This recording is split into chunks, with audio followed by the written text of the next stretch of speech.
Rise of the Mage, Resurrecting Magic Book 1, written by Carrie Taylor, narrated by Sydney Fulmer. Chapter 1. As I stood in the front of the main doors, I wondered if, somehow, I was missing something in this whole experience. I watched dozens of others racing through the doors or across the perfectly manicured lawns, their eyes wide, maybe a little panicked. Some looked exceptionally ambitious. Most were excited. I wasn't feeling the same things they were. I wasn't feeling nervous. I didn't feel lost. I wasn't excited to be in a new place.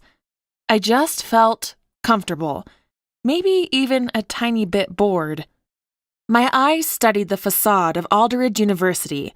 I'd heard it described as a cross between a castle and a southern plantation, something that had been born of both Scottish and Mississippi parents.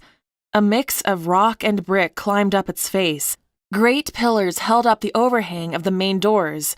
There were 4 main spires along the front of the building. Over the years, more buildings had been added, all grouped together in 150 square acres along the edge of the water here in Harrington, Massachusetts. It was all beautiful, except for the north wing, which had been damaged by a storm and then a fire 20 years ago, and no one had ever bothered to fix it. I knew I was lucky to attend. Aldridge was a prestigious university. I was grateful to be here. But here was where I'd been every day for my entire life. Margot? The most familiar voice in my whole world startled me. I turned, my bag slung over my shoulder, and found my father walking up, coming from the direction I'd just come. Not going to give me a bad reputation on your first day, are you? Can't have the daughter of a professor not showing up on time. A little smile pulled on my lips. Have I ever done anything to embarrass you? I asked, giving him a look. Well, you are 18, he said, a controlled smile pulling on his face. I hear this is the usual time for young people to begin rebelling. Except he knew me, and the look on his face told me he never wondered if I'd go off the deep end. I gave him a smile. Come on, I said, inclining my head to the doors. You can walk me to my first class. His eyes shone with appreciation, but he held it together well and just gave a nod. Side by side, we stepped forward, down the cobbled pathway to the front doors. With the weather still perfect at the end of August, the others around me wore skirts and long stockings, thin button-ups and linen trousers. The skin would soon disappear, and we would all be wearing thick coats, scarves, hats, and gloves. Anything to combat the chill of New England winters.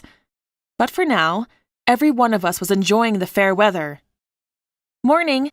I greeted Professor Garrett, my father's closest friend. He rushed down the hall, but offered a quick smile and a dramatic, overwhelmed expression to draw a laugh from both of us. And right behind him was Professor Rogers, who gave me a quick hug and a wish for good luck. None of these other students knew anything about their professors, yet I considered half of them friends, and the other half had known me since I was just a little girl following my parents around campus. I knew exactly where I was going when I turned left down a hallway and aimed for the second door on the left. I stopped in the doorway, adjusted the bag slung over my shoulder, and looked up at my dad. Professor Arthur Bell had my same sandy blonde hair and the same ever-so-slight dip in his chin. But while my eyes were blue, his were green. My nose was button-shaped, and his was long. The crow's feet in the corners of his eyes were getting longer by the night. I told him it was because of his habit of reading by candlelight, despite it being the 20th century. The squinting was making him age. I'd say good luck, but I know you're already going to embarrass every other student in there, Dad said, his eyes roving over my face. I'm still angry with Lawrence that he wouldn't advance you. She's still a freshman, Lawrence called from within the classroom, who's known Latin since she was 12. My dad called back to his friend. There was real irritation in his voice. Freshman, Lawrence called back. I just chuckled and shook my head. in almost exactly the same way my father did. It's okay. Since when is having an easy semester a bad thing? My dad shook his head and pulled me into a hug. Yes, my face flushed a little at that, and my eyes darted around, noting all the other students witnessing this father-daughter moment. I didn't care that much, but I did care a little. Well, you've already got an honorary degree in my opinion, my dad said, squeezing me just once more before he released me. With a firm grip on my upper arms, he looked me in the eyes. I'm proud of you, Margot. You're going to destroy them all. I huffed a little laugh, shaking my head at him, but I smiled in appreciation, then watched as he walked away, down the hall, his leather briefcase, the same one he'd had since I was a toddler, clutched in his left hand. I watched 4 other students walk into the classroom, all freshmen, all similar 18 and 19-year-olds, ready to start the next 4 years of their lives. I let out one deep breath and stepped into the class to join my peers. Latin, writing, and social studies comprised my classes for the day. Mondays, Wednesdays, and Fridays were my heavier days. Tuesdays and Thursdays were for my elective classes, world geography and physical education. By my first Friday evening as a college student, I had 4 homework assignments to work on. I'd made 0 friends yet. Not that I'd ever been very good at that. My parents always said I had an old soul. I wondered if that was true, or if it was simply because I'd grown up as the only child of 2 university professors. I'd never been given the chance to be around other kids, so that had made it difficult to make friends with people my own age. Middle school was horrific. High school had gotten slightly easier. I made a few good friends, my circle small, but tight. But then we all graduated school. We all headed in different directions. And I was the only one who stayed here and went to Alderidge. I was back at square one, feeling like an outsider in my own age group. So, while others around me talked about going to parties and their weekend plans to go to the beach, I gathered my homework, put it in my bag, and headed to the library. It was located at the back of the university, right in the middle of the main building. To me, it was the heart and soul of the school that had been around since 1723, nearly 2.5 centuries old. As I stepped through the central set of doors, I stopped for just a moment, taking it in. The study space was set centrally, 3 lines of tables, 8 rows deep.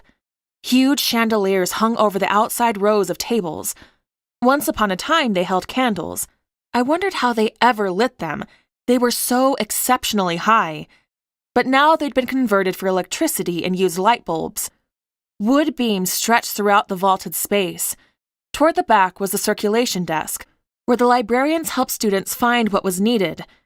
The desk was old, a huge thing made of oak. Just behind it was a massive stained glass window that looked out at the Atlantic Ocean and cast streaks of light throughout the entire space. Stacks of bookshelves branched off from the study area, at first in neat rows, dozens deep, but there had been wings added over the years, entire rooms just for poetry or history books. Offices that once housed some of the world's most renowned scholars were now converted to individual libraries or reservable study rooms. There was a spiral staircase rising up to the 2nd floor, where there were even more books, all stacked on wooden shelves, far older than even Professor Campbell. Goosebumps rose on my arms as I took it all in. This was my world. This was where I found myself, where I found what I wanted to do for the rest of my life. I could spend an entire day lost in a book, and it would be a day well spent. I'd gotten lost in new worlds and old fairy tales. I knew every myth and legend of the Greeks and Egyptians. I loved stories, old and new. I smiled as I stepped inside and made my way through the study tables, back to the section I knew would hold the volume I looked for. There were others here. I wasn't the only student studying instead of playing. This was Alderidge, after all. You didn't get in unless you had exceptional study habits and a sharp mind, so I wasn't surprised to find a dozen others spread throughout the tables, another dozen or so visible as they wandered through the stacks of books. While other schools had fraternities and sororities, we had the society boys. You couldn't join the society boys. You couldn't be hazed into it. There was no rush week. You had to be born into the exclusive circle. The members came from old families, old money, and old power. They were the descendants of the royalty our country had fought to free ourselves from, the grandsons of the tycoons of New York, the heirs of land barons of the West. I'd known about the society boys my whole life. I'd watched the rotation of new and older boys coming and going. I'd seen the terrible things they did to each other, to those outside their circle, the competition and the undercutting. I'd seen the hazing they'd put gullible outsiders through, making them think they could one day join their exclusive society. They all lived in one house just outside of campus. It was massive, a mansion you had to buy into. The boys threw parties that were unbelievable because they had endless amounts of money. Their second largest one was this week, when they established their place at this school as the top dogs. That was a part of the reason why it was so quiet in here tonight. We'd never looked in each other's direction twice. I was the daughter of professors, and we would never be rich or powerful. I wasn't a stuck-up asshole, so they would never be my friends. Maybe I was done with friends. Do adults continue to make friends, unless it's at work? I ignored the other students as I headed toward the far back reaches of the library, where the Latin volumes were. I was well familiar with the book we'd been assigned. I'd read it twice my sophomore year of high school, but it had been enough years that I didn't mind a refresher. A set of double glass doors was pushed open in this room. It smelled of old paper, yellowed and aged, and smoke, even though fires were never permitted in that old fireplace anymore. Only 2 of the study rooms in the whole library still allowed them. My eyes roved over the titles, well worn. Some had entirely disappeared from the spines. I hadn't read them all, but I'd gone through at least a quarter of them. I had a goal to make it through all of them by the time I took my own professorship here. I stepped across the room and my eyes trailed down the shelf, searching for the assigned title, but they skipped from one to the next. It wasn't here. Not a single copy. I huffed a noise of annoyance. I turned on my heel and walked out the doors. I weaved my way through the aisles, the few students, and cut down the farthest row, my eyes fixed on the desk. I slowed as I approached it. I'd known the head librarian, Mrs. Walker, my entire life. She'd been a close friend of my mother's, and they were close to the same age. She'd had assistants, changing every single year, students working in exchange for scholarships. But they were always women. There was no one at the desk except for one man, sorting through books in a way that told me he was in fact working. He wore slacks and a button-up shirt. Most of the male students wore suits. Alderidge men certainly abided by the saying, dress to impress. The society boys made it a point to flaunt how much they spent on their suits and ties and shoes. I could tell this man wasn't wealthy. The clothes were basic, but they were exceptionally well cared for. His hair was somewhere between blonde and brown, depending on how the light hit it. It was neatly parted and combed. I studied his face as he looked down at the books and continued his work. There was something slightly hollow, maybe even gaunt about it. His eyes looked tired. His cheekbones told me he didn't eat enough. He was tall and lean, and as I watched him sort through the tomes, I noted his long fingers. There was something elegant about him, but also a little bit savage and feral. His hands were covered in scars. I realized suddenly that those long fingers had stopped moving. My eyes slid up, and his were locked on me. He'd caught me staring. "May I help you?" he asked. His voice was lower than I expected. His words were also quiet. His voice was the kind that sent vibrations right down into the center of your chest and left you wondering how it ever had the power to make it all the way there. "You work here." I said it more as a statement than a question, because I knew the answer, but the words slipped out before I could reason with my brain and my lips. The look in his green eyes darkened slightly. "And here the world claims to be so progressive," he says. "Civil rights are moving forward by leaps and bounds. Women are going to get NASA to the moon. Yet the whole of Aldridge gapes at the male librarian assistant." "No," I said, my words jumping out too quick and loud. "It's not like that. I think it's actually great. I've lived here my whole life, recognize a pretty good chunk of the students, but you don't look familiar. I didn't realize Mrs. Walker was taking freshman assistants." He closed the book that had been lying open, his eyes and hands returning to the books. "This is my 3rd year at Aldridge. I'm a junior." "Oh," I said, my lips closing in surprise. I'm sorry. I don't know how I've missed you." "You're not the only one," he said, looking back at me briefly. His gaze very quickly shifted up and down. "But you're not wrong. I prefer to stay in the background." I wasn't sure what to make of his statement. Now that I'd seen him, I wasn't sure how I could have ever missed him. 1, for his height. He was lean, which made him seem taller than he really was. And 2, in just the way he looked. There was something a little dangerous about his appearance, like he had nothing to prove, but everything to lose, from his pressed slacks to his hair. "I'm Margot Bell," I said, extending my hand. I watched as his eyes looked at it. 2 seconds passed, and I felt my heartbeat quicken, though I didn't know why. Finally, he took my hand, shaking it twice. "Nathaniel Nightingale." Even his name was a little intimidating and elegant. "It's nice to meet you, Nathaniel," I said. "Do people call you Nate?" "No," he answered simply. He was a little cold and a lot blunt. I wasn't quite sure how to take it yet. "I'm hoping that maybe someone's checked a book back in," I said, moving on. I rattled the title off to him, and he turned to check the large rolling shelf behind him, filled with books waiting to be returned to their proper places. My eyes dropped to the desk. There were dozens of books spread across the counter. Some of the titles were familiar, some weren't. Some I'd heard of, some were materials for classes far above my own freshman courses. A particularly old-looking book lay just to my right. It was open to the middle, like maybe Nathaniel had been reading before he'd gotten busy working.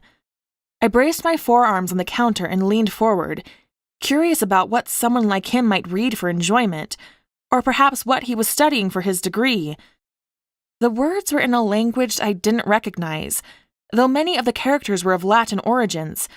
I squinted, tilting my head, trying to decipher it since it was upside down. I glanced up, seeing that Nathaniel's back was still turned to me as he searched for my book. Quickly, I reached across the counter and dragged his toward me. I felt stupid for not being able to read it upside down. As soon as I pulled it toward me and turned it right side up, I could read every single word. My eyes took in a few key words while I looked at the top for a title or an author or a subject. Soul, feeling, origins. A hand with long fingers slapped down in the middle of the spine, and I cringed when it made a cracking sound. With wide, startled eyes, I looked up to meet Nathaniel's. "This book is very old and from my personal collection," he said, his voice dark and hinting at controlled anger. "It is not for student study." I wasn't. I started to defend, but I absolutely was. With his long fingers, he dragged the book toward him and away from me, out of my grip. As my eyes fell back down to it, the words once more looked foreign. Wait, Words left my brain as I tried to pick out the words I'd read before, but like the first moment I looked at it, they were once more foreign. What language is that written in?" "Scottish Gaelic," Nathaniel said, sliding it back to the place I'd found it and closing the cover. I blinked, shaking my head. I don't know much Gaelic, but I swear I could read that page for a second. Instantly, Nathaniel's gaze snapped back to me, his brows furrowing with his penetrating gaze. "Are you a Celtic languages major?" I shook my head. "No, Latin." I didn't know what to say as Nathaniel continued to stare at me, his gaze intense and intimidating. He took a half step back from the counter and bent. I watched in confusion as he rummaged around for something below, where I could not see. 8 seconds later, he stood back up and laid the book I had been looking for on the desk. "This is also from my personal collection," he said, his voice calmer now, but more controlled sounding. "The library currently doesn't have any more copies. I'll need it back, but you can borrow it for the weekend." My eyes slid back up to his, and I just looked at him for a few seconds too long, feeling totally at a loss for words. But eventually, I blinked and nodded. "Thank you," I said, cautiously reaching for the book and pulling it toward me. He just held my gaze, and I couldn't help feeling like he was studying me, like he was trying to read some kind of information right off my skin. I couldn't take the stare off any longer. I looked away, tucking the book back into my bag. "Do you work again Monday evening?" I asked, trying to move past the intensity. "Yes," he replied simply. As if the words snapped him back into the reality of this moment, he turned and continued working his way through the books, and I felt the finality of our conversation. I hadn't realized how shallowly I'd been breathing until I turned and walked down the aisle of study desks and finally took one deep breath. Chapter 2. Sunday evening played out much the same as all the others in my life. Dad and I had eaten dinner and cleaned up. We'd washed the dishes together, dried them, put them back in the cupboard. Then we made our way into the living room. From mid-September to May, there would be a fire roaring, but we weren't quite there yet. So for now, Dad had lit 6 candles and set them on the hearth. Together, we each sat in an overstuffed chair in the bay window and we read. I doubted anyone in the world had read more than my dad. He went through a book a day. Rarely did it take him 2 to finish one. He read everything, from autobiographies to science fiction, and from books on physics to research papers on the dark arts in ancient times. He devoured it all. I guess that's what made him such a good professor. He was interesting and he was smart. I was nearly done with the book Nathaniel had lent me. The refresher had been good, though not entirely necessary. I'd remembered more than I expected and completed the homework assignment without any trouble. Now I just wanted to finish the book again for my own fun. The scent of the house was warm and cozy. Our house smelled like a library because it very nearly was one. Every spare wall in the house contained a bookshelf. None of them matched, but every single shelf was stuffed to the brim. It was a hobby of my parents to rummage books at yard sales and used bookstores. Occasionally, the area libraries would sell their surplus books, and you could guarantee my parents would be there. Where there weren't bookshelves, the floors creaked, and the house tilted to the north just a little bit. It was old, one of the oldest in Harrington, built along the perimeter around Alderidge. All the houses on this row belonged to professors. They were all a mix of brick and white siding, dating back over 200 years. When Dad wasn't reading or teaching or grading papers, he was fixing problems on the house or hiring someone to do the job. But this was home, and it had been home my entire life. I came to the end of the book, filled with that familiar sensation of reflection and sadness that the story was over. I closed it and uncurled my legs from beneath me. "I'm heading to bed," I said softly. I stood and stepped forward to press a kiss to my father's forehead. He glanced up at me quickly with a smile, whispered goodnight, and returned to his book.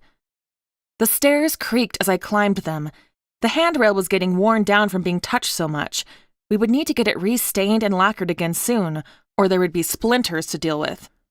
I started down the hall and past my parents' bedroom with a quick glance. The bed was perfectly made. My father's nightstand was, of course, filled with books, but also random coins, the occasional tie, and a pocket watch he was always forgetting. My mother's side contained an array of books, and a few scraps of paper with her loopy handwriting. All of it was covered in a thick layer of dust. Her slippers lay beside the bed, unmoved in a long time.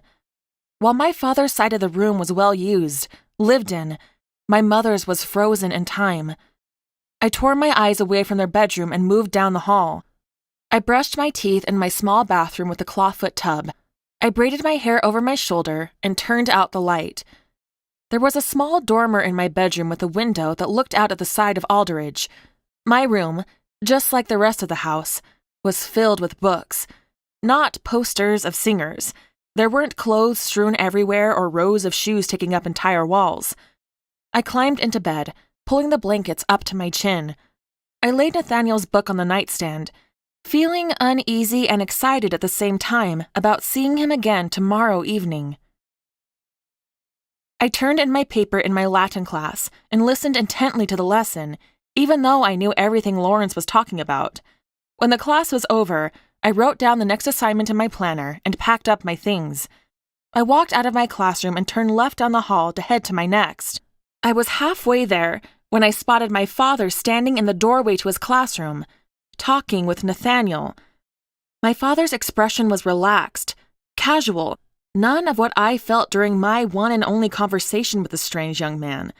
Nathaniel listened to my father with rapt attention, his hands in the pockets of his slacks. I really wanted to go over there and see what they were talking about. It was likely nothing. There was a high probability that my father was his professor, or had been in a past semester. But I didn't have time right now. I had to get to my writing class, and it was on the opposite end of this building. The lesson today was dull, and I had to use every ounce of my willpower to concentrate. This was one of those classes that started off with rudimentary basics. This was all stuff that should have easily been mastered by everyone in high school, which likely meant that we were about to launch forward with rocket speed at any moment. This was Aldridge, after all. I walked out of class, ignoring my growling stomach. My schedule had worked out in a way that I started early in the day, ran through the lunch hour, and I finished by 1:30. It was going to take a few weeks for my stomach to adjust to eating lunch that late. I just turned down the hall to head to my social studies class when I suddenly found myself shoulder to shoulder with Nathaniel Nightingale. We looked at each other in slight surprise at the timing, but fixed our sights forward. When you told me your name was Margot Bell, and you knew most of the other students here, I did not put two and two together that you are Professor Bell's daughter. Guilty, I said, as we walked through the halls side by side. Your father is a brilliant man, Nathaniel said. I've taken 2 classes from him. So you're a history major? I asked, aware of how close he suddenly was as the crowd surged, pressing us together. I am, he confirmed, with a minor in linguistics. Which explains how you were reading a book written in Gaelic. I felt his eyes flick to me, weight and evaluation in his gaze. He was studying me, my features. Yes, he said after a beat too long, which made me think it was a lie, but he didn't look away, which was confusing. I also speak French and have studied Old English. I'm currently working on German and Italian. You don't need to brag, Nathaniel, I said. You've already been admitted to Aldridge. I figured out you were smart without so many words. I looked back at him and his brows furrowed for a moment. I thought I was merely making conversation, Miss Bell. I gave a little shrug and barely contained a smile. This was fun. I hadn't had someone my own age to harass in a while. The problem was that I didn't think Nathaniel realized I was just making conversation too. I eyed the door to my class, and Nathaniel slowed when I did, pausing outside the door. Well, perhaps I can teach you Latin as well, and then you'll be the smartest lad in all the land. Nathaniel looked at me, and I could see the evaluation in his eyes. He didn't know me yet, didn't know how to have a conversation with me. I didn't know him yet either, and I had no idea how much I could tease or joke. You teach me Latin, and I'll see if I can teach you to read that book, he said, and I knew he meant the Gaelic book I thought I could read at the reference desk. Deal, I said, and for a moment, my smile cracked through. Nathaniel didn't smile, though. He continued to stare at me like I was some kind of puzzle. His eyes were dark, concentrated, slightly confused. But I smiled and turned from my classroom. Just before I stepped inside, I turned back, my hand on the doorframe. "I'll see you in the library tonight at 7?" This broke his darkness, and he blinked. Just once he nodded. "I'll see you at 7. I let myself smile once again and turned into my class. Nathaniel Nightingale was a strange one. He was so serious, so focused. I didn't think he was flirting with me, but he stared more intently than any of the 3 boys who had ever asked me out. He was direct, yet mysterious. Maybe I shouldn't have been so fascinated by him.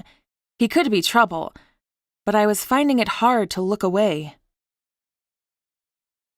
I put the finishing touches on dinner and called Dad down to eat. Together, we sat at our little table. "I saw you talking to Nathaniel Nightingale today," I said as we ate. Instantly, a smile crossed my father's lips. "Brilliant boy. Do you know him?" I gave a slight shrug. "I met him at the library the other day." "That doesn't surprise me," Dad said. "He was always my best student." "He wasn't necessarily studying," I said, picking at my chicken. "He was working. I didn't mean to make him feel bad about being a male librarian, but I think I might have embarrassed him." "I highly doubt that," my dad said, shaking his head. "He was a student of mine both his freshman and sophomore year. I've watched that young man endure a lot from the society boys. I don't think much of anything bothers him." I mulled that over, not quite sure what to think of it. Maybe that explained some of the darkness that hovered in his eyes. "What else do you know about him?" I asked. Dad swallowed his bite and shrugged. "Not that much, really. Just that he's a history major and has an incredible memory. Bit of a loner. He's at Aldridge on scholarship." This impressed me. Aldridge didn't give out many scholarships. I was on one, but that was because I had 2 parents who were professors here. For Nathaniel to obtain a scholarship, he must have had a truly brilliant mind. "What were you 2 talking about today?" I asked. My father's eyes rose up to meet mine. His chewing slowed. "Why the sudden interest in Nathaniel Nightingale, Margot?" I considered for a moment. I've never talked to my dad about boys much, even though he was the only option in the years I was allowed to date. I've only ever had one boyfriend, and that had only lasted for 3 months. But I always liked to be honest with my father. "I had kind of a weird interaction with him at the library," I said.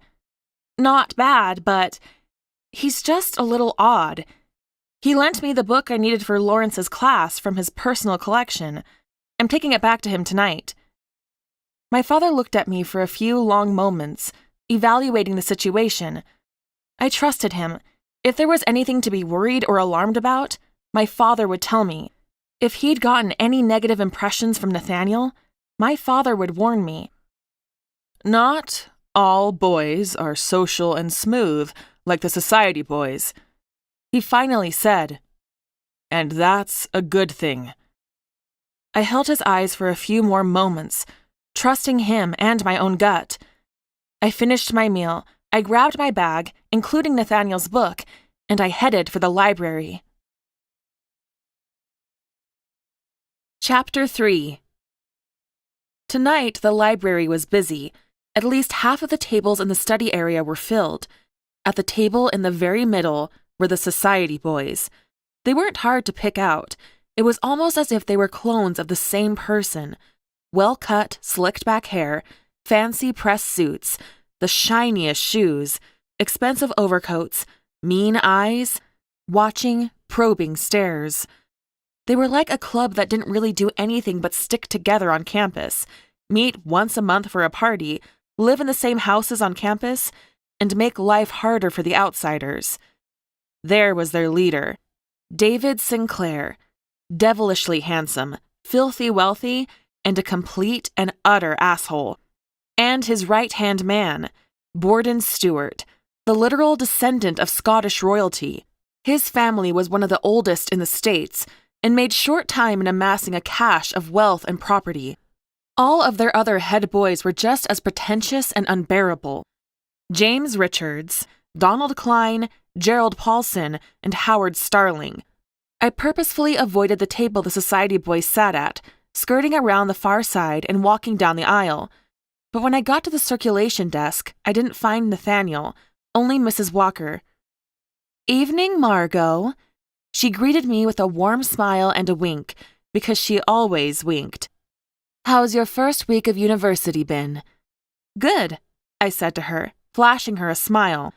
Once upon a time, she and my mother had been close friends. But time can change anything. And now, Mrs. Walker was just the friendly woman who ran the library. Not too big of a deal yet, though I'd guess it will start getting a lot more intense this week. "I haven't worried about you at school for 1 second," she said, winking again. I offered her a smile, pushing back a whole lifetime of memories of her in our kitchen on weekends, laughing and making jokes with my parents. "Hey, I was supposed to meet Nathaniel Nightingale. Do you know where I might find him?" Mrs. Walker tipped her chin up in the direction over my left shoulder. "He took some books to put back in the British Isles section." "Thanks," I offered with a forced smile. I set off through the rows of books, past the fiction section, past the rooms of Greek and Roman history. I aimed for the 4th room down, my heart starting to beat a little harder, a little faster. As I stepped into the view of the room and found his back turned to me, I paused for just a moment. What was it about Nathaniel Nightingale that set me so on edge, yet fascinated me so much? I cleared my throat and he whipped around instantly, fixing his furrowed brows on me.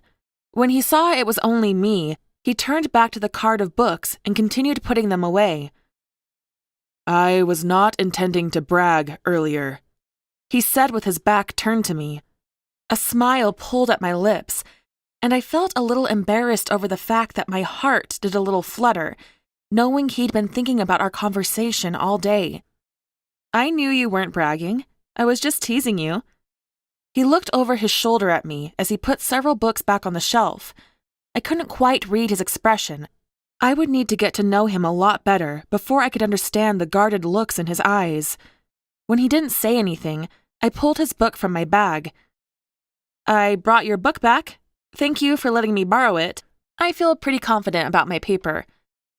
"You seem pretty confident about everything when it comes to Alderidge," Nathaniel responded as he turned and took the book from my extended hands. "Except maybe me." I blinked. He was so direct. Not many people were that way. People guard their feelings. They talk in circles. They play games. "I can't quite get a read on you," I say, being honest in return. "It's throwing me off." For the first time ever, a little smile crooked in one corner of his mouth. He set his book down on the cart and turned back to the task at hand. He took 4 more books and scanned the shelves to find their proper place. "The surname Bell derives from Middle English," he said, and once more, I was intrigued by just the sound of his voice. Even his way of speaking was unique. His low tone, the quiet timbre of his words. "It can come from multiple countries around Europe. Scotland, England, France, Norway, Germany. Do you know your family history, Margot?" I blinked. Nathaniel couldn't be more than 21 years old, maybe 22 if I was stretching. And there he was, talking about history outside of a classroom, asking about ancestry. "My great-grandfather came from England to America when he was pretty young," I answered. I crossed the room and took a seat in the leather chair beside the empty fireplace. "He came with his younger siblings, but I know a lot of the older siblings stayed behind in England." Nathaniel gave no indication that he'd heard me, but I knew he had. He was quiet for a long moment, and I could nearly feel the gears turning in his head, though I didn't know why. I would bet nearly a quarter of this country has origins tracing back to England. "And what about your mother?" Nathaniel asked after a moment that dragged on too long for comfort. What is her maiden name? My throat tightened instantly. There was a bad taste in the back of my throat, and my palms instantly felt slick with sweat. McGregor, I answered, even though I didn't want to share the information with him. I truly didn't want to talk about her with a stranger. Amelia McGregor Bell. Scottish, Nathaniel said simply, and in a way like it explained something. I was grateful that he didn't ask anything more or say anything else about it. The name Nightingale is also English. He moved on. It originated as a nickname for someone who could sing well. I guess some things die out over the centuries.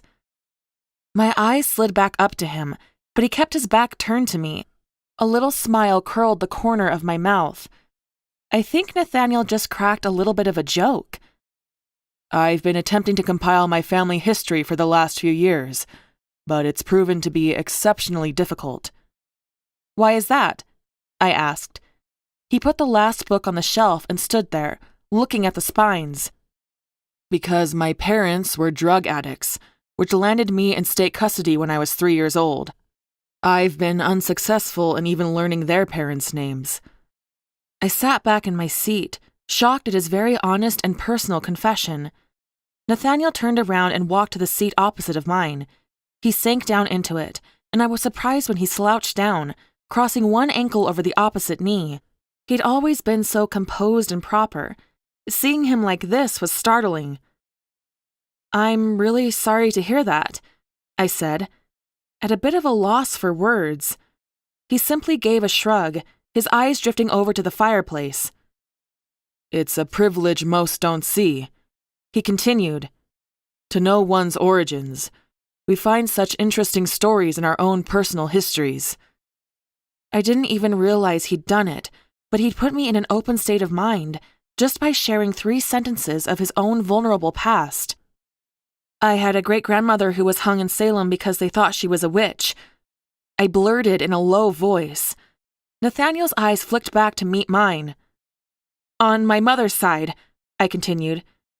She and her husband had only been living in Salem for just over a year, with their 3 little ones. They put her on trial with the others, declared her a witch, and hung her. Her husband's journal said they did it right in front of their children. I saw the gears turning in Nathaniel's eyes once again. His right hand was balled into a fist, supporting his head, which was leaned against it, but his left hand tapped his thigh sporadically. 1693 then. Fascinating, Nathaniel said, his words slightly breathy. And absolutely tragic. I was impressed with his ability to recall years and history instantly. I had no doubt in what my dad said about Nathaniel being his best student. I was about to open my mouth when someone stepped into the room. A young woman about my age startled when she saw us.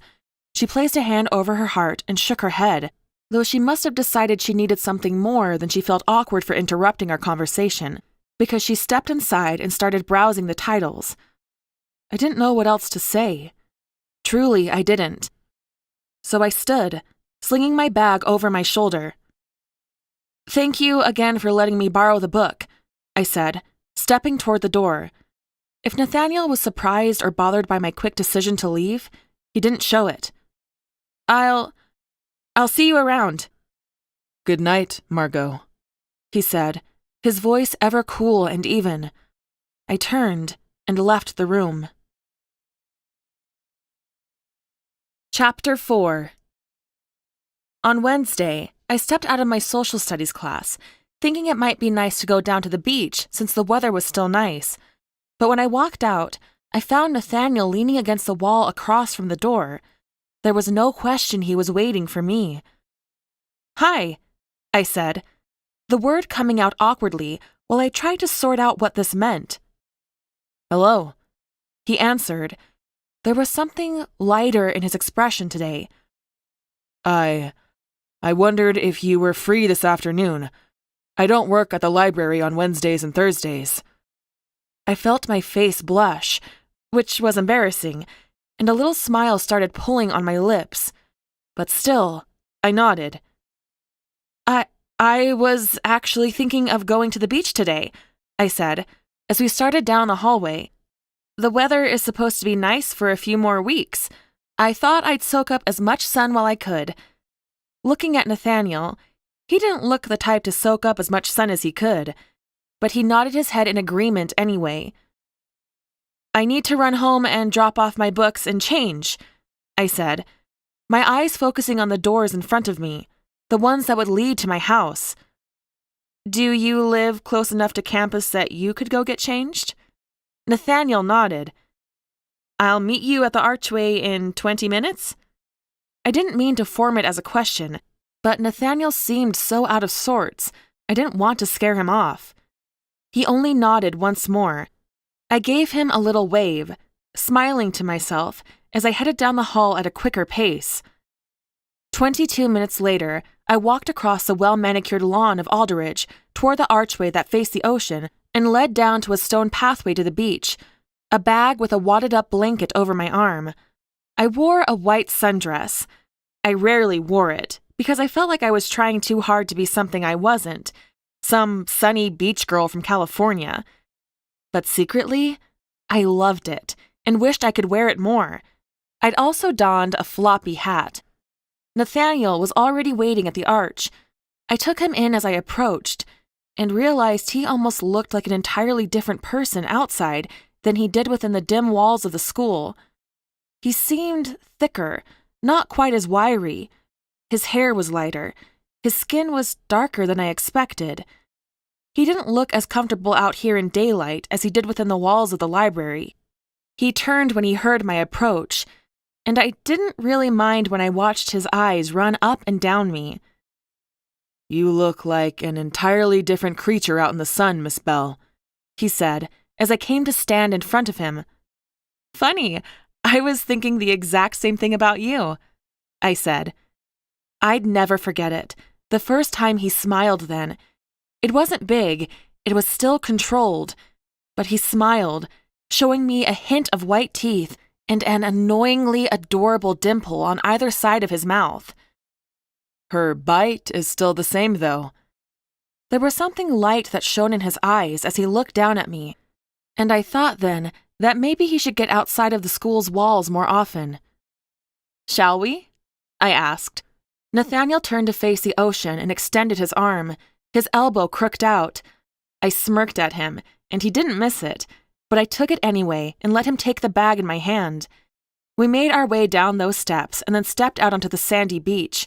We pointed south, wandering, instead of finding some place to lay the blanket down and gaze out at the water. So you have one more year at Aldridge after this? I said, looking over at Nathaniel. That would make you 21? He nodded. I'll be 22 come the end of November. And how about you, Margot? I'm still 18, I answered, hating the answer. I'd resented the attachment of teen to my age since I was 16. But I'll be 19 the second week of September. You say both your parents are professors? He continued. You're a Latin major. Does that mean you plan to become a professor as well? I shrugged. I guess it's the family legacy. My parents have both loved their jobs. My whole life has been at Aldridge. It wouldn't be so bad to take a job here. Nathaniel looked over at me, studying my face. You mean that, don't you? I looked out at the sea. I might not be the best at making friends my own age, so I guess you could say some aspects of my childhood were lonely. But yes, I've loved it here at the university. This town, all of it. It's home. I'd be happy being a professor, like my parents. We'd walk past the university's property. Now there were a few homes. Up ahead there was a restaurant. I looked over at Nathaniel. What about you? 2 years of university left. What's the plan after that? Nathaniel looked straight ahead, walking along our path. I didn't think he liked the sand getting in his shoes very much. I'd like to maybe travel around the world, further studying all the sites I've been fascinated by my entire life. And then I think I'd like to teach too. Maybe not here at Aldridge, but somewhere. I looked up at him, studying his face while he watched where he walked. I thought I was the only one in our age range. He looked down at me then.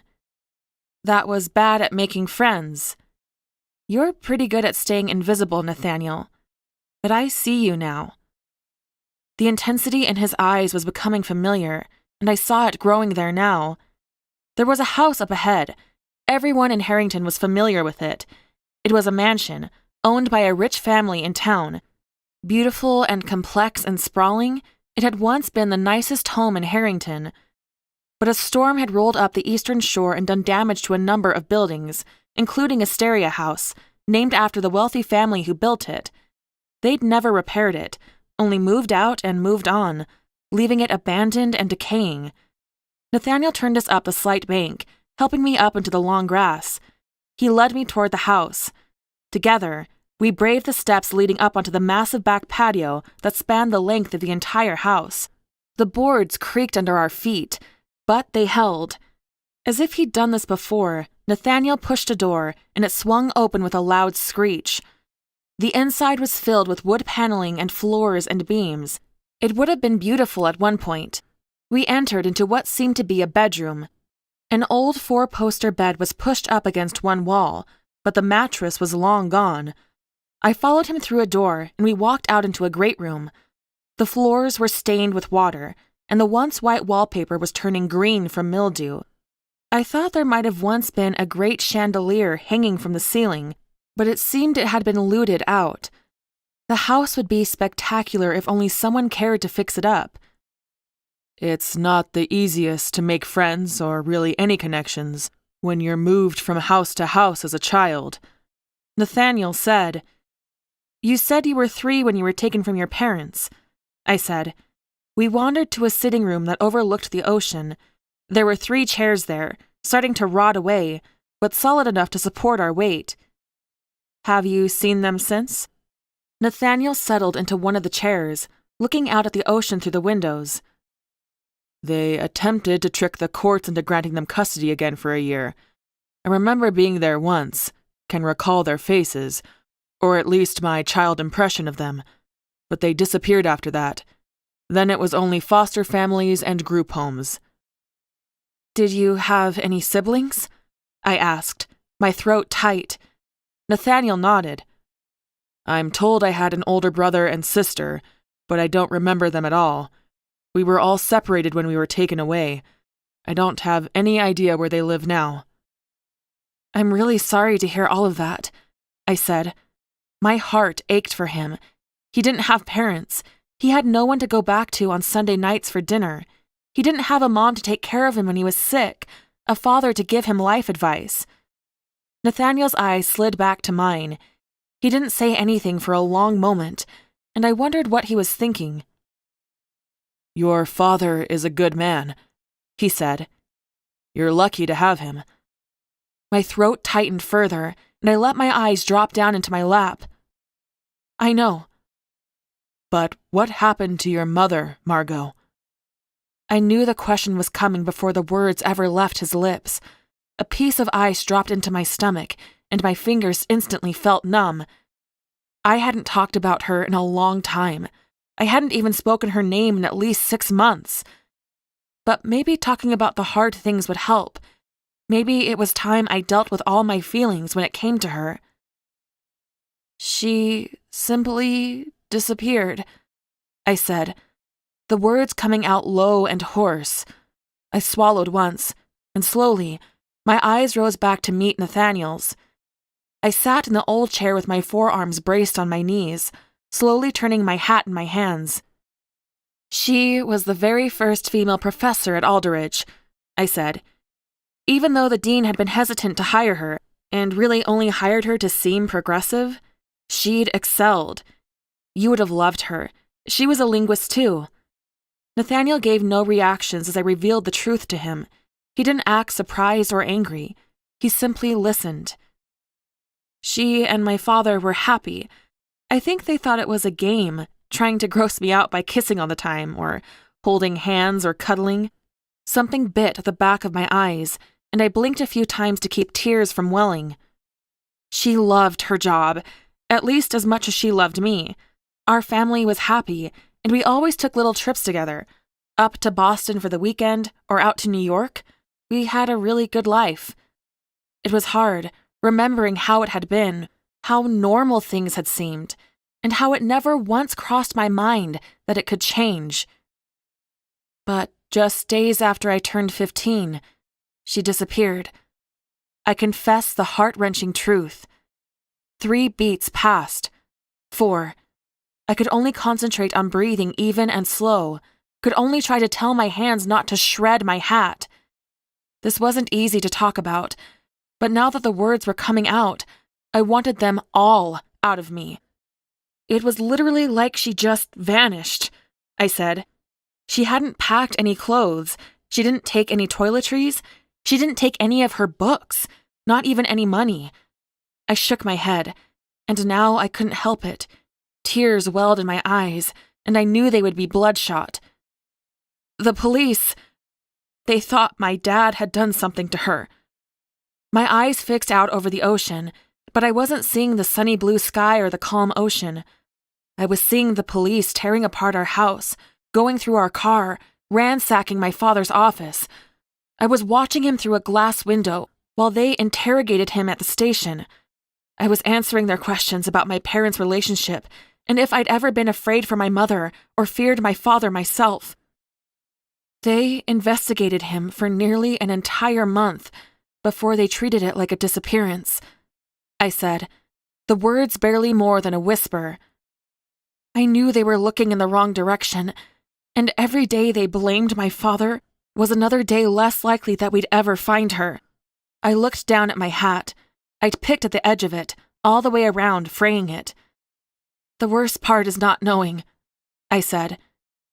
If I did something wrong, if Dad did something wrong, if she just got tired of her life and ran away, or if someone took her, if it was violent and terrifying, I don't even know if she's alive.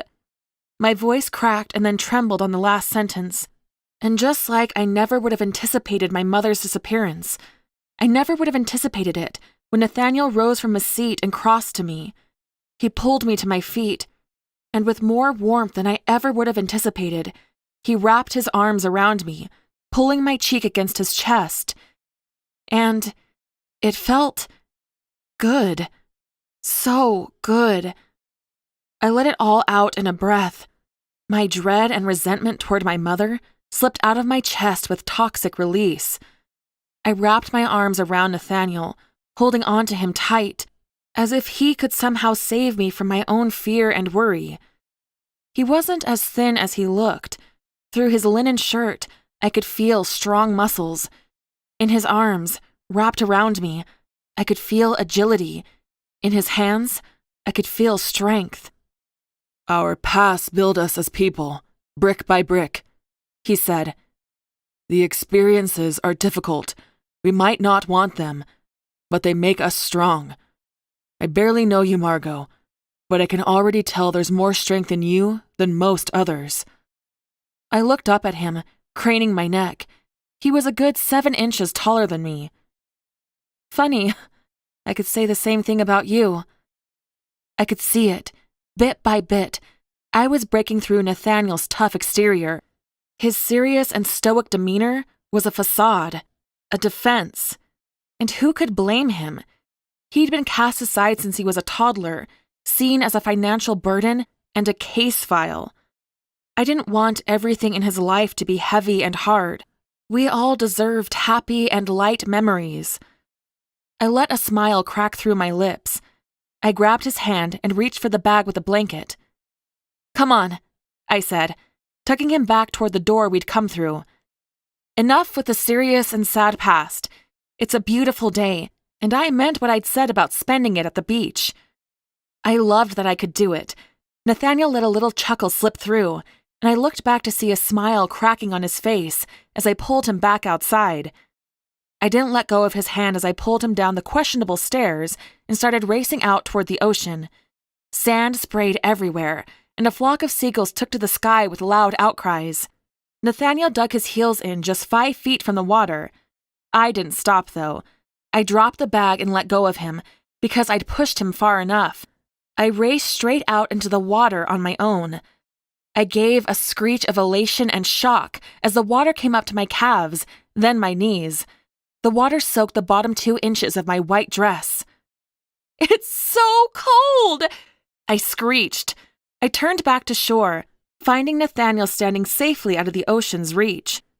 "This is Massachusetts," Nathaniel said with a chuckle and the shake of his head. "Not California. Stay out there too long and you'll catch your death." "You're no fun," I said, reaching a hand into the water and splashing in his direction. I didn't even get close, and he easily stepped out of the danger zone.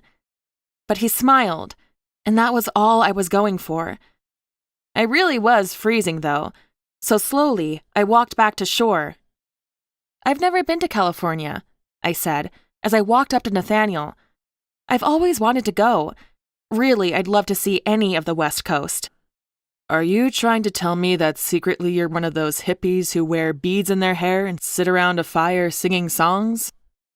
That's when I knew I'd really done it, gotten in. He was cracking jokes with me. "And what's wrong with that?" I teased back, raising my chin just a little. He gave me an incredulous look, but there was a mischievous smile playing on his lips. "You're a born and bred East Coaster. It's simply not in your blood, Miss Bell."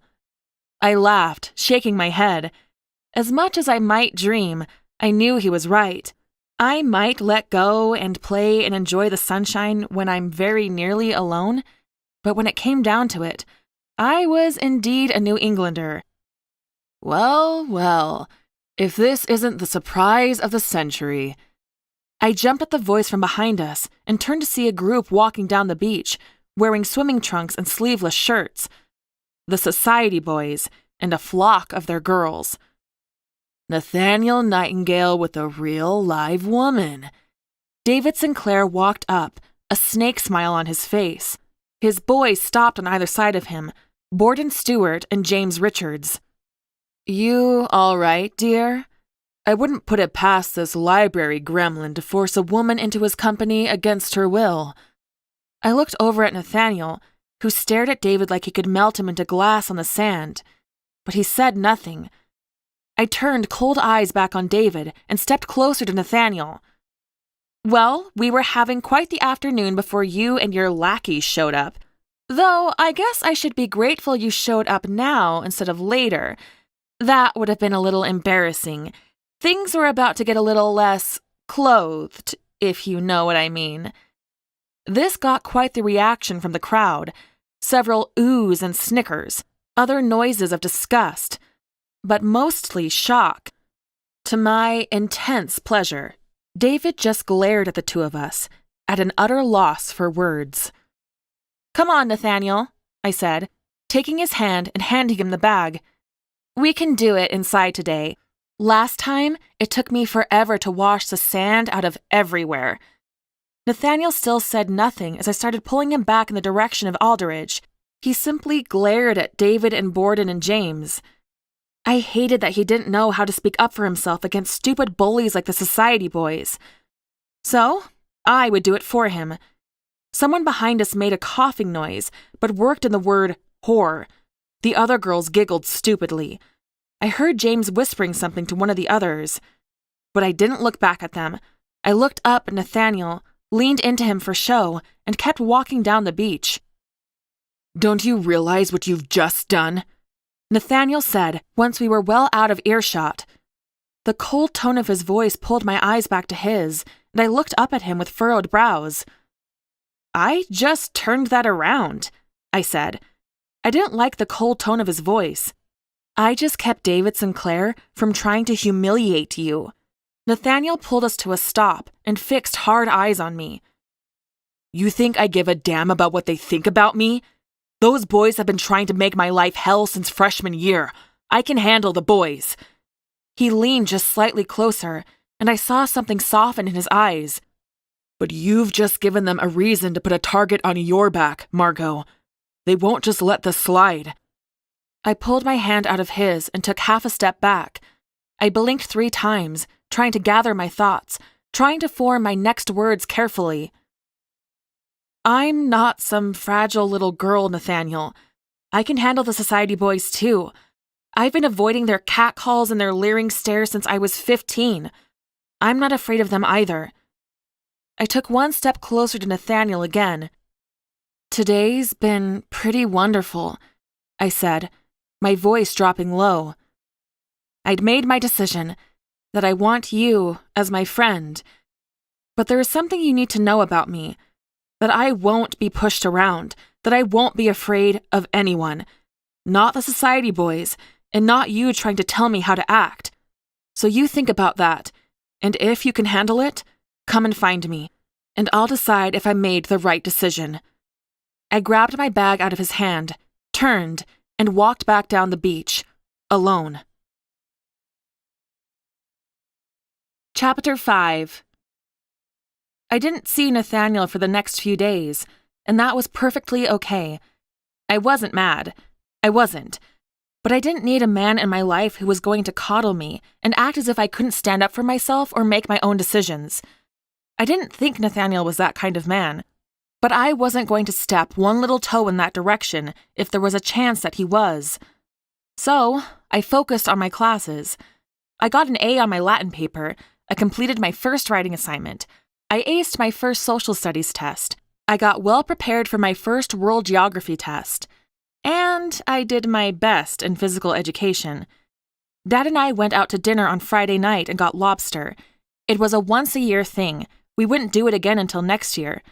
I put Nathaniel out of my mind, and I went about my life. I passed Borden Stewart in the hall once. I held my chin high, gave him a tiny bit of a coy smile, and walked along my way. On Friday, I walked into the bathroom at the exact same time David Sinclair was walking into the men's room. I met his eye, let the coldness seep into my stare, and I walked into the women's room. If he was going to start rumors about me, about what happened on the beach, let him. I'd find a way to deal with it, with him. But nothing was whispered. I'd heard nothing in the halls. There were no suspicious looks tossed my way. So, I went on with my life, just like I did any other day. My birthday was approaching on Sunday, and Dad and I made plans to go up to Boston. I wanted clam chowder, and more than anything, I just wanted to wander the city and go to the Boston Public Library. As much as I loved Harrington, I really loved Boston. Not to live in. There was just a feeling there in our neighboring city. I loved the old churches and the brownstone homes, the cobbled streets of Beacon Hill. But on Saturday, I set off toward the library. I'd finished my book this morning, an old love story between a pirate and a proper lady. It had ended tragically, but I'd still loved it. I was in the mood for another love story. As I crossed the lawn to the university doors, I heard my name called. Looking out toward the north end of the building, I saw Nathaniel. He stood alone, his hands in his pockets. The sun was most of the way down, casting a brilliant golden sunset across the entire sky. It made him look ethereal, like something from one of the books I was after tonight. "Can I talk to you?" he asked, his tone open and vulnerable. I stood there in the grass for a solid 8 seconds, thinking and considering, and in the end, I stepped toward him. I held his eyes as I approached, and bit by bit, I let my defenses loosen just a little bit. In his eyes, I didn't see any signs of a war or a fight, no rebuking, just openness. "I'd like to show you something, if that's okay?" he asked when I was 2 steps away. I just nodded. He set off across the grass, and I followed him without saying a word. He pointed us toward the north end of the university, the end that had been damaged in the storm and the fire, the end that was being overgrown by trees and wild nature. We cut along a stone fence that ended the manicured, cared-for lawn, and then Nathaniel pushed a creaky gate open, letting me inside. Because Nathaniel did, I ignored the signs stapled to the gate. Danger, unstable ground, keep out. We entered into a garden, or at least I thought it had been at one point. There were overgrown rose bushes everywhere. Brilliant red roses grew in every direction, but I wouldn't dare try to claim any of them. I could see the thorns without getting too close. There were rows of garden boxes. The most of them were overgrown with wild things now. There was a statue of a colonial general in one corner, covered in bird droppings, and another of a pilgrim family up against the building, overgrown by the roses. I'd lived here my whole life, and I'd never once considered coming to this area. There were always warning signs along the fence that blocked off this garden, and the area did look unstable.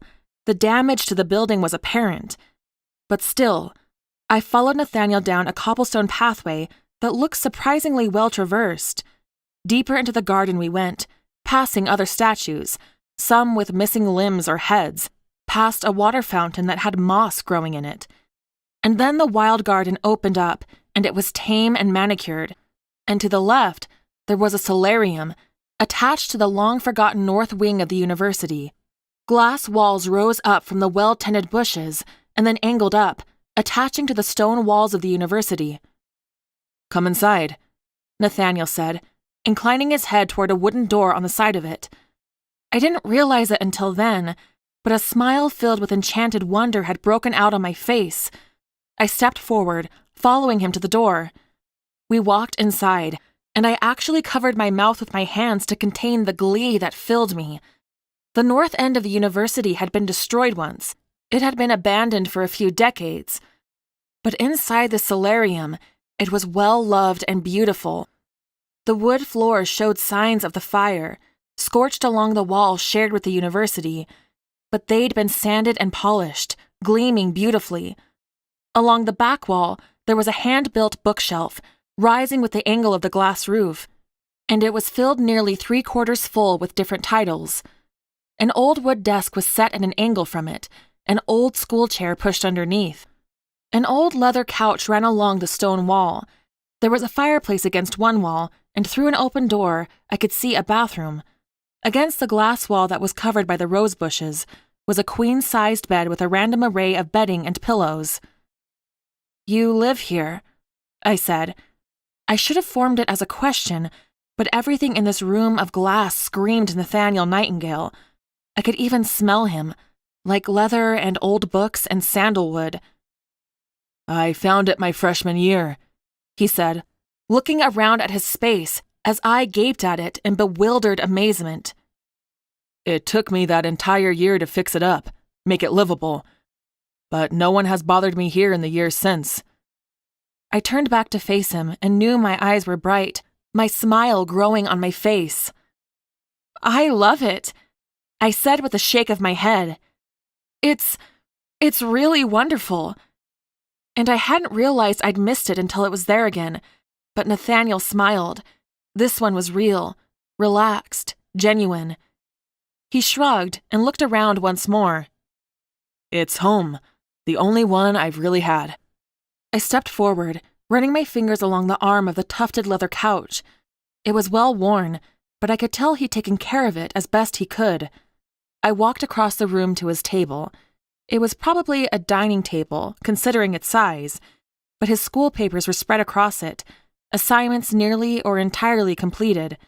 There were 2 books laying open, one a history book, one in what I was fairly certain was French. Next, I stepped up to the bookcase. Much like my father's habits, there was an array of different books there, mostly history, which I wasn't surprised by, but there were also books about physics and chemistry, science fiction, and love stories. "Have you read them all?" I asked, picking out the few titles that I'd read. "Yes," he answered simply. I smiled again and shook my head. Suddenly, I was jealous. Yes, I understood that Nathaniel didn't have a family, that he'd been truly alone his whole life in a way I could never understand. But he had this space, and had made it 100% him. He'd claimed it as his own. He was independent. He was becoming his own person, and adult in a way I still felt years from.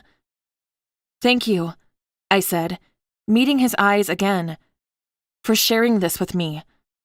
He nodded and walked forward, his eyes fixed on the bookcase. I could tell he knew exactly what he was looking for, because he walked directly, reached for a particular book, and plucked it from the shelf. Briefly, I glanced at the title. It was a history of the state of Massachusetts. Did you know that while the Salem witch trials were the last and only here in America, that there is still official litigation against witchcraft in parts of the Middle East? With those long fingers of his, Nathaniel opened the book and flipped a few pages. He opened to a section and handed me the book, pointing to a particular passage. My eyes scanned it, searching for what he wanted me to see. It was a list of the names of the men and women who were killed at the Salem witch trials, and there, almost to the bottom, was the name of Mare McGregor. My blood chilled, seeing her name there, listed among the accused and executed. I knew her name. I knew her story, as much of it as had been recorded by her son, my great-something-grandfather, Colin. But it was always so stark, the reality that she'd been hung, killed. The entire world has a history of witch hunts, Nathaniel said, turning to the bookshelf again. He grabbed another book, opening it to a section. Egypt and Babylonia. He took another book, opening it and laying it on his desk. Across the Holy Roman Empire. My heart rate picked up, sweat broke out on my palms. Still, Nathaniel grabbed another book and another. Russia, India, and even Africa to this day. I watched Nathaniel, who stood with his back to me. His shoulders were tight, his head was bent low. His words were growing lower with each one spoken. Gingerly, almost reverently, he reached for another book. The red binding was worn, and there were no words left. Gently, he grabbed it, and he held it to his chest, his arms carefully wrapped around it. It is estimated at around 60,000 people were killed for being witches over the course of 300 years, in Western Europe and Central Europe alone. Tens of thousands more in Asia, countless more in Africa. Miraculously, only 19 here in America. There was a deep sound rushing in my ears, and it took me a moment to realize it was the sound of my own blood. There was a heavy feeling of anticipation and uncertainty in my gut. Nathaniel turned back toward me, and in his eyes, I saw something big. I cannot confirm that I am a direct descendant, but there was a William Nightingale killed during the Lancashire witch trials in England in 1612. His eyes were fixed on me, but I could tell he wasn't seeing me. He had fallen into history, into ancestry. There are thousands of stories of accusations and trials and deaths. Yes, I said, wanting to bring us back to a place that wasn't so dark. I wanted everything to go back to being light. And they were the result of mass hysteria and superstition. They wanted something to blame for bad harvests and hard financial times. A lot of innocent people died. Nathaniel's focus returned to me. 3 seconds passed, and finally, he gave a little nod, but it didn't seem like a complete act of agreement. He stepped forward, and gingerly, he laid the book in his arms on the desk. I recognized it then as the one from the library, the first day we had met. You said you cannot read Gaelic, he said in a low voice. He opened the book and looked down on it, gazing at the words with wonder. But maybe you should try again. Nathaniel, I began to protest, but he looked up at me and begged me with his eyes. So, I crossed to the desk to stand beside him. I looked down at the words, remembering the silly experience with it before, now weeks ago. I could recognize letters, as I'd concluded before. Some of them were of Latin origin, but I couldn't read any of it. I haven't learned Gaelic in the last few weeks, Nathaniel, I said, looking over at him. He looked at my face intently, as if he were waiting for something spectacular to happen. I still can't read it. Gently, he reached for my hand, wrapping his fingers around my wrist. I didn't know what he was doing, but I decided I trusted him enough to humor him. He brought my hand forward, and gently, he set my fingertips down on the edge of the pages. It was as if I'd blinked, and it turned into a different book. One moment, it was in unreadable Gaelic. The next, it was in perfect English. I blinked, leaning in closer to the book. A simple matter of will and asking. Levitation is one of the simplest forms of magic. My eyes read the line without a second of hesitation or translation. I ripped my hand back from the book and took half a step back. Instantly, the book was once more in a language I could not read. The room was utterly silent, so quiet it pushed in on my ears, and the only sound was my own heartbeat. I felt Nathaniel's eyes on me. I felt meaning filling the air. I felt anticipation, but also momentous confusion. Cautiously, I reached my hand forward again. Filled with fear and wonder, I touched the edge of the pages. In levitation, most users have certain affinities, whether they be metal, earth, wood, life forms, etc. Because it was a scientific method of proving our hypothesis, I removed my hand one last time, and the words became unreadable. I touched the pages, and my eyes relaxed as the words became readable. You can read it too. I looked up at Nathaniel and startled when he stood there with his right hand held up, his fingers generally pointed at the ceiling. And floating around his fingertips, there were 3 paper airplanes, swirling, dipping, and rising through the air. And that air around his hand had this shimmer, almost as if glitter floated in the air, but I couldn't quite focus on it, and the air seemed more golden. What kind of trick is this, Nathaniel?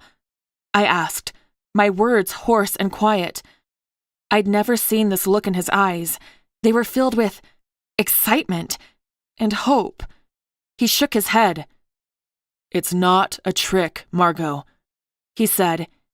He waved his fingers, and the airplane set off toward the opposite end of the solarium. Gently, they floated toward his bed, flying in a circle over it. They followed each other in a line, doing a flip in the air, and then flying over to the couch, where they dipped down, low, soaring beneath it, before they aimed back at Nathaniel.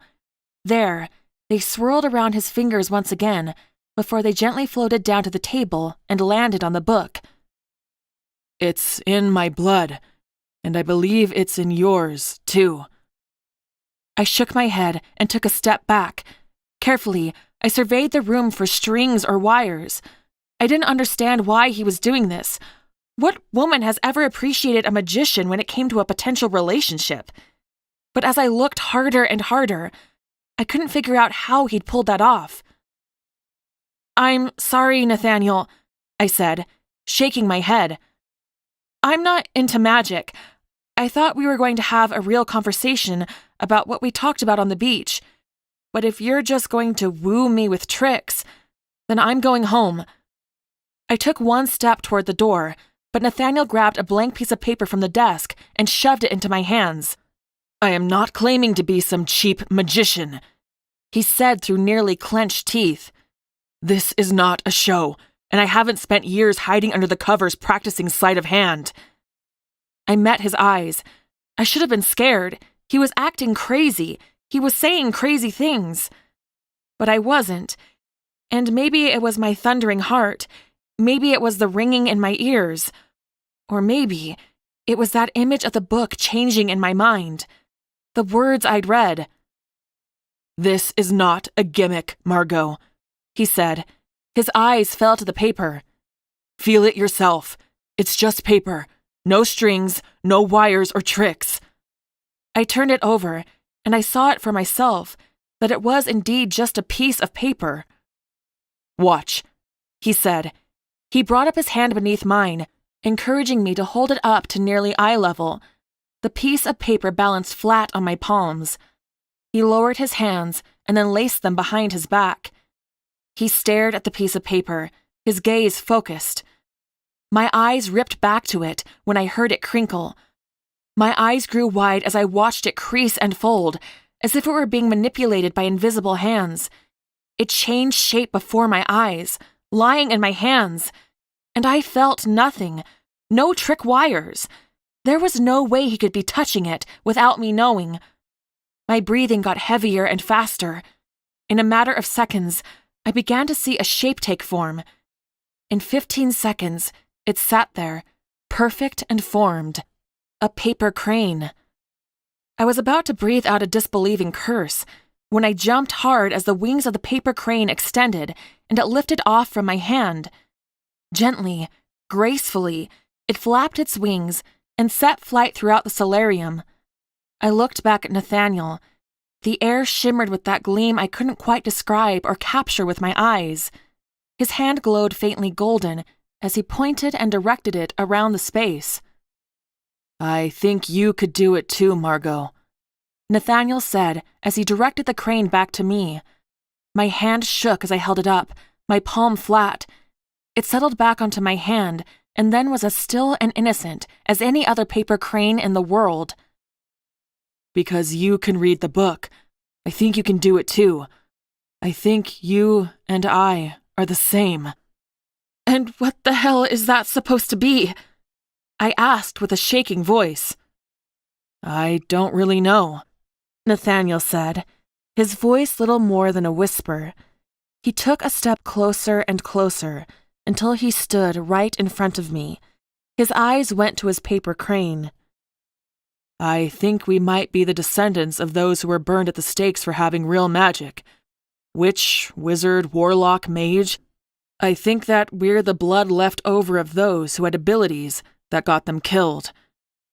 Fear spiked in my blood, and I instantly recalled all the numbers he'd just told me, the witch hunts, the innocent lives lost. He was claiming that not all of them were so innocent. Close your eyes, Margot, Nathaniel said. I didn't mean to do it, but I found my eyes closing. Feel the crane in your hand, he said. He was so close, I could feel his breath on my cheek. I could feel the heat coming off of him. Ask it to move. Will it in your mind. This was crazy. Nathaniel was crazy. Maybe I was dreaming. Maybe I'd fallen on my way to the library and hit my head. That was the only real, logical solution to what was happening. But I did as he asked because I wasn't blind to what Nathaniel had just done. And there was this feeling in my chest, one that asked me to be open. I felt the crane. I asked it to lift. I imagined it. But I still felt it on my hand. When I opened my eyes, it still sat in my palm. It's okay, Nathaniel said with an encouraging nod. Nothing happened the first time I tried it. You're telling me that book taught you how to do what you just did? I asked, because I needed more information. I needed something more solid. You saw the words on the page, Margot, Nathaniel said. His tone was rising just a little, his words coming out faster, with excitement. Just try again, please. I pressed my lips together and let out a hard breath through my nose. I gave him a doubtful look, but I closed my eyes and I concentrated. This is crazy. This is crazy. The words ran through my head over and over again. But I reached out. Lift. Float. Rise. I was filled with doubt and maybe a little fear, but I put the words out, thought them as hard as I could. Something tingled at the back of my neck. It penetrated into my brain, filled my chest, ran to my fingers. I'd never felt anything that felt so good. Margot. Nathaniel's voice whispered soft and quiet, next to my ear. My eyes fluttered open, and I was immediately disappointed to see that the paper crane still sat to my hand. But as I looked up at Nathaniel to tell him this was pointless, my eyes went to the glass walls. Outside, rocks and overgrown weeds and broken roses floated in the air. The second I saw them, a sharp gasp stabbed into the back of my throat, and everything dropped to the ground. A string of curse words slipped from Nathaniel's lips. His hands went to his hair, and he started talking in a string of words that left his mouth so fast I didn't catch a single one. I stepped forward, my eyes fixed on a single rose that now lay on the ground. I pushed the door open and stepped outside. With trembling hands, I picked it up, and I felt something. A call, a voice, a connection. I kept my eyes open this time. Laying my hand flat, I looked at the rose, and I asked it to rise in the air. There was that familiar tingle at the back of my brain, and it didn't even hesitate. The rose floated up into the air. "You're one of us too." Nathaniel breathed in wonder. He stepped to my side, and his eyes watched as I turned the rose over in the air. I think what the book said about affinities. I can make paper do things. You saw the airplanes and the crane. Margot, I think yours is some kind of earth, maybe, because the rocks, the weeds, the rose. His words hit me, and I lost my concentration. The rose fell to the ground, and a few of the outer petals broke off. I turned sharply on Nathaniel. "Explain everything," I said, the most urgent words I'd ever spoken. Chapter 6. A smile pulled on Nathaniel's face, and if I'd been in my right mind, I might have taken a second to appreciate the very first entirely uninhibited one I'd ever seen on his face. But everything in my world had just changed, so I turned, following Nathaniel back inside. "Most students leave once summer arrives," Nathaniel said as he crossed the solarium and walked to the desk. He closed the red book that had shifted all my perceptions and held it between his long fingers. "But I stayed here," he continued as he leaned against the desk. There was wild excitement in his eyes. "I didn't have anywhere else to return to, and no one had bothered me here in the solarium. I spent most of my time in the library, reading everything I could get my hands on when I wasn't working."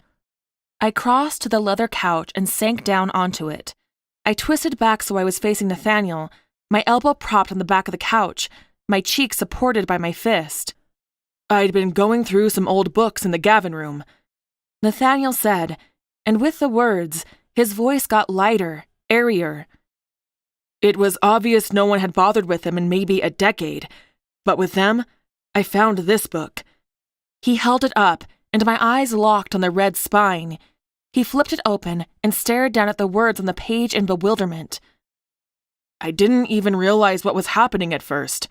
I was holding it, so from the moment I opened it, I could read every word. At first, I thought it was a work of fiction, some old fairy tale." There was a coy smile on Nathaniel's lips as he looked up at me from beneath his lashes.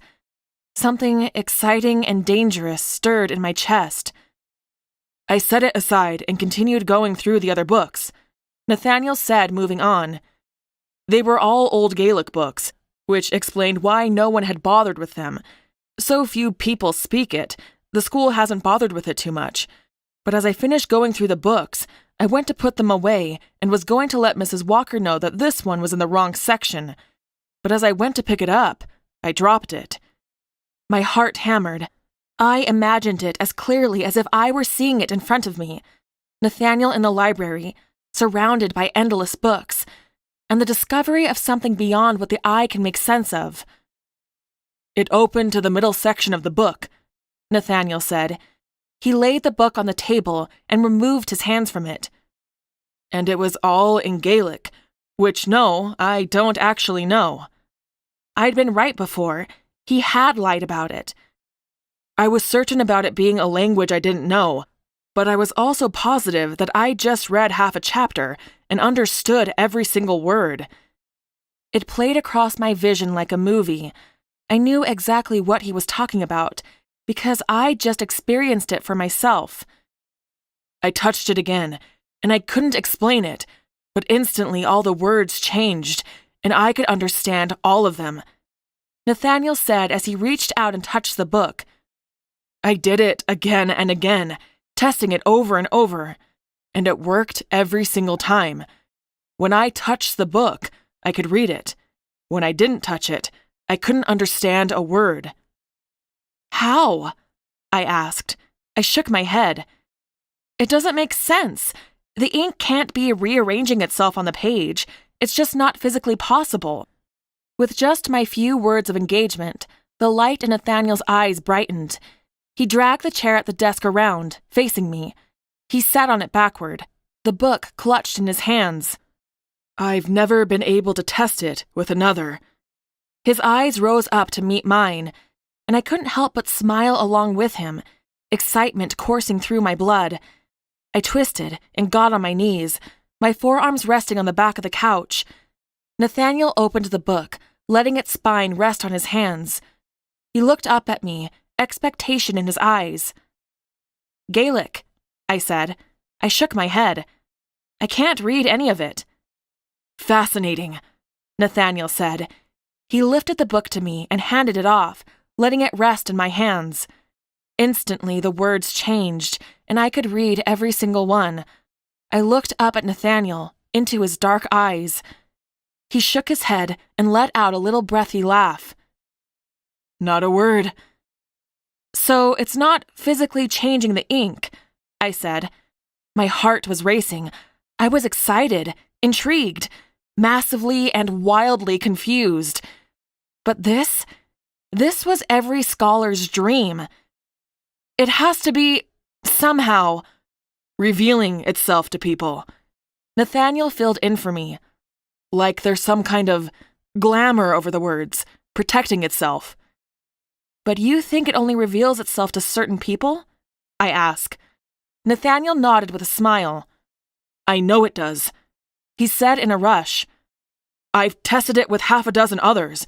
No one could read it. All they saw was Gaelic. And I even asked one of the professors who knows Gaelic. He said it's just utter nonsense. Just random words that mean absolutely nothing."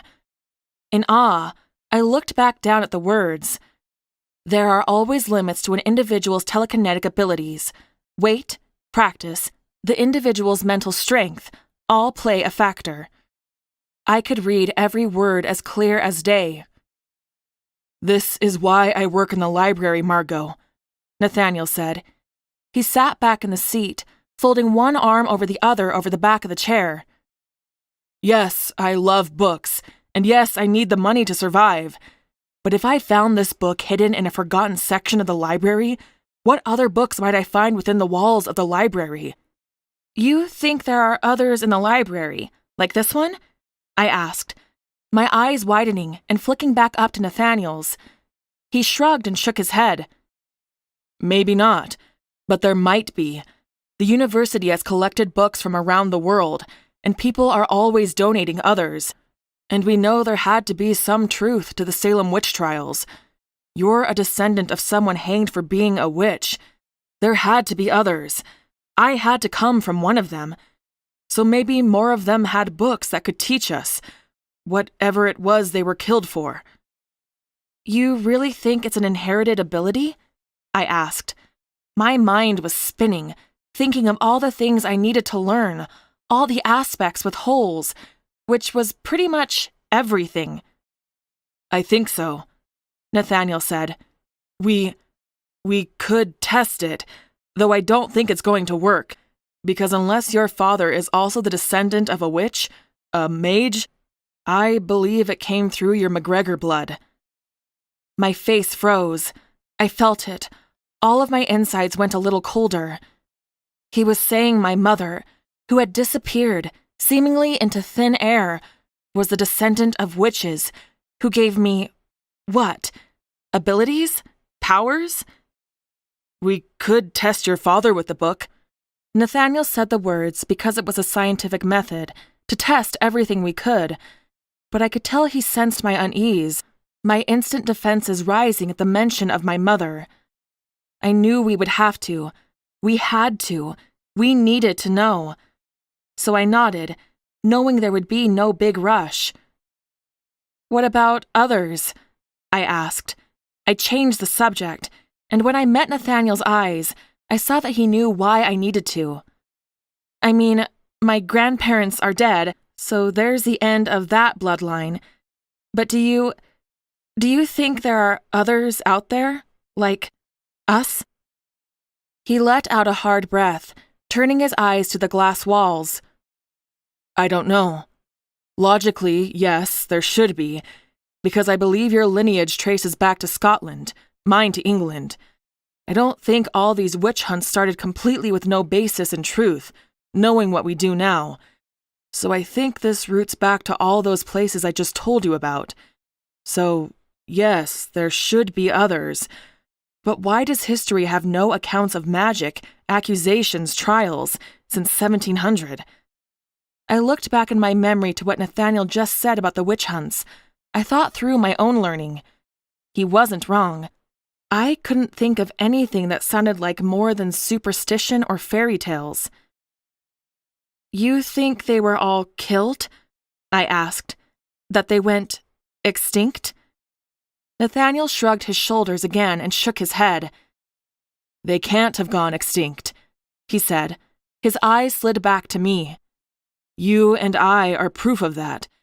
But maybe magic was just forgotten about? What if those who knew how to use it, things just got too dangerous? Or they were killed and were never able to teach their descendants? I think maybe it was just lost. It seemed impossible, but the history of man is long, and many things have been forgotten over the centuries. Things change, traditions die out, entire libraries of knowledge and history are lost. I close the book and look at it with reverence. I'm sure you've read the entire thing? I asked. I nearly have it memorized by now. Nathaniel answered. I nodded. I was certain he did. It's not just about levitation, I said. You didn't just make the airplanes or the crane float. You folded it without touching it. You moved it all around the room. It's about telekinesis, isn't it? A smirk formed on Nathaniel's lips, and it did strange things to my lower stomach. Well concluded, Margot. My heart beat faster and faster. More. What if there were more books out there that could teach us how to do more? It seemed impossible, but what I'd just done with the rose was impossible, and then I'd just done it. Show me something else, I said, handing the book back to Nathaniel. I need to see more. I saw it with my eyes. I felt it, but it doesn't seem real. I'd seen Nathaniel smile more in the last hour than I had in the entire 2 weeks I'd known him. He pushed his chair back and stood. I climbed to my feet, folding my arms over my stomach, and watched as he turned around, facing the bookshelf. He stood there for a moment, considering, and then he raised his hands up, his palms facing the bookcase. I watched his eyes slide closed for a moment, and he took a steady breath in and let it out. His eyes opened again, and the books on the shelf moved. They slid out off the shelves and then shifted left or right, up or down. It was like a beautiful dance of mechanics. Left and up, down, down, and right. They rearranged, and as I watched, I found the order to the chaos. They slipped back onto the shelves once more, now perfectly rearranged in alphabetical order. That's incredible. I breathed out, a breathy laugh bubbling on my lips. And what was their order before? Because I know a librarian can't just put them haphazardly on the shelves. Another smile came to Nathaniel's lips. They were in order of favoritism and the year I read them. I smiled again, shaking my head. This is crazy, I said, smiling. Everything. The fact that a couple of college students found this. Your story, that real... I shook my head again, because it really, truly felt insane, the words coming out of my mouth.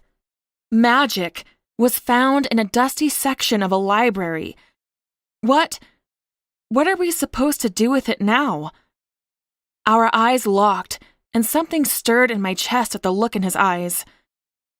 I think it means we study, Margot, he said. There was excitement there, a little danger. There was adventure in them, and maybe a tiny bit of fear. There was an invitation. I think it means we look for the rest, because I know there has to be more like us. I think it means we do whatever we want with it, and I think that we should do it together. That caged, wild creature in my chest was let free then. It fluttered out into the rest of my body, filling up every space, sending my fingertips tingling, my toes on fire, the back of my neck burning. "Okay," I said, having no idea what the future would bring. Hours passed by in an instant. By the time Nathaniel and I looked up and took a breath from poring over the book, it was pitch black outside. The clock hanging on the wall said it was nearly 2 a.m. "Shit," I breathed, scrambling to my feet. We had been laying on the floor, both touching the book so we could read. My dad has got to be freaking out. I can't just not come home, not after everything he's been through. "I'll walk you home," Nathaniel said, also climbing to his feet. He reached for a jacket hanging on a stand beside the door and draped it over my shoulders. I felt my face flush a little bit as I looked back at him and said thank you. We stepped out into the dark, overgrown garden. The air was humid, but the breeze blowing in from the ocean pushed the temperatures low. Our summer days were fading quick. A few stars peeked out from behind the clouds that had rolled in.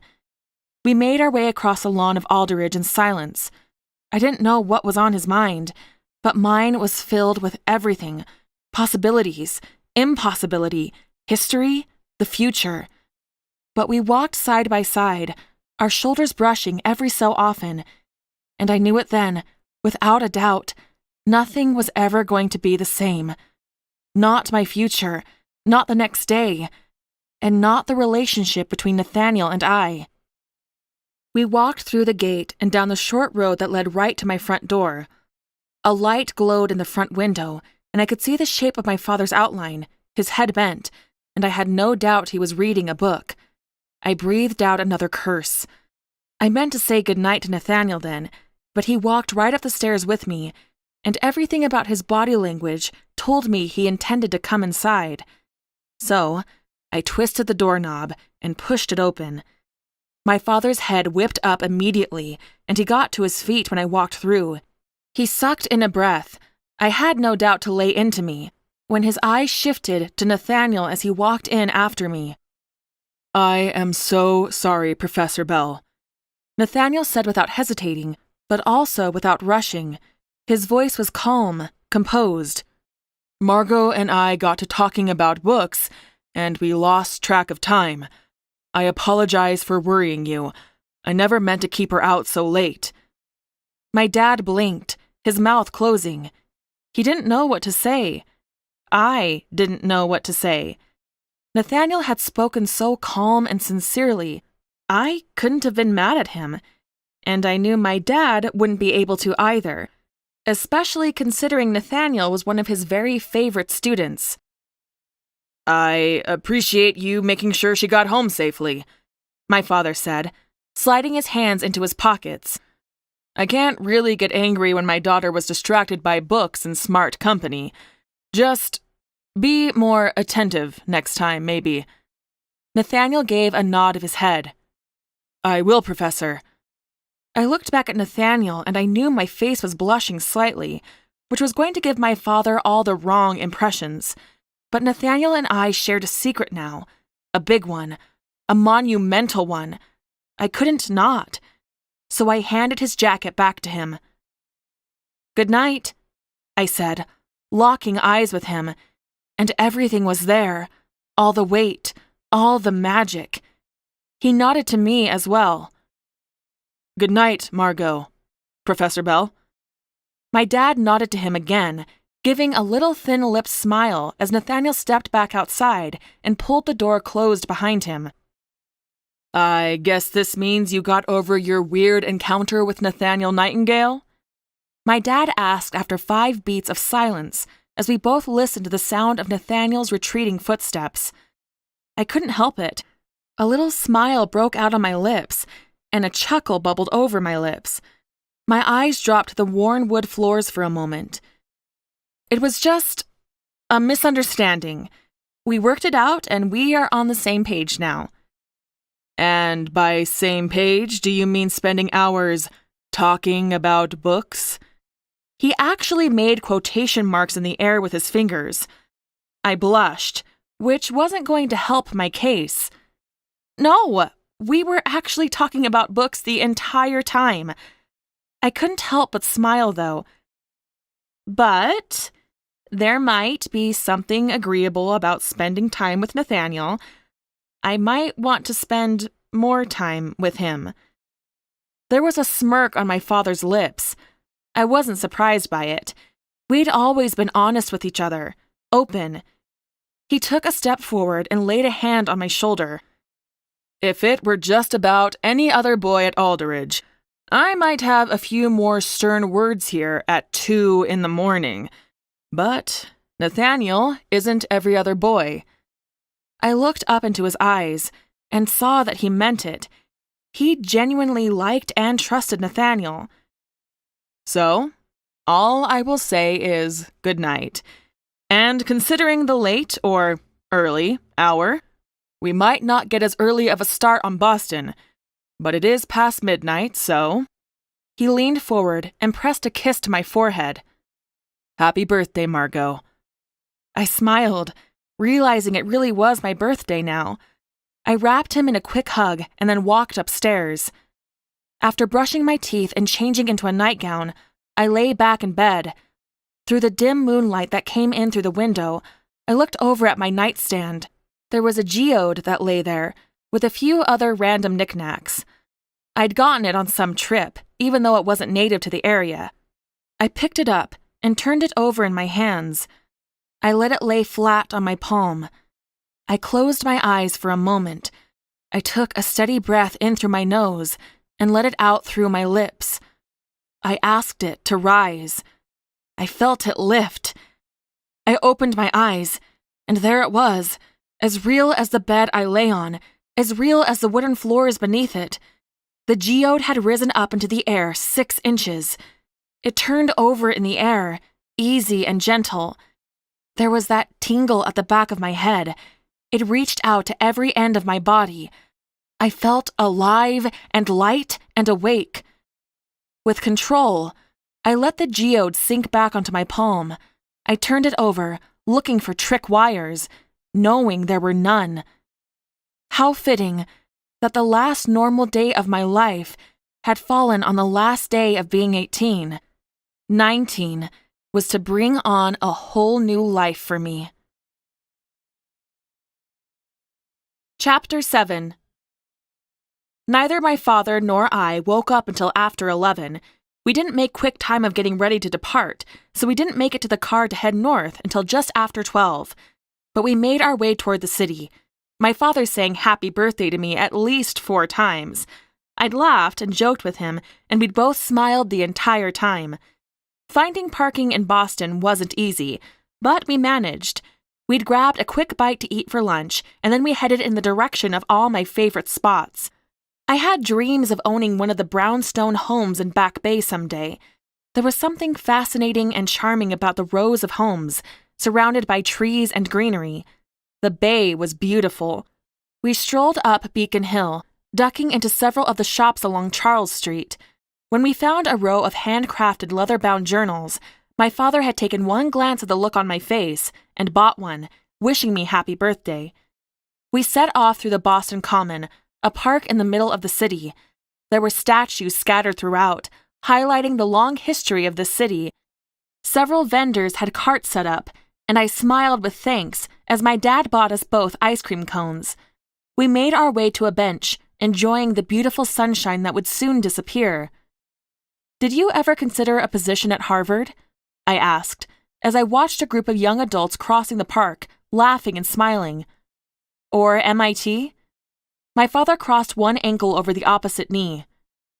"While they're both impressive," he said, looking at a bead of ice cream that rolled down the cone, "I far more enjoyed the smaller atmosphere of Alderidge.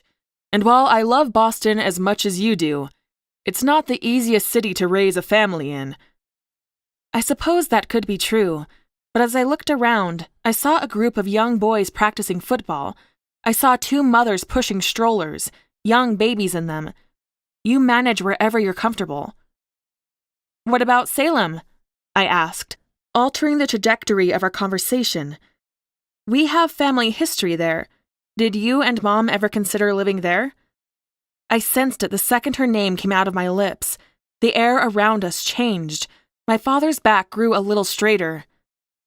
You really think she would ever have wanted to live in a town where her ancestor was killed for being a witch? He asked. His voice was low, his words a little rough. Do you know what Mare was accused of doing? I asked. My heart beat a little faster, talking about my family history, knowing that she was exactly what they killed her for. Dad shrugged, and he seemed a little relieved to not be talking directly about my mother. Who knows? There was a lot of hysteria going on at the time. Those young girls later admitted they made it all up. Poor Mare might have simply crossed someone's sight at the wrong time. I gave a nod, even though I knew it wasn't true. I wondered if there was an account anywhere that would tell me exactly what each person was accused of. I wondered what Mare was capable of. What did she get caught doing? So, Dad asked, tossing the last of his cone into his mouth and chewing. He did that all the time, talked with his mouth full, and it had always driven Mom crazy. Where to next?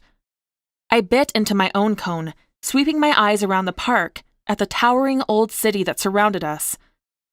The library, I said, my heart instantly jumping with anticipation and excitement. The library it is, then, Dad declared. The Boston Public Library wasn't a simple building. On a quick walkthrough of the building, you actually wouldn't see many books. Architecture and sculptures and murals, yes. You almost had to know where to find the books. There were many different rooms and sections to the library. Some of them were old, as you'd expect, but there were newer parts to the library, containing newer books. I smiled every time I walked through the front doors. A big set of stairs rose up, and overlooking them were 2 lions carved out of marble. It really was like the gateway to a different world. I kept track of my father up until we got to the top of the stairs, where we picked our directions. He went one way, and I went another. I'd worried about having to explain myself and why I wanted to simply open and touch books, but he was gone in an instant. And besides, I was going into Latin. My obsession with books was a given. I made my way through to the sections I had in mind. I admired the architecture as I went, the paintings, the numerous sculptures. I loved how old Boston was. I loved its history and its stories. I couldn't imagine what it would be like to travel somewhere that had much older history. Boston was still a baby compared to some parts of the world. What would England reveal? Scotland, the Mesopotamia area. I wanted to see them all, to learn their secrets. The world's secrets were much bigger than I ever anticipated. I just learned.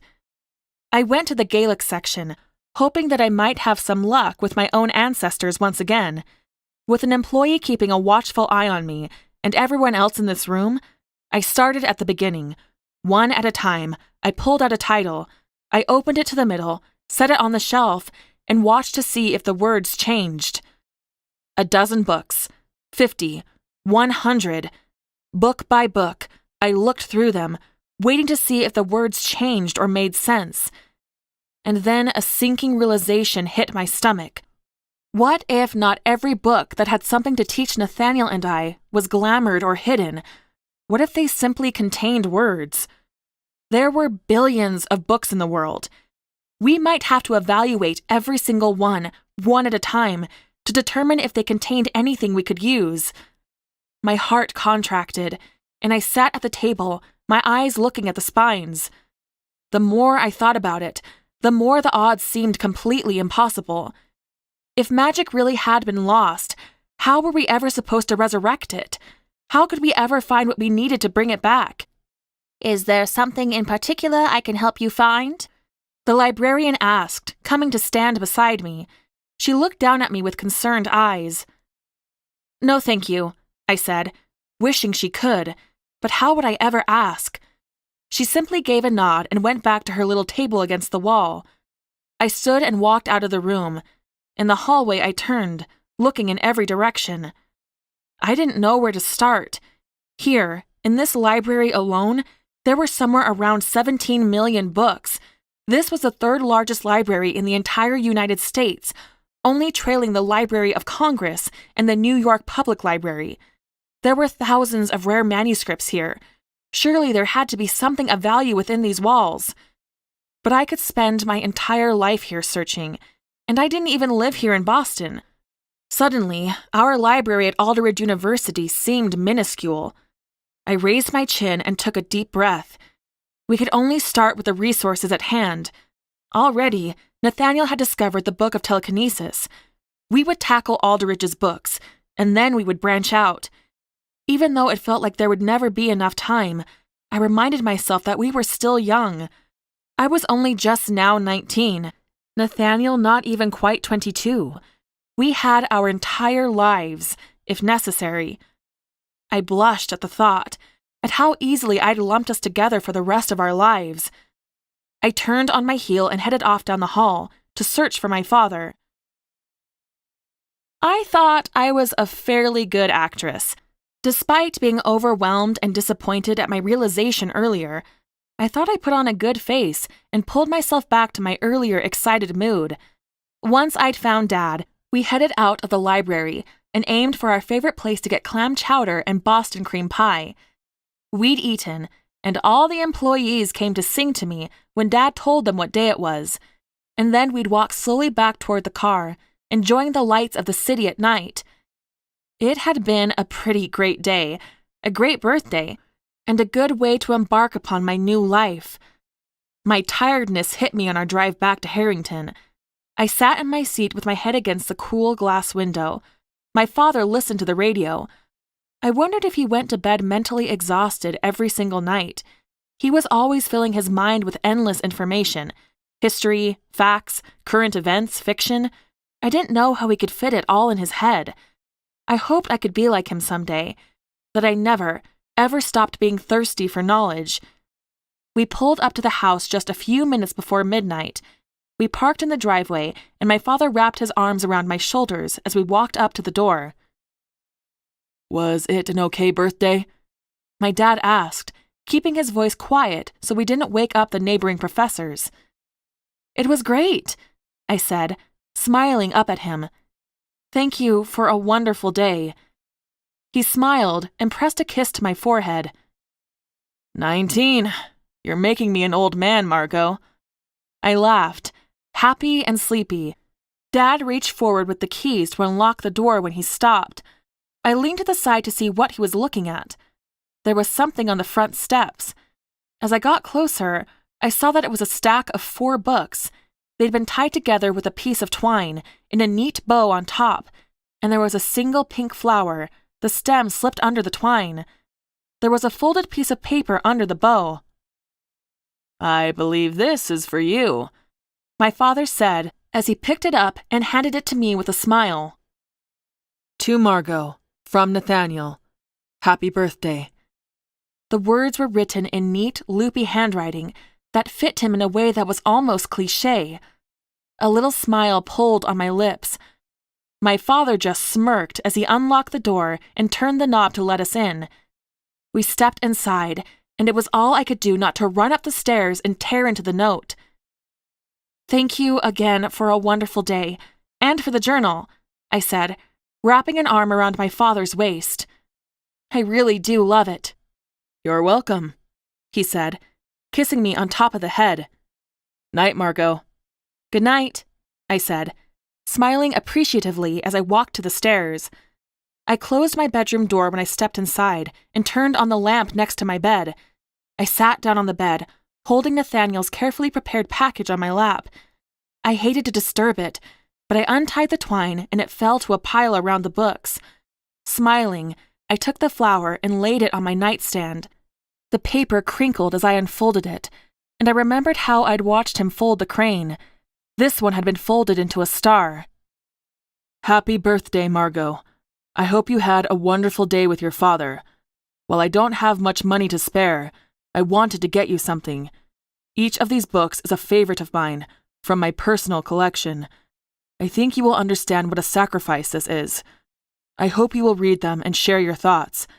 I quite enjoyed losing time talking about books. I smiled, and a little laugh bubbled up from my lungs. I brought my fingers to my lips, brushing over them.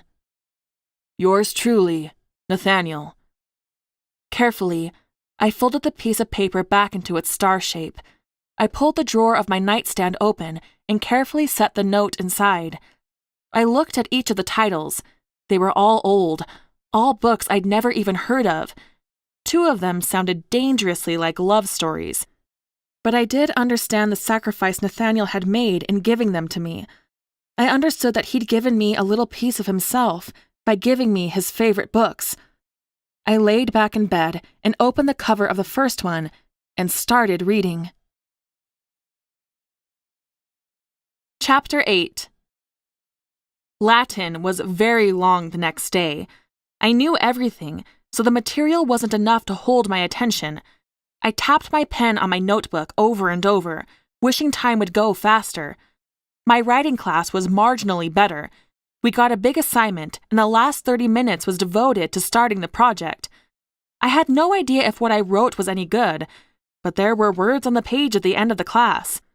I darted from my class out into the hall, looking up and down, hoping to catch a glimpse of Nathaniel, but he was nowhere to be seen. I'd never resented a class so much as I did social studies.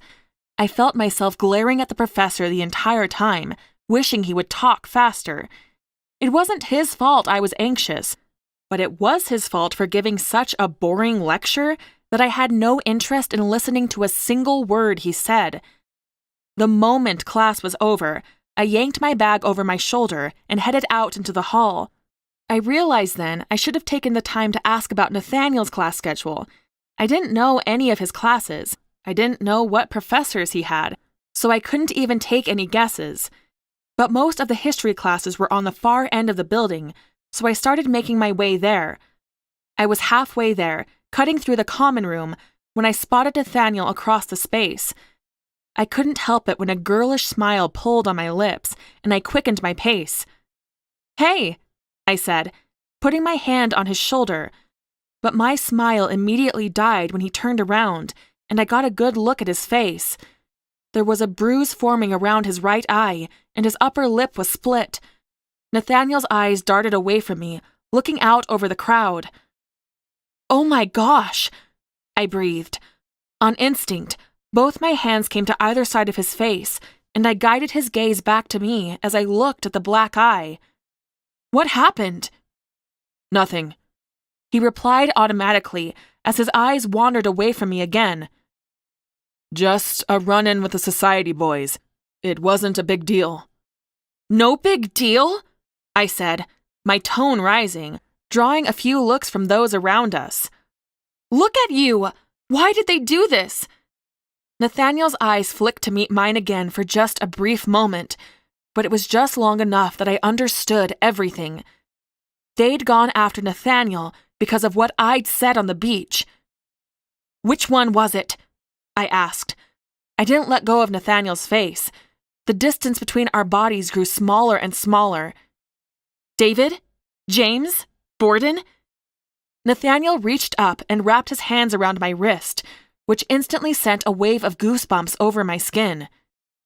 "It was nothing, Margot. Please, just leave it alone." My jaw clenched and loosened, and I could see it in his eyes when he realized his request was never going to happen. I turned away from him, but he kept one hand wrapped around my wrist. My eyes scanned the crowd as they all walked to and from classes, going every direction. And there, across the way, I spotted them. David Sinclair and Borden Stewart. "You two!" I said loudly. Nathaniel's grip on my wrist tightened, a plea to not do this, but I yanked out of his grasp and stepped forward. I could swear I could see red as I stormed between the crowd that had paused to stare. David and Borden both stopped, their eyes looking for me in the crowd. It didn't take long for them to find me. A smug smile took shape on David's face. Borden's lips thinned out and he swallowed once. I walked right up to the two of them. I got within 2 feet of their faces. "Are your egos really that tender?" I asked, my heated gaze sliding from Borden to David. That a few words of opposition spoken on a sunny day at the beach made you retaliate against one man alone? How many of your boys did you take with you, huh? Did you feel like the big man when you all went up against him by himself? Do you feel better now? David opened his mouth to speak, but I took another step closer, getting right up in his face. If you have a problem with me and my mouth, you can come to me and deal with your insecurity, I said, my voice dropping lower because I knew that the entire room was listening. But if you ever touch him again because of something you didn't like coming from my mouth, I'll go to Dean Lowell and tell him about that time you slid a hand up my skirt in the library, and you'll be gone before morning. Shame on the name Sinclair forever. I never... David began to say, but I cut him off. But Dean Lowell is a very old family friend, I said, letting a wicked smile begin to curl on my lips. He's known me since I was born, and who do you think he's going to believe? Someone who's practically family, or the rich boy who has to buy good grades to keep his family proud? David glared at me, but I saw the fear in his eyes. Something in me liked that I could make someone like him feel that way. Don't ever touch Nathaniel again, I said, glaring at him with venom. My eyes slid to Borden, who stood there silent with an unreadable expression. I glared at him, looking him up and down, trying to get a read on him. When I couldn't, I looked back to David. He was scared, but I also saw a promise in his eyes that somehow he would try and find a way to make me pay. I made a deal with myself then. I'd be ready when he came after me. But I meant it. If he went after Nathaniel again, I'd get him kicked out of Alderidge for good. I turned and walked away from the leaders of the society boys. The entire room was dead silent now, every pair of eyes on me. I let my hips sway just a little. I held my chin high. I wasn't this kind of person. I was a good girl who was a good daughter and a good student. I'd never even been tardy to a class. But something protective and fierce had woken in me since that day on the beach. Nathaniel fixed his eyes on me as I walked to him. I couldn't quite read his expression, but I didn't hesitate as I reached for his hand. I made sure everyone could see. I leaned into him just a little, and I flaunted my boldness in their faces. I pulled Nathaniel after me, in the direction of the library. So, let me get this straight, he said, as soon as we were out of earshot of the crowd, erupting with gossip and opinions behind us. I'm not allowed to try to protect you from the society boys, but you can publicly stand up to them in front of a large portion of the school, defending me. A little smirk formed on my lips, and two emotions warred in me. Amusement, but also a little bit of regret for my words before. I'd meant them, but maybe I'd been a little too sharp. David can't do anything to me, I said, as I laced my fingers through Nathaniel's and continued at a quick clip toward the library. I have too many connections here, and it was kind of fun, stepping up to battle. You're certainly no damsel in distress, Margot. I looked back to see a smile pulling on Nathaniel's lips. More like a damsel with a dagger. I smiled too, my heart fluttering in my chest. We walked through the main doors of the library, and while I might not have known his class schedule yet, I did know he worked today. But we had a little bit of time, so I cut down an aisle of books and set off down a hallway toward the very back, the most remote corner of the library. The item room was one of the least occupied rooms. It was more of an overflow room, the room where they put the difficult-to-define books, the books no one wanted to read, the ones that had been forgotten about. But it was a bit larger than the others. There were two couches in the center of the room, pointed at each other, a coffee table in between them. A fireplace was against the far wall, and this was one of the two that were still used. But not today. The weather was still nice. The shelves wrapped around the outside walls. They weren't full, not like the other rooms. They were only maybe a third filled. I kind of felt bad for the item family. All the rooms were named after families who had donated money or significant contributions to the school. It should have been prestigious, but this room was practically forgotten about. As we stepped into the room, I closed the double glass doors behind us. I knew no one would be coming to interrupt us, but still, I liked the feeling of privacy it provided. "I hope you had a good birthday yesterday," Nathaniel said. He walked into the room, and automatically, he started making his way around the room. He grabbed random books and opened them, studying them for a moment, before putting them back on the shelf and moving on to another. "I did," I said with a smile. I knew I should be helping in the search, but instead, I went to the couch and sat down, stretching my legs out along it. "Dad and I have gone up to Boston for my birthday the last few years." "You like the city?" Nathaniel asked. He didn't look back at me, though. He kept looking through books, searching desperately for something beyond words. "I love Boston," I said. With his back turned to me, I got the opportunity to observe him without him knowing. His shoulders were broad enough to impress. His arms were lean and strong. His waist was narrow. His legs were long and looked capable. He had a nice figure, and I wasn't embarrassed to be looking at him. "You don't?" "It's not that," he said, as he set another book back on the shelf. He reached for another. "I just prefer the slower lifestyle. Everyone is in a rush in the city." He was right. Everyone was in a rush, which was exciting, and I kind of liked it. But it had been a relief when we got home last night, and I could take a deep breath without bumping into someone. "Thank you for the gift," I said. My words got lower then, quieter. "I wasn't planning on it, but I was awake all night reading Death of the Crows." Nathaniel looked over his shoulder then, a smirk pulling on his lips. He put the book in his hands back on the shelf and crossed over to the middle of the room. He took a seat on the opposite couch. He rested one arm along the back of it and crossed one ankle over the opposite knee. He looked absolutely at home here, like the gatekeeper to all the world's knowledge. "You liked it then?" he asked. I couldn't help it. A silly smile broke out on my face. I looked away, shaking my head. "I absolutely loved it," I confessed. "It twisted my heart and shattered it and put it back together, but not in the same shape." I fell in love with it a little bit right then.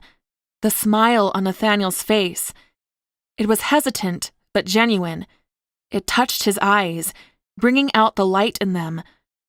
I took a mental picture and I stored it away in my heart. "And what about the ending?" he asked. "Who was right, the witch or the widow?" I knew he would ask, and I knew it was going to trigger a strong response in me. I launched into my opinion. He responded with his own, and back and forth we argued and discussed, and it was incredible and beautiful. Then Nathaniel looked at his watch and swore, bolting to his feet. He was late for his shift at the library. "I'll walk with you," I said, stepping to his side.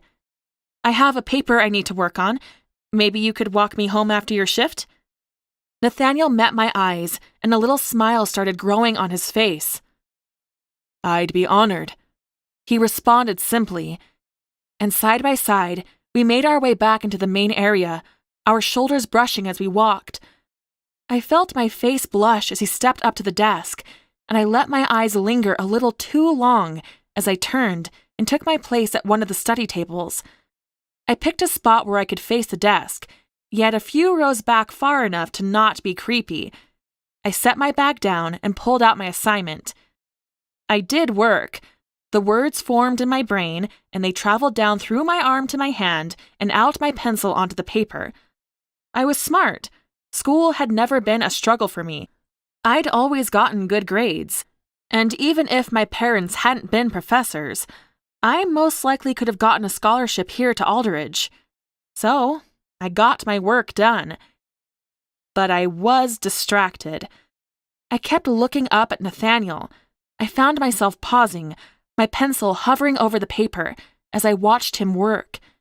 He helped students find their books. He organized returns onto the cart. He made repairs to volumes that had been haphazardly tossed into bags. I knew I was falling for him. I considered myself a somewhat self-aware person. So I asked myself, why? Was it simply because we both had these supernatural abilities? I didn't think it had anything to do with that, actually. I thought it had everything to do with his old ways, which matched my own. The way he spoke, his careful appearance. I thought it had to do with his quiet strength and independence, his calm nature in the face of horrible people. I thought it might have been his respect to my father and the way he had opened up to me the more I had gotten to know him. Nathaniel had everything that had been missing from me and every other boy. He was a rare find. I tipped my head back down, smiling to my homework. My pencil started scratching at my paper again. A minute later, I startled when something slid across my page and landed right under my nose. It was a paper airplane, folded to perfection. My eyes darted up, and across the large space, my eyes met Nathaniel's. A small, knowing smile pulled in one corner of his mouth, one mirrored on my own face. I unfolded the paper and found his neat handwriting on the page. How will you ever get any homework done when you're staring at the back of my head all evening? I'm messing up every bit of alphabetizing. You're very distracting, Margot Bell. I knew my face broke out into a smile, so I kept my face down toward the paper. I grabbed my pencil and quickly scrawled a response. I am not staring. Get back to work and stop flattering yourself. The moment my pencil left the paper, it instantly folded itself back into a paper airplane and took off. My eyes grew wide with shock and worry as I watched it dip low, trailing along the floor, headed back to the help desk. I looked around, making sure no one saw, and found that everyone's heads were turned down to their books or homework. I looked back just in time to see the airplane rise up the side of the desk and skid along the surface to stop right in front of Nathaniel. He grabbed it and unfolded the airplane. I immediately locked my eyes back on my homework and tried to concentrate. I'd written one sentence when the airplane landed on my paper again. I unfolded it to see he'd written his response beneath mine. Liar. I chuckled, only to immediately be shushed by Mrs. Walker, who was down one of the aisles directly to the side of me. I muttered an apology and grabbed the airplane, tucking it into my backpack. I glanced up just once more. My eyes caught Nathaniel, already looking right at me. Really, I didn't need to blush any deeper, but I did. A small smile crossed his lips, and his gaze lingered for just a moment longer, and then he got back to his work. I pushed my papers, books, and backpack across the table, and then I stood up and walked around, sitting in the chair opposite of where I'd been sitting. There. Now neither of us would be as distracted. I shook my head and got back to work. The soft brush of something against my face fluttered my eyes open. My neck hurt. A piece of paper stuck to my face for a moment before it fell back to the table as I sat up. Nathaniel's eyes leveled with mine. Sleepily, I blinked at him.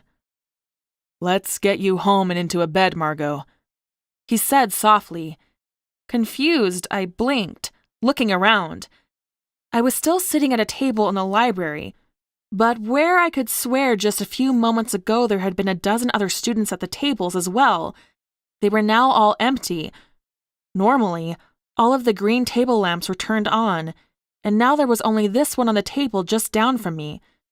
It was quiet, quieter than the library normally was.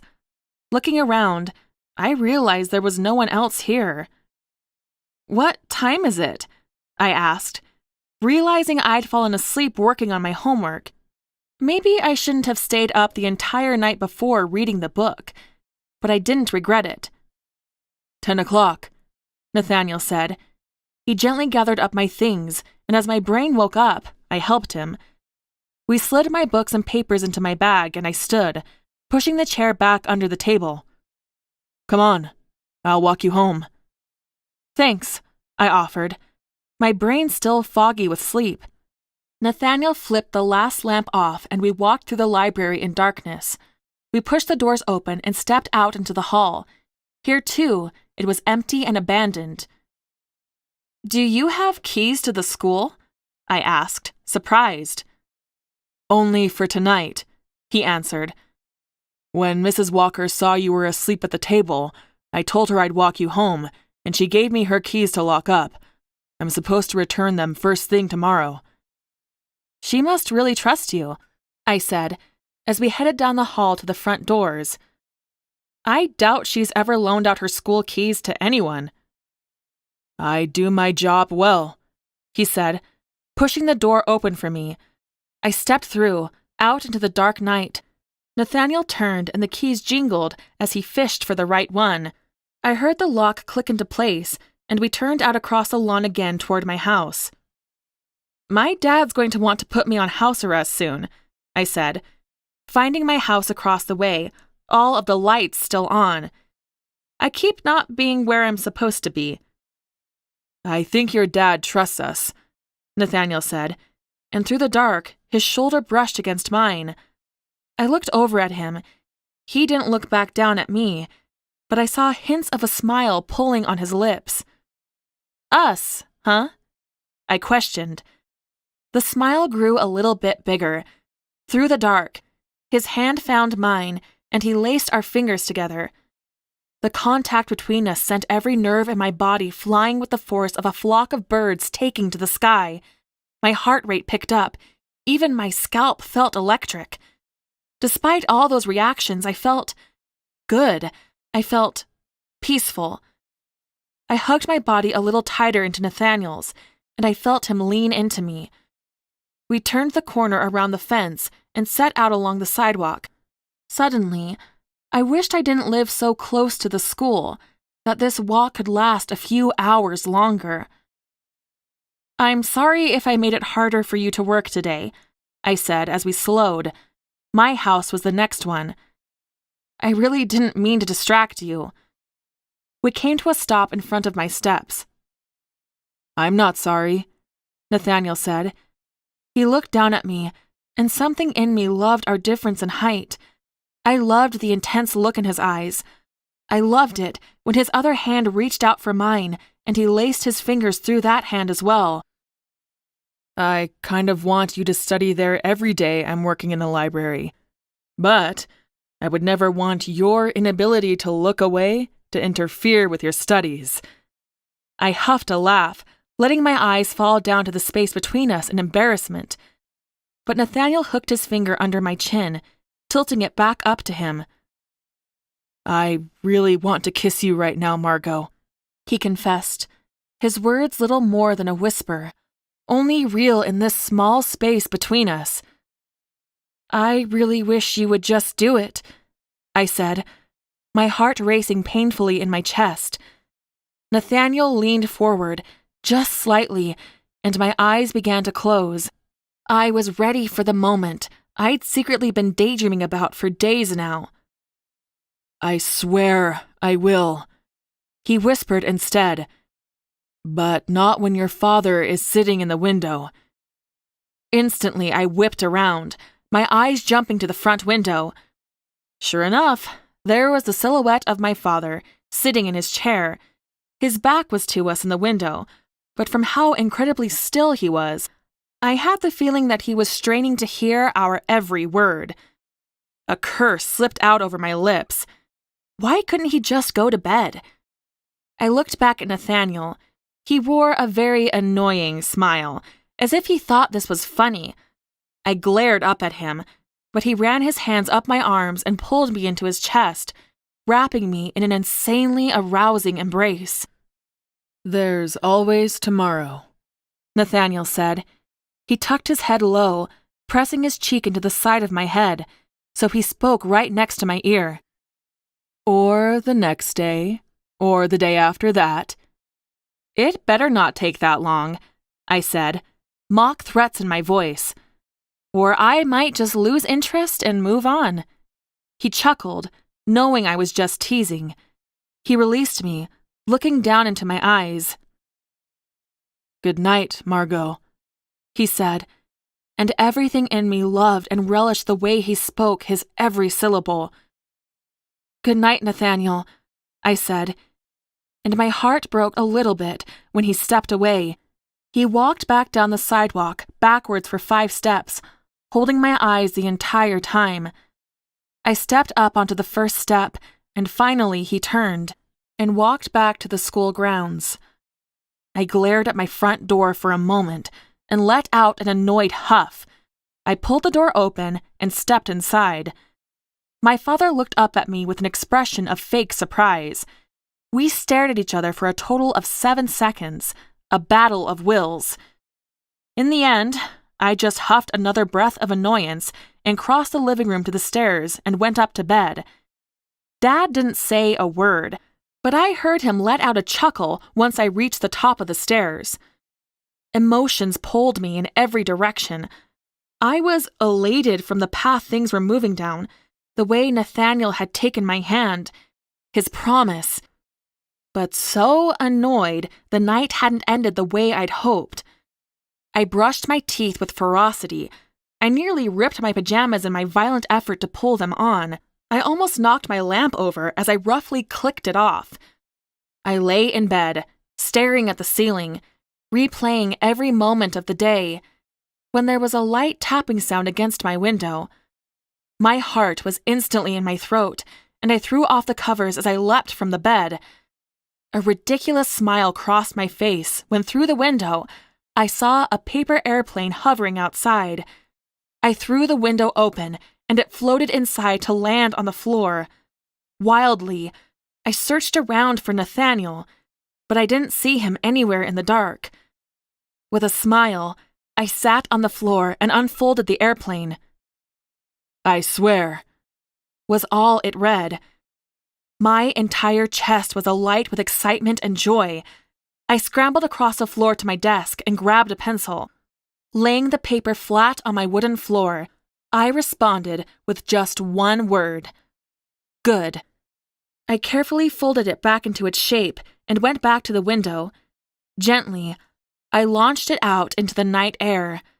It glided through the air, dipping down and out, and then, like a magical wind, it caught and changed direction, heading immediately in the direction of Nathaniel's solarium. It rose up and over the fence, and sailed over the lawn, directly toward the abandoned north wing of the university. With a smile, I slid the window closed. With my heart pounding and my mind whirling with anticipation, I crawled back into bed and pulled the covers up to my chest. I lay there, smiling up at the ceiling, seeing nothing but Nathaniel's lips and intense eyes. Guess I wouldn't be getting any sleep that night either. Chapter 9. I felt stupid the next day. I'd searched for Nathaniel in the halls before and after each of my classes. My heart had been hammering the entire time, my brain fixed on one thing, and one thing only. We were planning to kiss, soon. How juvenile was that? Who plans out their first kiss? It was something that should happen in the heat of the moment, not something that was scheduled out on the calendar with a date and a time. I'd shaken my head at myself after my last class. I really debated just going home right then and putting myself in seclusion until I could get my head on straight. But still, I found my feet pointed in the direction of the library. I was halfway there when I heard a set of determined footsteps walking up behind me, and my skin went cold when I looked over to find David Sinclair walking right beside me. "You've got spunk, Margot," he said, walking quick to keep up with me. "You're not afraid to speak your mind, and you can take charge even with everyone watching and waiting for you to screw up." "What do you want, David?" I asked, my tone even and cold.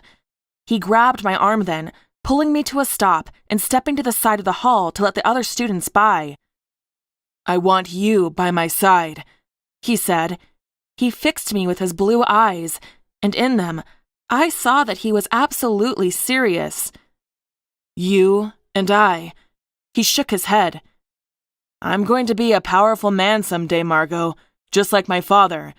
And while I might love my mother, she only ever wished to be at home making baby after baby and cooking award-winning pies. But you and I, as a team, we could be the type that makes history. I pressed my lips together, letting out a hard breath through my nose. I stared into those blue eyes, looking over his face, his expression. David wasn't particularly tall, though he still had a few inches on me, but he kept himself very physically fit to make up for it. He was always out running, or at the gym, or at the school's pool. He wore the nicest suits in school. His hair was always perfectly slicked back, the products gleaming against his dark hair. He looked like a powerful man already. Some girls might throw themselves at you because, you're right, we all know you're going to be a powerful, rich man someday, I said, my eyes rising back up to meet his. But there are more important qualities. You've been an asshole your whole life, David Sinclair. You're cruel, and you're vain, and you think people will bow down to you.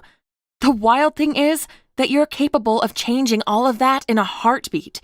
You could wake up tomorrow and decide you want to be a better person. But I don't see that happening. I took a step back from him, out of his reach. His eyes widened slightly, and I watched as his jaw grew hard and tight. I would say I'm flattered by your offer, but I'm really not, I said, shaking my head just once. From across the hall, I saw his henchmen, James and Borden.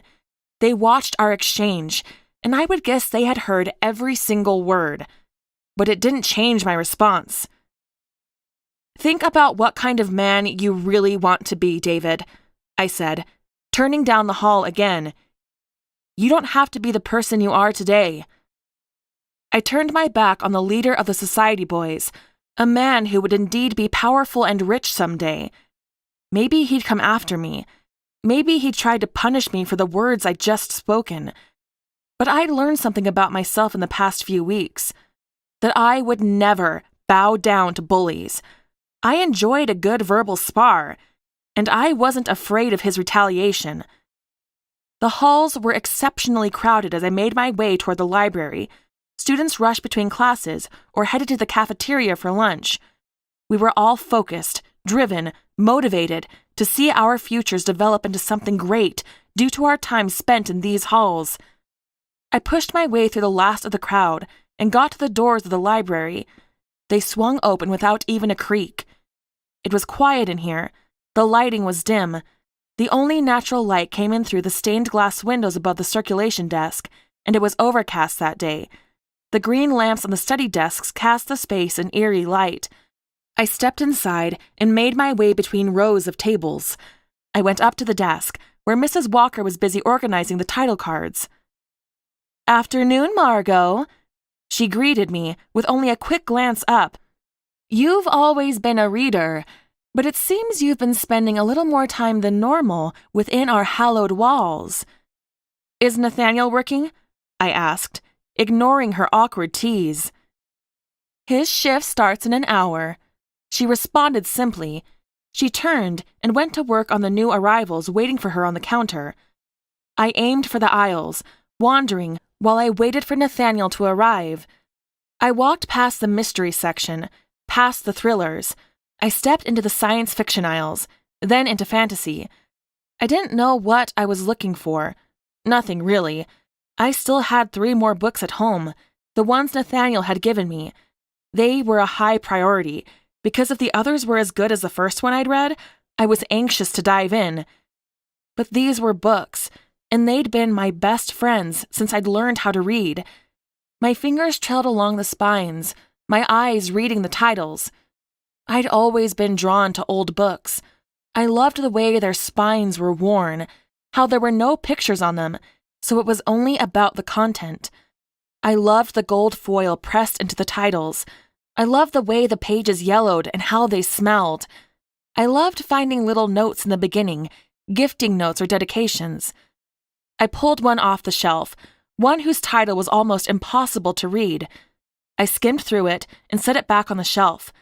I plucked another out and started reading the first few paragraphs. A few minutes later, I set it back when it failed to pull me in. I wandered farther down the aisle, my eyes skimming up and down, searching for interesting spines. One on the second to the bottom shelf pulled my attention. The spine was an old yellow and it bore no title at all. It was thin, the pages short. I bent down and pulled it off the shelf. The Coin of Compulsion, the title read, but there was no copyright page, no author was noted, and it was all handwritten. I turned the page and found it was all in poem format. It told the story of a rich, lonely young man who could not find an honest wife. He'd courted many women, but when they got close to their wedding, he found each of them had lied to him about something important. One had already been married and was trying to steal his money. One was simply up for the challenge of winning him over, and one was simply tired of working and wanted a man to take over. So the young man had bewitched 7 coins so that when he gave the coin to someone, they could only tell him the truth. With each new woman he courted, he gave them a coin, and they all revealed their truths, ugly and sinister. Finally, with the 7th, he found an old friend who confessed that she had loved him her entire life, but was too scared to say anything. She wanted nothing from him but his love. They married and lived happily ever after. I couldn't decide how I felt about the young man's actions as I came to the end of the poem. No one wanted to be lied to, but forcing everyone to tell the truth when they didn't know he was making them? I didn't know what was right or wrong. I went to set the book back on the shelf when my fingers turned to the page. There were always a few blank pages at the end of a book, but with this one, I found more writing on those last few pages. To bewitch the coins, the bearer must grasp the coin in their hand and confess one truth to the coin. Upon giving the coin a compulsion to another, they will be unable to lie to you for the rest of the day. My heart beat hard in my chest. Blood raged in my ears. I looked up, though my eyes fixed on nothing but the books on the shelves. These felt like instructions. The handwritten story, the unnamed author. I stood up straight, looking down the aisle, back toward the study desks. My boots clicked on the wooden floor as I nearly ran down the aisle, and just as I stepped out into the study hall, I ran straight into Nathaniel, on his way to the help desk. "I think I found another," I blurted in a harsh whisper. I grabbed his hand, yanking him down the aisle. With bewildered eyes, he looked down at the yellow book in my hands. It's written by hand, and it tells this terrible story, but at the end, I looked up at Nathaniel, knowing my expression must be wild and crazed. There are instructions. I knew I hadn't really explained everything, but my mind was racing too fast to make a logical presentation. I was searching my room mentally for any coins. Pennies, quarters, nickels. I knew there wouldn't be much, but I had to have some. "You sure?" Nathaniel asked. His voice was breathy. He indicated for the book, and I handed it over without thought. It's not like the other one. No glamour." "Why would they all be that way?" I challenged. "There could be hundreds of different authors, all of them teaching different things. Not every mage would have thought to hide their writing." Nathaniel's eyes rose, and they searched the aisles behind me, though I knew he wasn't really looking for anything. I saw wild excitement building in his own eyes. He seemed taller in that moment. His shoulders seemed to broaden. "Do you have anywhere to be this afternoon?" he asked, his eyes dropping back to me. "No," I said, a smile starting to grow on my face. One mirrored on his. He handed the book back to me. "I'm going to tell Mrs. Walker I'm not feeling well. Meet me at my place in 10 minutes. I nodded once, smiling like a lunatic. He turned, heading for the desk. I turned for the exit, carefully slipping the yellow book into my bag. The clouds overhead were growing thicker and thicker. The wind started picking up, and I could tell a storm was on its way in. I picked up my pace and was running by the time I got to the fence that sectioned off the ruined north end of the university. The first few drops started to fall as I cut into the overgrown, abandoned garden, and by the time I saw the solarium, fat rain started pouring from overhead. I yanked the door open and stepped inside, shaking the rain off me. Glancing around, I saw that it looked exactly the same as the other day. It was still cozy and comfortable. It still smelled exactly like him. But it was darker today with the clouds overhead. It was kind of beautiful, seeing the rain hitting the sloped glass roof. I just slipped my bag off and set it on the empty desk when the door opened again and a drenched Nathaniel stepped inside. Rivers of rain ran down Nathaniel's face, and his suit jacket was entirely soaked. He peeled it off and carefully hung it on the coat stand beside the door and started unbuttoning his shirt. There was a blush on Nathaniel's cheeks as his eyes met mine. He turned away, stepping up to the dresser beside his bed.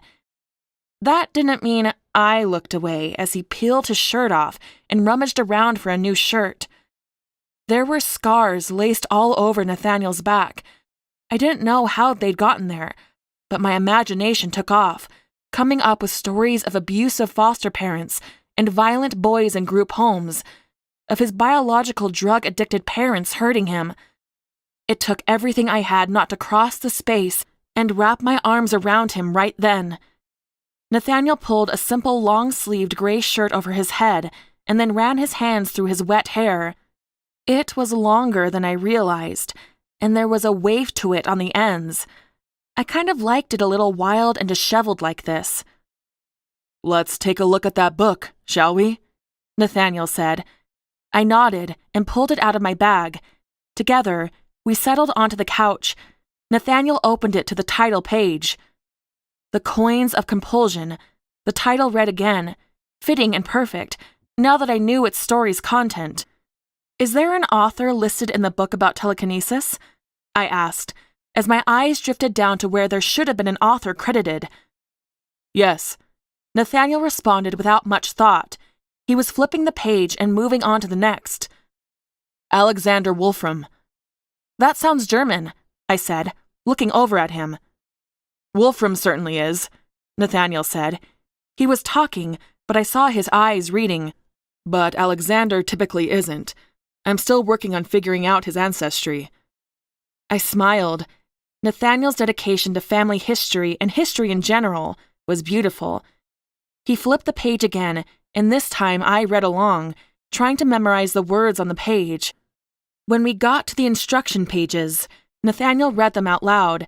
He stood as he did so and went to the shelves that lined the wall next to his bed, above his dresser and a rack that held his suits. He grabbed a jar there, and as he came back to the couch, I saw that it was filled with change. When he finished reading the instructions, he looked up at me. "What do you think?" I asked. My heart was racing. "Is it real?" "Only one way to find out," he said, his words breathy with excitement. He reached into the jar and drew out 2 coins. He placed one in my hand and wrapped his long fingers around his own. "Wait," I said, interrupting him before he could speak to the coin. "The only way we can test this right now is on each other." Nathaniel looked over at me, and I could tell from his expression that he hadn't even thought about that yet. I'm okay with it, I said. I just want to make sure we're both prepared for the consequences of the next 24 hours of absolute honesty. This might turn into more than we asked for. Nathaniel looked at me for a long moment. I watched as his eyes fell from mine down to my lips. A hunger woke up in my lower belly, and I found myself leaning forward just a bit. "I still really want to kiss you right now, Margot," he said. He had leaned in slightly closer too, and our lips were only inches apart. "But maybe it's best we wait. What if things come to light because of this, and one or both of us changes our minds about what we want?" His words made my stomach feel sick. I felt them sinking down in me with a heavy coldness. I shook my head. "Don't say that." I could nearly hear him saying the words, but they might, even though he didn't say them out loud, but he simply gave a nod. We both looked down at the coins in our hands, and a long moment passed while we both considered if it was worth it or not. I closed my hand around the coin and brought my fist up to my lips. I always wanted to be a ballerina when I was a little girl. I said the first simple truth that came to my mind. Nathaniel looked over at me, a surprised smile pulling at his lips. I shrugged in admission. He held his own fist up to his lips and whispered to his coin. I always wanted to be a samurai when I was a boy, so I could protect myself. Nathaniel's confession broke my heart, especially considering the scars I'd just seen on his body. I opened my fist, and the penny lay on my hand, looking absolutely normal and ordinary. Nathaniel lay his open, and it looked just the same. "Who wants to go first?" I asked, and even though I said I was okay with it, this did make me feel uncomfortable. People lie and keep secrets to protect themselves. I never thought of myself as a liar, but people twist things all the time to help themselves out. What wasn't I being honest about and hadn't even given a second thought to? "I will," Nathaniel said. He lay his own supposedly enchanted coin on the coffee table, next to the jar of change. He set the book down next to them. He held his hand out and locked his eyes with mine. He wasn't afraid. He wasn't hesitating. But I did. I held the coin in my hand for 3 long seconds, hoping and praying that this wasn't a terrible, horrible idea. Holding my breath, I laid the coin in the middle of Nathaniel's palm and pulled my hands back to my chest. They shook as I clutched them together. "Ask me something, and I will try to give an answer that is a lie," he said. I wished I had his confidence. I racked my brain, trying to come up with something simple, something that couldn't possibly ruin anything. "Do you like broccoli?" I came up with, and instantly felt embarrassed about it. "No." He said the words without hesitating. I blinked at him for 2 seconds, racking my brain, trying to come up with a way to definitively test this.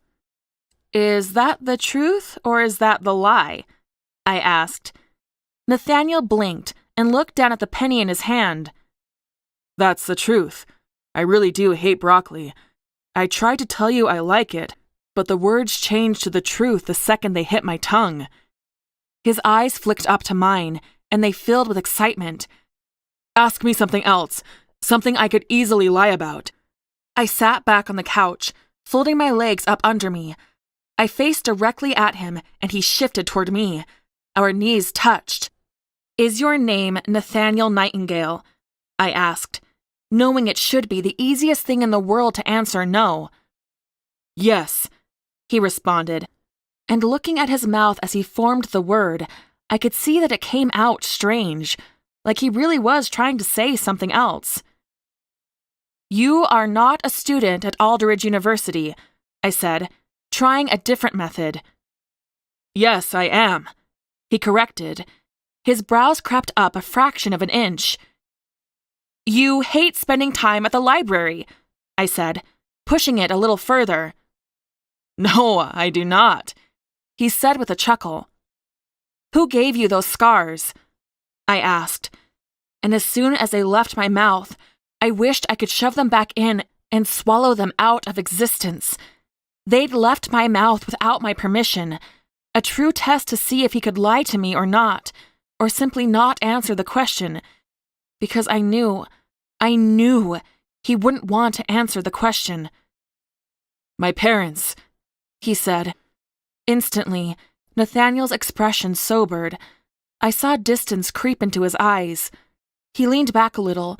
One of his hands rose up to cover the place where I'd seen the scar on his lower stomach. "One of them threw something at me. I don't remember what. They should have taken me to get stitches, but they didn't." His hand moved to another scar that laced across his back. "A boy from the group home, when I was 14. I was new. I thought no one had claimed a bed, so I took it. I was wrong. He had a knife." A hand came to my mouth to cover it, to hold in the cry that ripped through me. I shook my head. Tears pricked the back of my eyes and welled. "I'm sorry," I said, shaking my head. I don't want to do this anymore. I didn't mean—" Nathaniel sat forward and pulled my hand away. His eyes were still dark, and he looked down in his lap, but I felt calm radiating off him.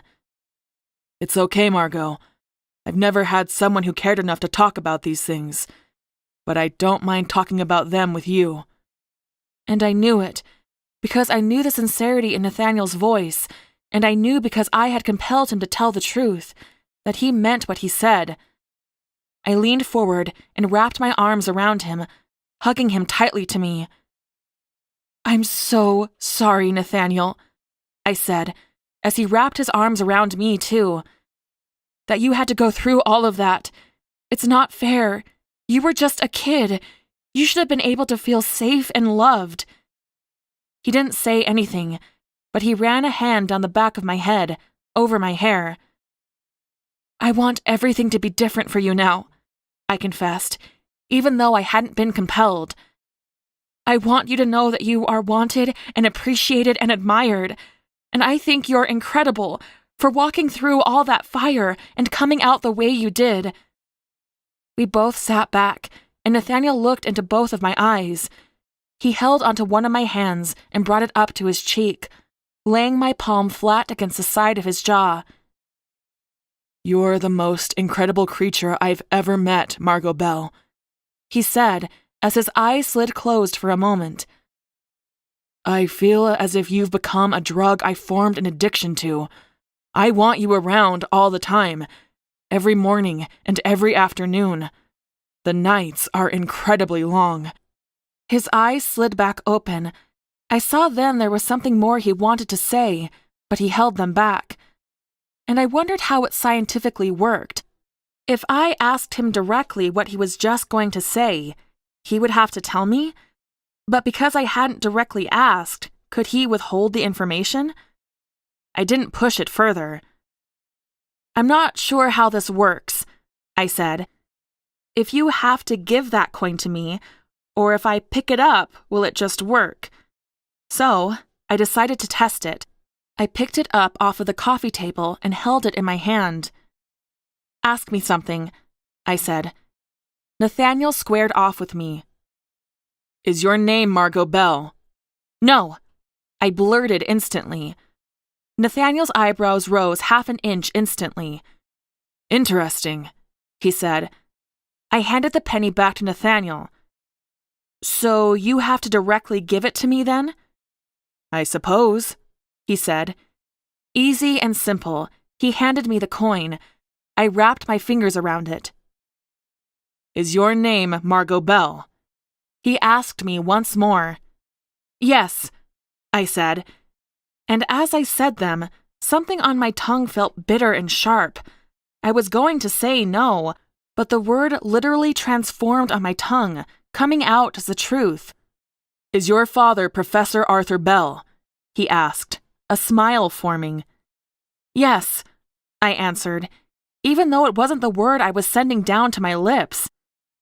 "And you're absolutely bored with your school load this semester because you could have passed all these classes as a high school sophomore," he said as a statement. "Yes," I said, sounding ridiculously arrogant. I brought my hands up and covered my mouth as my eyes grew wide. Nathaniel laughed, shaking his head. With wonder, he grabbed the yellow book from the coffee table once more. "It works," he said, smiling a full smile. "It's going to be agony for me, not knowing who the author of this was." "There has to be others here," I said, shifting forward. "If we found 2 books in the span of a few months, there has to be more, and dozens, maybe hundreds of others in this region. We aren't even in an area where there were witch trials. What might we find in Salem or the Boston Public Library?" "It might take us our entire lives to find them, though," Nathaniel said, coming to the same realization I had. "At least with the glamour, it was a quick way to tell. If they aren't all that way..." He shook his head. We could spend our entire lifetime reading every single book in the world, trying to divulge if the book contains magical instructions, and we'd only ever get through a tiny fraction. I reached out and took Nathaniel's hand. We've already found 2 books, and it's a good thing you and I both like to read. He consented, a smile, his eyes drifting back to his bookcases filled with all the books he'd read. A thought rang in the back of my mind, and that bitter taste in my mouth that I just realized tasted like pennies tried to immediately push the words out.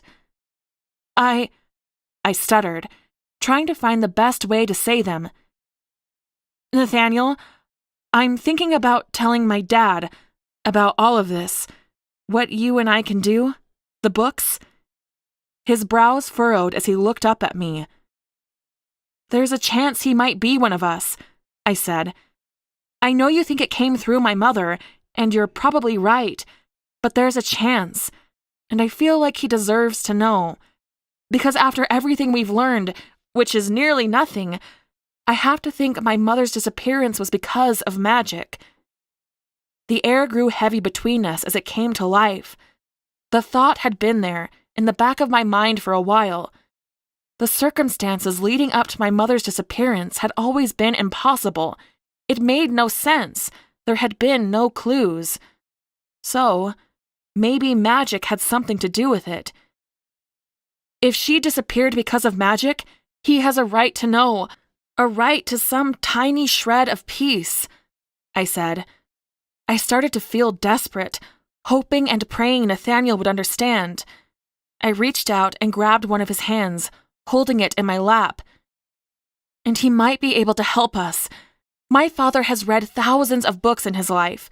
What if he read a book, or books, and they were more than just that? He might know something without realizing it. Nathaniel didn't react right away. He held my eyes, and I could feel the thoughts turning over and over in his head. He considered all the options, all the outcomes. We need to be careful, Margot, he finally said. I think we were hunted to extinction because of what we can do. Maybe they weren't careful enough before. I couldn't stand it if what we are puts you in danger.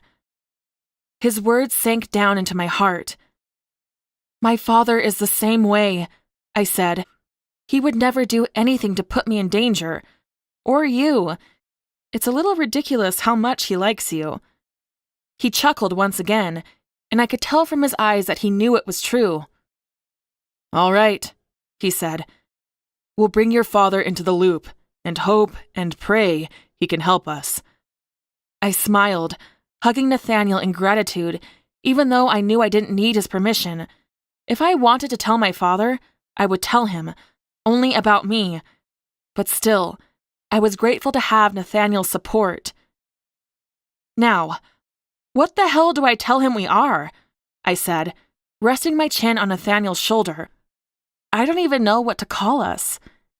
Nathaniel leaned back, and it was the most natural thing in the world when I curled up into his side and he slid his arm around my shoulders. I laid my head against his chest, and he took my hand in his. History has always called them witches, Nathaniel said. Whenever they hunted them, accused them, that's what they called them. I don't want to be burned as a witch at the stake. I confessed the words easily, still influenced by Nathaniel's coin of compulsion. So, the title of witch is out, he said without a fuss.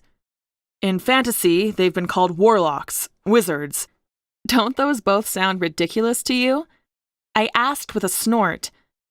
I felt it instead of saw it, Nathaniel's smile. Maybe a little bit. Nathaniel raised his free hand from around my shoulder, his fingers doing a little flick in the air. I heard a soft sliding sound, and just a second later, a book floated through the air and landed gently in his hand. I laughed in delight, and the smile on Nathaniel's face made everything in my chest flutter. It was a thesaurus, a fairly new edition, I'd guess from the glossy cover and how straight all the pages still were. Nathaniel opened it toward the back and thumbed through the pages until he got to a certain page in the W section. Witch. magician. He read off. Ta-da! I said, pretending to pull a rabbit from a top hat. I shook my head. Conjurer or enchanter? He asked. I scrunched my nose and shook my head. Necromancer? He read off in disgust. I don't think either of us plans on raising the dead anytime soon, if that's actually even possible. Pass, I said, nodding in creeped out agreement. Occultist. Nathaniel read off next. That sounds satanic, I said. So far, everything we've done feels more like scientific magic, not a deal with the devil in exchange for abilities. Occultist is out then. Nathaniel agreed. Sorcerer? Doesn't that sound a bit dramatic? I asked, looking up at him and raising an eyebrow. You're being very picky about this, Nathaniel teased, but I could tell they were his honest thoughts. We're trying to resurrect magic here, I said as I sat up, mocking offense. If I'm going to be this supernatural thing, I want to at least like the name the townsfolk are going to scream at me when they want me to hang. From his expression, I didn't think Nathaniel liked what I said very much, but he didn't say anything. I relaxed back against his chest, my eyes going to the listed words beneath which. What about Mage? I said, when my eyes fixed on the word. They read it over and over again. I tried it out in my head. It sounds more gender neutral. It's not overly dramatic. It doesn't sound like something the devil came up with. Mage, Nathaniel said. It was a word he'd said to me before, but we were trying to get more official with this. It does sound better than all the other titles. I like it, I said. You're a mage, Nathaniel Nightingale. And you're a mage, Margot Bell, he said, looking down at me. We both considered it for a moment, and then our eyes met. So is that your official declaration for yourself? Nathaniel asked. I nodded. I declare thee a mage, Nathaniel. He chuckled and hugged me tighter for a moment. Thunder cracked overhead just then. A little scream leapt from my lips. To my embarrassment. I'd been too in the moment, enjoying Nathaniel's touch too much. Shaking my head, I stood, needing to put some space between Nathaniel and me. He was right. Both of us wanted that kiss. But on a day like this, where anything could be said, where we could make each other be exceptionally honest, maybe it wasn't the right day. I think you should give me the telekinesis book, I said, as I walked around the couch to face his bookshelves. You've had it for months, and like you said, you practically have it memorized. I need to read the whole thing. Of course, Nathaniel said. He immediately stood and went to his bag that was hung on the coat tree by the door. He pulled the red book out of his bag and handed it over. I ran my fingers over the cover and looked up at him. Things felt different today. It felt like we were partners in this. We were equals. I'm really glad it's you, I confessed.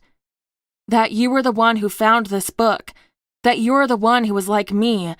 It could have been anyone. Most of us around here have roots back to the old settlers of the area. But I'm really glad it was you. He stared at me, contemplating my words. I could tell he was fighting it again, the urge to kiss me. I wanted him to give in, but I knew it was for the best that he didn't. I'm exceptionally grateful it was you too, Margot.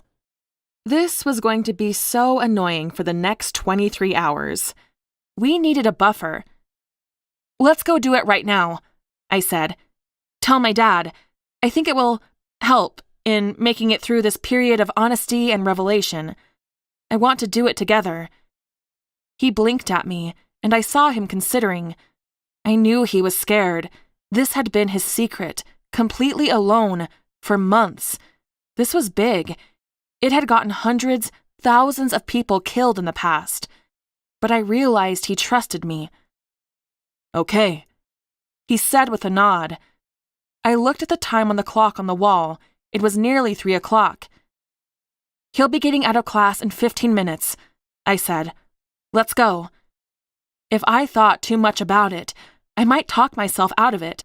I might second-guess myself, and I wanted to do this. We left the coins of compulsion on Nathaniel's coffee table. I slipped the telekinesis book into my bag. Nathaniel pulled an umbrella off the coat rack, and together, we stepped back outside into the rain.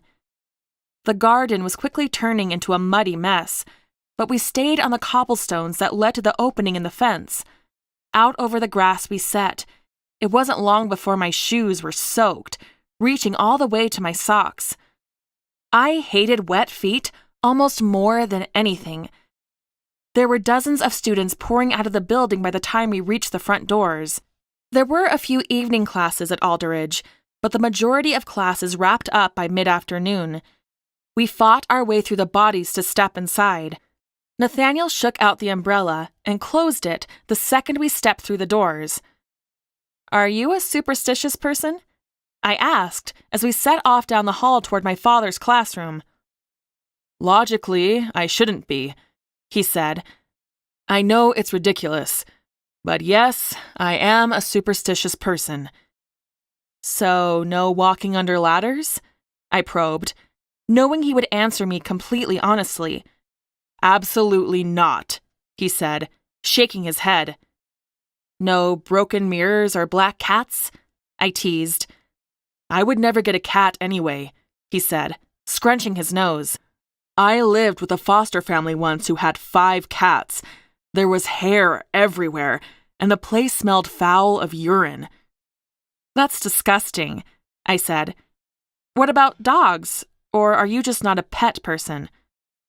"I've always wanted a dog," he confessed. "A big one. I don't really care what breed, so long as it's as big as me when it stands on its hind legs." I chuckled at his surprising answer, and I filed that information away for another time. We turned down the hall, and my eyes fixed on my father's classroom door. Suddenly, I was nervous. Suddenly, I wasn't so sure about this. I reached out and grabbed Nathaniel's hand, lacing my fingers through his. We stopped just to the side of his door, and I turned into Nathaniel, my eyes falling to the floor. Gently, I felt Nathaniel's index finger hook under my chin. He encouraged me to look up at him, but I didn't. "You're right, Margot," he said instead. "If magic had anything to do with why your mother disappeared, your father has a right to know. Maybe him knowing will help him figure it out. If nothing else, it may help him get some closure." Now I did finally look up at him. His green eyes were open and genuine and tender. I felt my soul latching onto his. He was like a song I couldn't get out of my head, one I played over and over until the words were no longer words anymore. They were just a part of who I was. I reached up and placed my palm against the side of his jaw. I didn't say anything.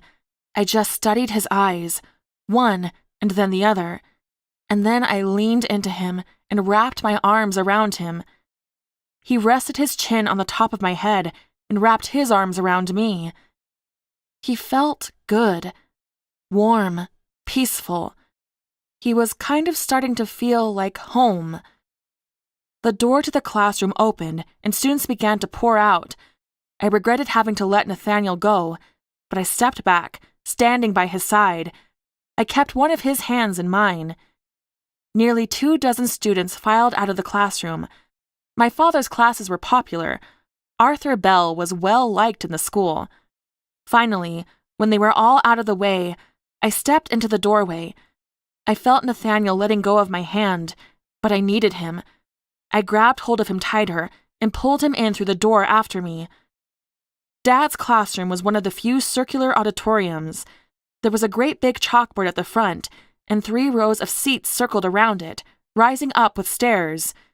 He was inside, wiping writing off the chalkboard.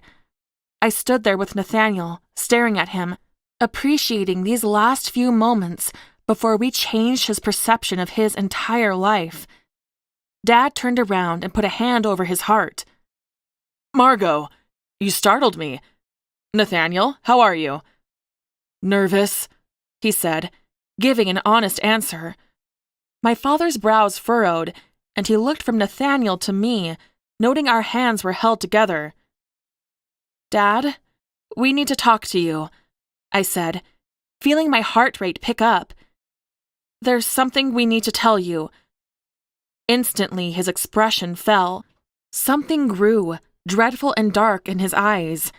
His shoulders even dropped. You're pregnant, he said, and it bordered somewhere between a statement and a question. His expression grew angrier as his eyes slid from me to Nathaniel. What? No! I startled, shaking my head. I swear, Arthur, we've never even kissed, Nathaniel said, raising up a hand as my father took one step forward. Apparently, there were limits to how much Dad liked Nathaniel. My father stopped, his eyes flicking back and forth between the two of us. They dropped to our hands held between the two of us. But you're together? Nathaniel and I looked at each other, and a surge of dread came up in me, because whatever was about to come out of our mouths, it was going to be exceptionally honest. We've certainly taken an interest in each other, Nathaniel said. But we're trying to sort through some very heavy things first. I kept my mouth closed somehow, but I looked back at my father and gave a nod. You two are being awfully dramatic about telling me you want to date, he said. He turned away from us and walked over to his desk next to the door that led to his actual office. You're both level-headed adults. I think it's a good match, and I appreciate your concern for my approval, but if you want to be together, just do it. I felt myself blushing, so I refused to look over at Nathaniel and get a feel for how he was feeling. Dad, that's not... I shook my head. That's not why we came to talk to you. He stacked some papers on his desk before turning back to face us. There was still a look of doubt and questioning when he looked at us. It's about our ancestry, I said. My palms were sweating with nerves. Nathaniel squeezed my hand in support. And the library. And maybe why Mom disappeared. That got his attention. My dad sat up a little straighter. His eyes widened just a little bit. I saw his jaw clench tighter. I finally let Nathaniel's hand go as I went to pull the telekinesis book from my bag. I held it delicately in my hands, looking at its worn red cover. He deserves to know, I mentally told myself. I opened it to the middle of the book and took a step closer to him. Can you read this book? I asked. His eyes fell to the pages.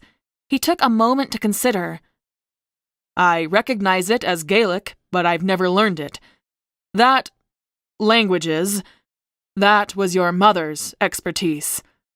I nodded, knowing everything he said already. I took another step toward him. Touch the pages. He looked at me with confusion at my strange request, but he trusted me. So, he reached up and touched his fingers to the pages. I watched his face the entire time. It didn't change.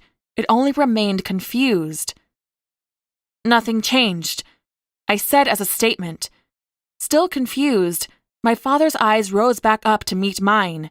He shook his head. I pulled the book back to myself, turning it so that the words faced me. They were all in perfect English, entirely readable. Nathaniel found this book over the summer break, I began. And yes, when it lays flat on a table, it's in Gaelic. But when either of us touches it, it's entirely in English, and it tells some incredible things. I took a deep breath and looked back at Nathaniel. He gave me one nod, understanding. He raised his right hand slightly, and then the pages on the top of the stack on my dad's desk folded. At the sound, my father looked down. It began to fold itself into a complicated bird, different from the crane I'd seen him make. My father took a step back from his desk. his eyes fixed on the bird magically folding before his eyes. When it was finished, Nathaniel lifted his hand slightly, the air shimmering around it, and the bird took to the air. It flapped its wings and began to gently circle the classroom. My father swore and staggered back from it, crashing into his desk. "There's something in our blood," I said, my voice hoarse and scratchy. "I think it was in Mom's, because it's in mine, too." I focused on the dried flower in a vase on his desk, and I asked it to rise. It listened instantly. It rose into the air and it turned, end over end. My hand was extended toward it, and gold swirled around my hand. My father's eyes flicked from the rose to me. There was shock there, and maybe even a little fear. And from his expression, I knew he'd had no idea before. "I think that Mom knew about this," I said, "and I think that somehow it was the reason she disappeared." I looked over at my father again as we walked across the wet grass. He stared down at the ground and he was so quiet. I barely even heard him breathing. His shoulders hardly moved as he walked. His hands were tucked into his front pockets. His brows were furrowed. We'd told him everything. Everything we knew, all the things we could do, and I realized then how little that was. We didn't know much of anything. We didn't know our story.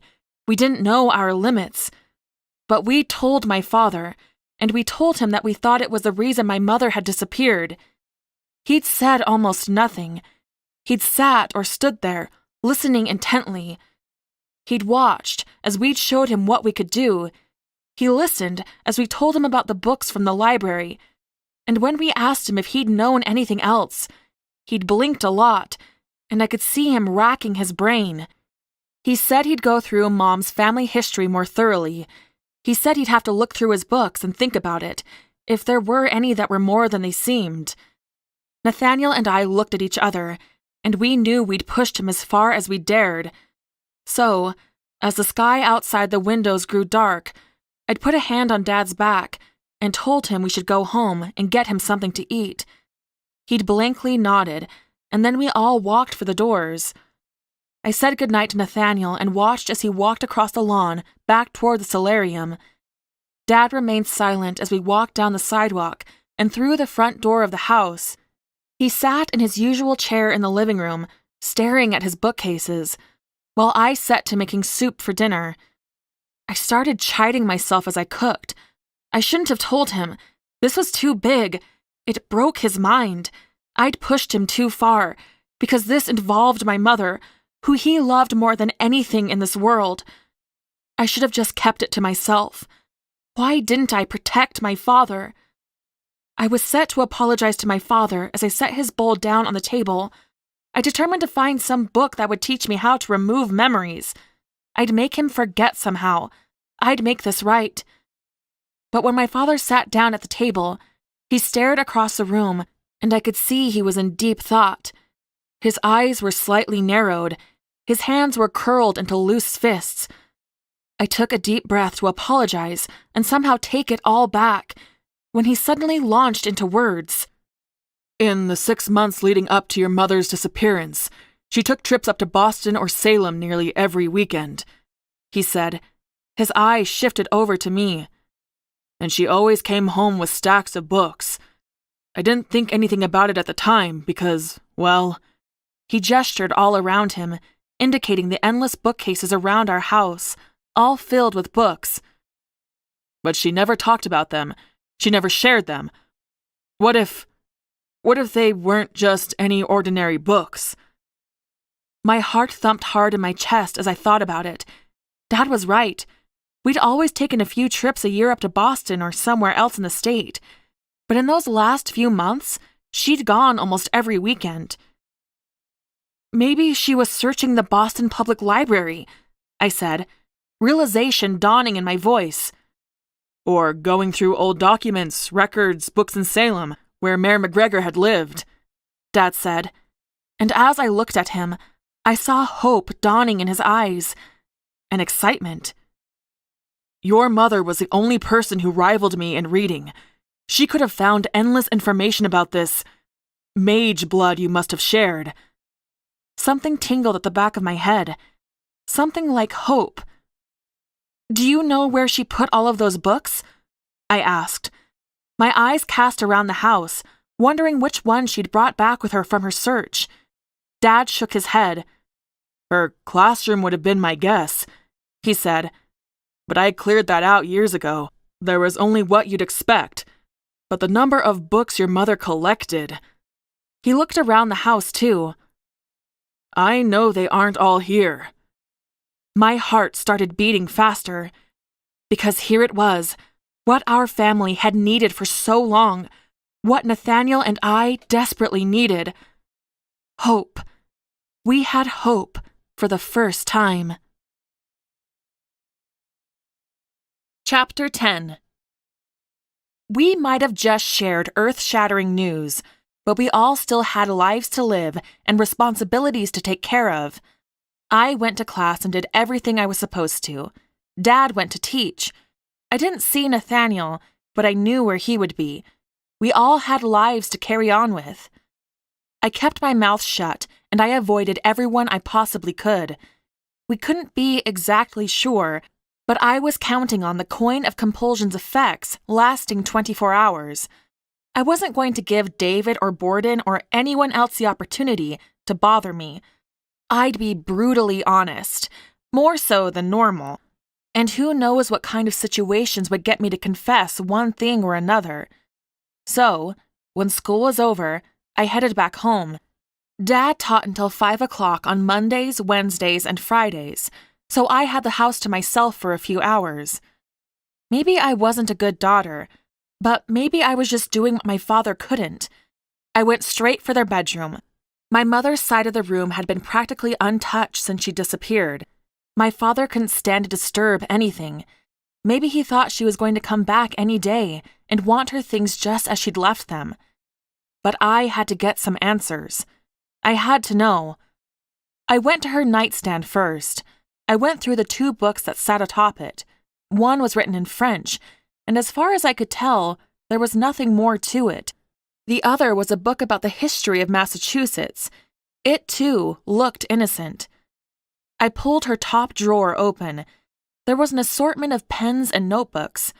Carefully, I went through each one. They were all notes from her classes and her planner. I went through that carefully, but there was nothing that set off any alarms. Her appointments extended beyond the date she disappeared and tapered off in the months after. That was another signal to me that she didn't plan to just walk away from her life. The bottom drawer contained an assortment of memories, an old diploma, a clip of she and my father's wedding announcement in the paper, a few stacks of pictures, from before I was born to ones just a year before she was gone. I next moved to her dresser. Emotions pricked at the backs of my eyes as I carefully went through her clothes. They still smelled faintly of her, like old books and lavender and jasmine. I remembered when she wore a certain blouse, or the fuzzy socks she wore around the house. I remembered how pretty she looked in that dress. But there was nothing more than memories and clothes in the dresser. I snooped around her drawers in the bathroom next. All I found were old hair products and brushes, hairpins, her makeup. There was a vial of her perfume sitting on a shelf, and for half a moment, I was tempted to spray some of it on, just to smell her again. But I wouldn't risk my father smelling it on me. I could only imagine what that would do to him. I worked my way through the entire house, going from closets to the kitchen, to the sideboard in the dining room. I found little pieces of her all around the house, things that stirred memories, things that made me smile, a lot of things that made me cry. I walked to the living room and just stared at her chair by the window. My parents had bought a matching set a year before she disappeared and put them in the bay window. A small table sat in between them, and often I'd find my parents holding hands over the table, reading quietly by candlelight. I missed seeing them there together. I missed our normal. I missed when we didn't have this big gaping hole in our lives. But I turned to the kitchen, because Dad would be home soon, and I knew he wasn't going to feel like cooking after getting home this late. I had just finished making spaghetti when he walked in. He immediately launched into venting about a certain student. So I sat there and listened while he ranted. And for a minute, things did feel normal. They were the new normal. Later, Dad retired to the living room. He had pulled out a stack of books from around the house that he wanted to take a closer look at as possibilities that could be more than they were. I'd hesitated in the middle of the room for a solid 30 seconds. My eyes were fixed on Mom's empty chair. I'd only ever sat in it 3 times since she disappeared. It just hadn't ever felt right. So I'd sat on the couch every time I came in the living room. But now, looking at it, I felt closer to her. I felt the echo of her, as if she weren't that far away. So I crossed the room and I sat down in it. I worked on the pile with Dad, book after book. I went through a dozen of them in 20 minutes. But I was distracted. My mind was running a million different directions. I shifted, crossing my legs, when something poked me in the hip. I reached down and found a book had slid down into the crack of the cushion. I pulled it out. It was some kind of fantasy novel. Thinking about it, I did recall Mom reading it soon before she disappeared. A bookmark poked out between the pages about 2/3 of the way through, telling me she never finished it. "I've got some homework to work on," I said, as I clutched it to my chest and stood. I pressed a kiss to my father's forehead. "See you in the morning." "Night, Margot," he said, smiling as he watched me walk up the stairs. I brushed my teeth and walked into my room with the book and my school bag. I set the book on the nightstand and dumped my school things out onto the bed. I stood there for a solid 30 seconds with my hands on my hips. I let a huff of a breath out, feeling overwhelmed and bored at the same time. With so much in front of us, it was nearly impossible to focus on school. And I felt it, a shift in the direction of my life. Things were bigger than I'd thought just a few weeks ago. What did I want to do with my life now? Was it the same as what I'd wanted to do with it just a few weeks ago? I told myself to suck it up and just focus on making it through the semester. I climbed onto the bed and got to work. The sun had been down for maybe half an hour when I heard a light tap on my window. I smiled before I even looked at it. I slid the window open and a paper airplane floated right into my hands. Carefully, I opened it up. "I miss you," read Nathaniel's beautiful handwriting. I smiled, instantly feeling better. Everything was heavy and complicated and overwhelming in my new world. But not Nathaniel. Nathaniel felt good and exciting.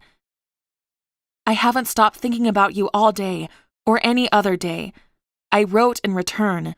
As soon as the words were written on the paper, the airplane folded itself again and instantly shot back through the window.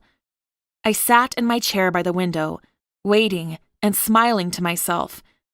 2 minutes ticked by, and then 5. I started to get anxious. Maybe the coin hadn't worn off. Maybe I'd been too honest.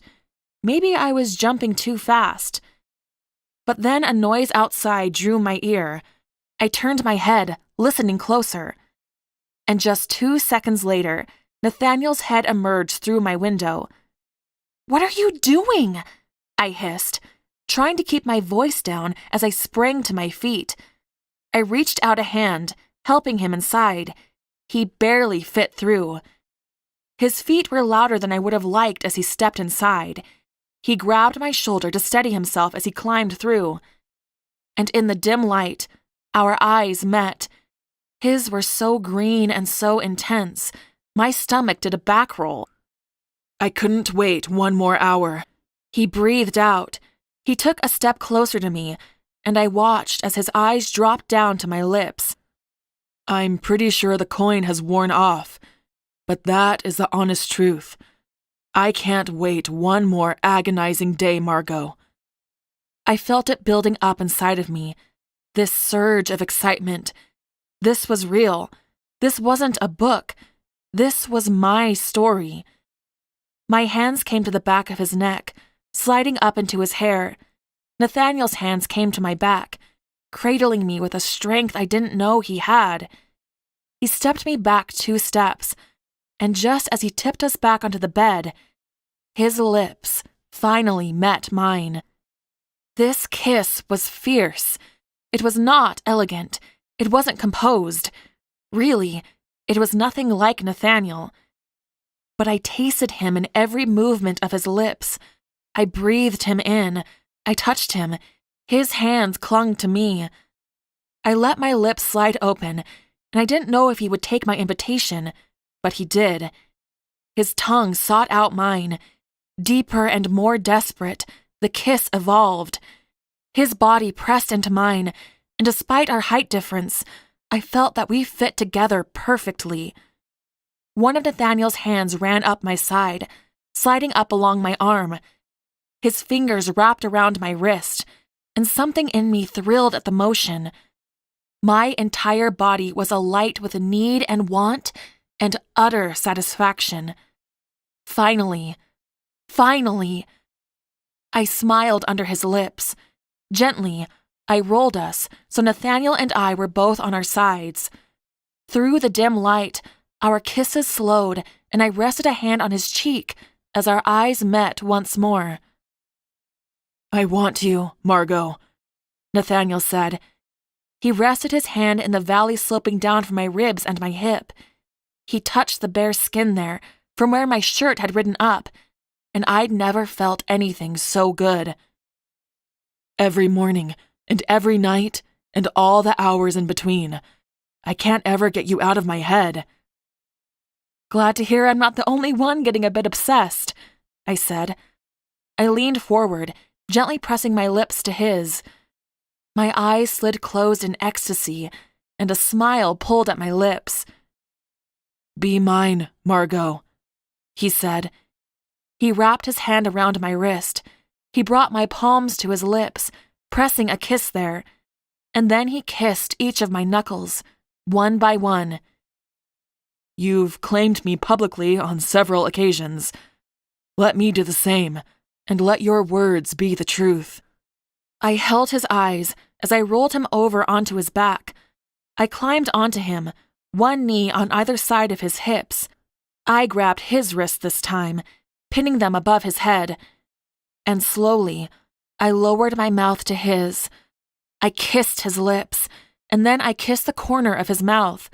Then I kissed the side of his jaw, and finally, his neck. "You belong to me, Nathaniel Nightingale," I said, whispering the words to the hollow below his ear. "And I'm yours." He reached up as I released his wrists, lacing his fingers into my hair. He held my eyes with an intensity I'd yet seen from him. I saw hunger there. I saw claiming. I saw that he would fight, no matter the cost, for me. So I didn't hesitate as my mouth returned to his, hungrier and more confident than before. His lips weren't gentle. His grip was demanding, and I couldn't get enough of how his hands felt as they slid from my hair, down my shoulders, over my back, and to my hips. Once more Nathaniel rolled us, pinning me against the bed. His kisses trailed from my mouth, down to my neck. I relished in the feeling of his tongue on my skin, and every inch of me set on fire. I'd been kissed before. I'd kissed 3 other boys in high school. It had been nice, at times awkward and wet, but nothing compared to kissing Nathaniel. He had a hunger, and I was filled with both a desire to fill it and leave him starving, so that he would always come back for more. He was confident and exploratory. He knew what he wanted, and he knew I wanted it too, and invited me on every inch of this journey. His kisses trailed from my collarbone, across my chest, to the other side. I threw out a hand to brace myself, only I hit something on the nightstand. It went flying through the air. It hit the floor, and then there was the sound of something metal hitting the wooden floor. it skittered across the floorboards and hit the opposite wall. "You okay, Margot?" My entire body tensed and grew cold at my father's voice just outside my bedroom door. Nathaniel instantly grew still, holding his breath.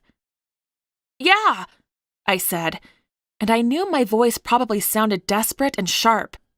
"Just dropped my pen." There was a slight pause, and I just about died, wondering if, somehow, he knew. If he knew I was lying flat on my back, with Nathaniel Nightingale poised over me, one of his knees between my legs, his hand splayed over my ribs, his lips hovering over my neck. He couldn't know. He couldn't know. But my heart was frozen in fear all the same. "All right," my father finally said. "I'm going to bed. Get some sleep." "'Kay," I said, praying my voice didn't sound too strained. We both listened hard to the sound of his footsteps walking away. Still, neither of us dared move as we listened to him in the bathroom, and we still didn't move until we heard his bedroom door close and 60 seconds passed by. Nathaniel finally relaxed, laying the full weight of his body on top of me. He tilted his head down, resting his forehead against my shoulder with a sigh. I couldn't help the smile on my face, or the laugh that didn't leave my lips, but shook my chest. Within 5 seconds, Nathaniel's did the exact same thing. "Well, this turned into a much more interesting night than anticipated," I whispered. Nathaniel just laughed again. He shook his head before he pressed a kiss to the side of my neck and then rolled off me. He lay on his back, crooking one arm above his head. The other fell over onto my middle, and he found my hand, lacing his fingers through mine. "Probably for the best he walked up here when he did," he said, his voice quiet and calm once more. "I was getting a little carried away." I rolled over, angling toward him. I certainly didn't mind. He smiled on one side of his mouth. "I could tell. Still, I need you to know that I'm not this type of man, the kind who just crawls in through a woman's bedroom window and jumps into her bed. You seem to have brought out a new man in me, Margot." I just smiled and leaned forward, kissing him once more, just because I could, and I really, really wanted to. I kind of like who we are together.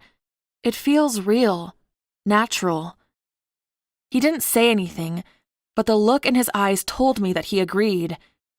Needing some air, I rolled away and turned on the lamp beside my bed. Sitting on the edge of it, my eyes searched the floor for whatever it was I'd knocked over. Laying on the ground was the book I'd brought up, the one my mother had been reading. There was a card poking out of its pages. Picking it up, I found it was one of the title cards for a book located in the McCallum room, but it certainly wasn't for the book she'd been reading, and I didn't know why she would have taken the card. "You ever read either of these books?" I asked, my brows furrowed. I held the book and the card up. Nathaniel took them and examined both. "I haven't, but this number." He squinted his eyes, looking at the number on the card. "I swear it doesn't exist, and it doesn't even make sense with this asterisk." My brows furrowed, trying to figure out what that meant. But as I looked back at the floor, I saw something gleaming against the floorboard. I slid off the bed and crawled forward on my hands and knees. I grabbed it and sat back on my knees. It was a key. It was one of those older styles, not the old skeleton keys, but the kind from the turn of the century with a loop on one end and a star shape on the other. I looked back at Nathaniel, who looked down at the key with rapt interest. My heart broke out into a race. "My father said my mother had been collecting books from Boston and Salem before she disappeared." I blurted the words as they exploded in my head. "But he said they're not here, and they weren't in her office." I twisted around, kneeling at the side of the bed, holding the key up for Nathaniel to see closer. What if this opens some room? What if this is a clue? I grabbed the card with the room location and the number Nathaniel didn't think existed. Nathaniel looked back up at me. Margot, what if she found things? What if she knew everything? My eyes brightened. Hope and excitement surged in my veins. Let's go, I said, getting to my feet. We need to find it. Nathaniel's hand snapped out, grabbing hold of my wrist. The school has long been locked. The truth of what he said hit me with a suffocating tidal wave. I sank back down onto the bed, and my shoulders sagged with disappointment. So, it's a good thing I made a copy of Mrs. Walker's keys before I returned them to her. My eyes flicked back over to Nathaniel, and my excitement doubled at the coy mischief in his own. I felt a smile grow on my face, and I twisted, crawling up into his lap. Anticipation and lust and excitement sparked in my lower belly, racing down my inner thighs before returning to my chest. I placed my hands on either side of his face, breathing him in as I kissed him. I really, really loved us as a team. You ready? I asked as I pulled away for breath and looked down into his eyes. They danced with excitement and desire, but he nodded, a little smile forming on his lips. I crawled off his lap and pulled him off of my bed, to his feet. I turned to the shelf to one side of my room and grabbed a flashlight, 2 candles, and a box of matches, just in case. I grabbed an empty shoulder bag from the hook on the wall and dumped them into it. Carefully, I set the novel, the card, and the key inside. Nathaniel reached out for it and slung it over his shoulder and chest. Come on, I said, going to the window.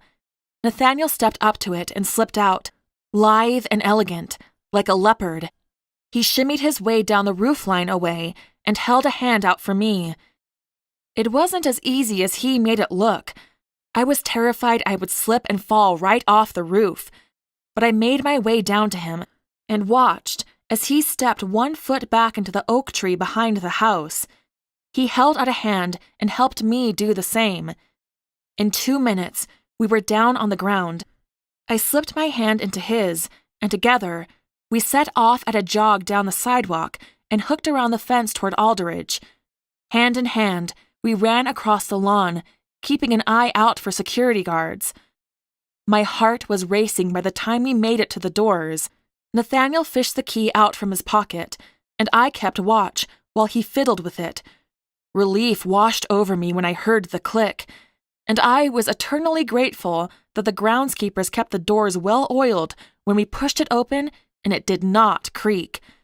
We stepped inside, and Nathaniel relocked it behind us. I'd been in Alderidge after hours plenty of times before. I'd even slept in my father's office overnight once. We'd stayed late, and I'd helped him grade papers. We'd both fallen asleep and hadn't woken until morning. But it felt different tonight. It felt like anything could happen. And suddenly, the school felt much larger and foreign, having a key that opened some secret lock within it. We cut immediately toward the library. We passed empty classrooms and passed through silent halls. I could barely see through the dark, but I had this school memorized like the back of my hand. We had no issue at all navigating our way in the dark. When we got to the library doors, Nathaniel retrieved another key and unlocked it while I held the flashlight. I heard the sound of footsteps down the hall, sending my heart rate skyrocketing. Both our heads ripped that direction, and we saw the approaching halo of a flashlight. We slipped inside and silently helped the door close. Nathaniel clicked the lock back into place, and we quietly backed away from the door. We stared at it, holding our breath. The footsteps hesitated just outside the door. I thought my heart was going to explode. I'd get expelled. My father would be disgraced if his daughter was caught sneaking around the school after hours with a boy. Nathaniel would lose his scholarship. But soon, the footsteps resumed and kept walking down the hall. I let out a sharp breath, my heart beginning to calm. Nathaniel looked over at me, and I saw how I felt on his face. He extended a hand to me, and together, we cut through the study area toward the back of the library. The McCallum room was one at the very back of the library, on the south side. It was an area I rarely went to. With the flashlight on, we walked down the hall, and there, up ahead, my eyes fixed on the door. The doors to the rooms were never closed, unless someone was studying in them, so they were wide open when we got there. This room was little more than a nook. There was one single chair pushed in the corner to the left, and there wasn't much room for anything else. But the shelves were packed as tight as they could be. "Let me see that," Nathaniel said, reaching for the flashlight. I handed it over, and he looked down at the card, and then he shined the light on the spines of the books, looking for the number. First, he scanned the left side of the shelves, and then he looped the shelf straight ahead from the door, down one shelf and then the next, and then he paused, about a third of the way down the next shelf. The light moved slightly from one book to the next. "I was right," he said. "This number doesn't even exist. The book for this card should be right here." I stepped forward and looked at the number on the card and then the numbers on the shelf. It skipped from one to the next. Something sparked in the back of my mind. I reached forward and grabbed the two books to the right and the left of the non-existent book. I pulled them from the shelf. And there, in the backing of the bookshelf, was a lock. Chapter 11. I darted forward and started digging through the bag around Nathaniel's chest. My fingers fumbled around the candles and the matches, and finally, they gripped the cold metal of the key. I drew it out, and the room was utterly silent as Nathaniel and I stared at it. My hands shook just a little as I reached for the lock. All the air in my lungs left my body when I slipped it into the lock, and it fit. I twisted the key, and there was a click. Immediately, the entire bookcase popped out toward us, just a little. I caught Nathaniel's eyes for just a moment. His gaze perfectly reflected the wonder and fear and excitement I felt inside. He gripped the edge of a shelf and pulled back. The whole thing swung open with little trouble, hinging back toward us. We stepped to the side, and Nathaniel shined the light behind it. It was a small space, maybe 6 feet by 6 feet. 2 other bookshelves lined the walls on either side, though they were only maybe half filled. There was a window straight across, and to my surprise, it wasn't boarded off or blacked out. And right in the middle of the space, there was an intricate metal spiral staircase that rose up. I didn't hesitate a second. I grabbed the flashlight from Nathaniel and started up the stairs. I wound up and up. The ceilings in the library were tall. I had always assumed there were classrooms on the second floor above the private rooms of the library, but this was a secret door and a hidden staircase. There was no door at the top of the stairs. It simply stepped out into a room. And tears instantly pricked my eyes the second I took one breath. It smelled exactly like my mother. As I shone the light around the space, I saw her in every inch of it. There was a desk in the very middle, and on it were pages full of her handwriting. There was a vase of long, dry daisies. My father brought them for her every Monday when they were blooming in our window boxes. There were bookshelves wrapping all around the walls, except for where the window was, though they were mostly empty. There was a bench below the window, and on the dusty cushion lay one of her sweaters. A macrame swing was hung in one corner. There was a trash can in one corner, half full of food things. She always worked while she ate. I couldn't stand any more. I sank back and crouched, wrapping my arms around my shins. Tears immediately welled in my eyes and started rolling down my cheeks. I pressed my lips together, holding it all in. Nathaniel knelt beside me, wrapping an arm around my shoulders.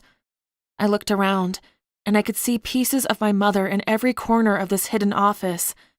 I could smell her just like she was here, herself. If I closed my eyes, I could swear she was here. "We'll find your answers, Margot," Nathaniel said, rubbing his hand up and down my arm. "We'll figure out what happened to your mother." I nodded my head, but I was still holding my breath. When I realized, I sucked in a sharp one and wiped the tears from my face. I took 3 deep breaths, in and out. I told myself that I could do this. I could do it for her. I could do it for my dad. And I could do it for me. And Nathaniel, because he was a part of everything too. Nathaniel pulled me back up to my feet and waited for my cue. Cautiously, I stepped forward toward the closest bookshelf. Really, it was strange how few books were on the shelves. At the far side of the room, I saw a dozen boxes that looked filled to the brim with books. My father said she'd been collecting more and more books. I wondered what my mother's organization was. Why were some on the shelves and some in boxes? I reached for one of the books on the shelves. I opened it to somewhere in the middle. I thought it was in German.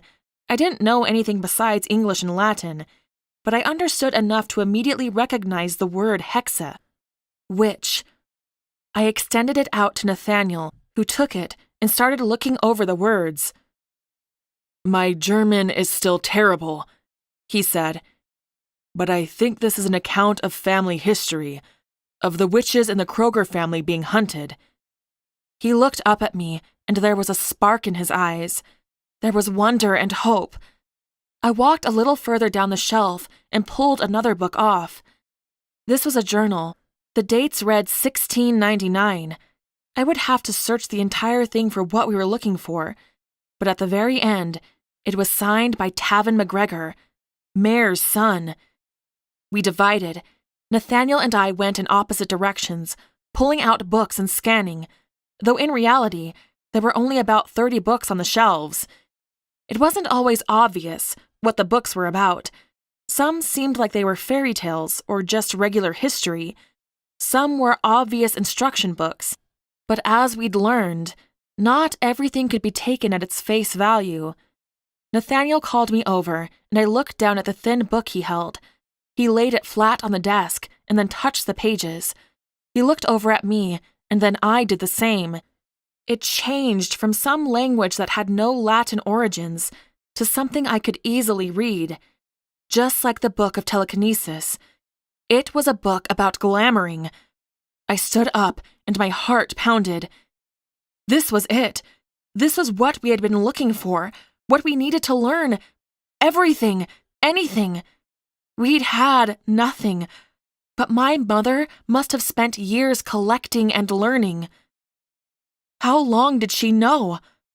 I asked aloud as I turned and looked around. I realized then, the books in the boxes weren't anything. They were nothing. False leads and hope. My mother had gone through hundreds, maybe thousands of books, looking for anything to do with being a mage. This curation didn't happen overnight. She had to have known for years. Why didn't she ever say anything?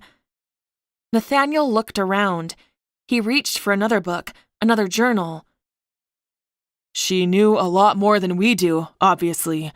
She was a historian. She knew how many people were killed over the centuries. She knew the danger." And for the first time, it hit me personally that there really were people killed for being able to do the same kinds of things Nathaniel and I could do. Our abilities were dangerous. They made us a target. These were modern times. Things were different. But were they? When it came down to it, would the government, the military just look the other way if somehow either of us were exposed? And for the first time, it dawned on me that something really, really bad could have happened to my mother because she was a mage. Someone could have hurt her, taken her, anything, because she could do things that should have been impossible. I wrapped my arms around my waist and told myself I couldn't let my imagination run away with itself. We had to handle this logically. We had to be diligent. I crossed to the desk and sat down in Mom's chair. I scooted in and looked down at what she'd lain upon it. There were 2 books stacked on each other. There were a dozen loose papers spread over the desk, each with her handwriting on them.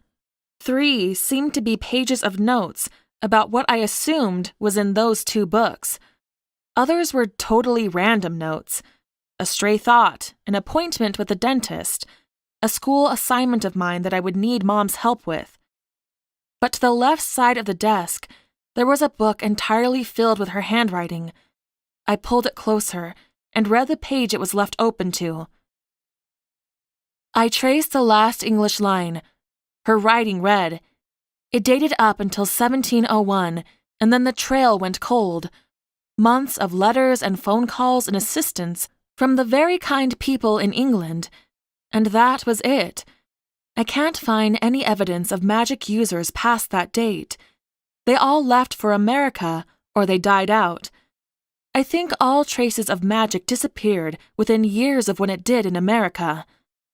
I looked up at Nathaniel, who was leaning over my shoulder, reading along as I did. My mother was a linguist. That's what she taught. But she was also renowned as a historian, I said. She never gave up. The discoveries she made, she could have traveled the world with archaeologists. She knew how to do her research. I would believe every word she's written in this book. Nathaniel reached forward and turned the page back, and his eyes quickly scanned. My mother talked about trying to track down the last of a Mage family from Germany. The trail had gone cold with the death of 2 people in 1692. I think I was right, he breathed. I think all traces of magic disappeared right around 1700. He twisted and sat on the edge of the desk, his eyes distant as he thought. One by one, they were hunted into extinction. His voice grew far away, breathy. But blood is almost impossible to squash. It was all just forgotten, because the ancestors who knew what they were doing were killed. We've just lain dormant for centuries. His eyes slid back over to mine, and I saw something big there. I think there are more of us out there, Margot. Maybe not many, but you and I, we can't be the only ones. I don't know if anyone else has found what we have. I think it's up to us to resurrect magic. My eyes cast around the office. There were books here, so many things to be learned. But this couldn't be the entirety of it. We were talking about the entire history of mankind. I felt another shift then, in what my future would look like. I'd always had it mapped out. I'd had it planned. I would become a professor, like my parents. I would marry a nice man. I would have my own children. I would live a simple but happy life. But I felt all of that change. I felt it get bigger. I felt it get darker. I felt it get a lot harder. I was the descendant of witches. I had powers, abilities. I wasn't normal. I wasn't simple. As I looked around my mother's office, I felt it. This was my heritage, my mother's legacy. This was something big that I knew I could do with my life. And I wanted it. I suddenly wanted it more than I'd ever wanted anything. We have a lot of reading to do, I said, giddy with the possibility of it. Chapter 12. The coming weeks seemed to pass by in a blink. Nathaniel and I spent 3 days going through the books on the shelves. There were 28 of them. 4 were journals, 9 were historical books, 9 seemed to be some kind of instructional books, and 6 we could not categorize. We went through my mother's desk, searching for anything and everything. What we found were more books and more notes, and things we didn't understand yet. But before we went through my mother's journal, we brought my dad here. His reaction to seeing the hidden office was much the same as mine. He'd cried. He'd taken a solid 5 minutes just to take it in. He'd had to sit down. But I saw something like peace in his eyes when he took it all in. I saw something lift off of his shoulders. He knew he hadn't done anything to her, despite what the police had believed for a while, but he had always wondered if he'd made her unhappy, if she hadn't been content with her life. Now he had more closure. Now he knew. It was nothing to do with us. It had everything to do with the magic she had discovered. I believed it. Nathaniel believed it. And now I thought my father believed it. And together, we read through my mother's notes. This book was concerned with the history of magic, which surprised no one. She'd traced every person who was killed at the Salem witch trials. Only Mare and one other had been true mages, so far as she could find. She'd gone back through her lineage and picked out the others. She'd done endless research. She studied the witch hunts of Germany, Scotland, England, Denmark. Her conclusion was that there was a surge of magical ability that began around 1500, that the knowledge of the mages had been shared, that their study had been furthered. She believed they grew more confident in what they could do. And in the end, it got them killed. The witch hunts got intense and were widespread throughout the world between 1536 and 1693. After that time frame, she couldn't find any evidence of magic users. She too thought mages had been hunted into oblivion. She thought we were the descendants of those motherless and fatherless children who were never able to teach their children what they could do. It was overwhelming and heartbreaking. So many lives had been lost. So much knowledge was now lost to the world. We didn't notice it at first, but as we sorted through the 28 books, we found there was a note written on the inside cover of each of them. It was written in my mother's handwriting, and it described where she'd found each one. 3 were from the Salem Public Archives, 2 were from the Boston Public Library, 2 from Aldridge University, and the rest were from singular locations. We thought we discovered all my mother's secrets, until my father bumped into her desk, and from a shelf inside the top of one of the drawers, another book fell out. When we pulled it out, my eyes stung for just a moment. It was her personal journal, a record of her personal experiences as a mage. We stayed up the entire night reading it. Mom had found a book in the library of the professor who she replaced. It was a book of stories. It talked about turning water into wine. It told stories about turning rags into beautiful garments. Old tall tales. But she recorded that when she touched it, a golden shimmer washed over the book. She felt something different. So she tried it, thinking it was silly. But it worked. She found another book while we'd been on a weekend to Boston, in the public library. It had revealed itself to her by whispering to her as she passed by. She didn't give any more details about what that meant. But over the course of 4 years, she amassed this collection of books, and she was able to do all the things the books taught her. Her abilities slowly grew stronger. She recorded her guilt for not telling my father, but she was afraid.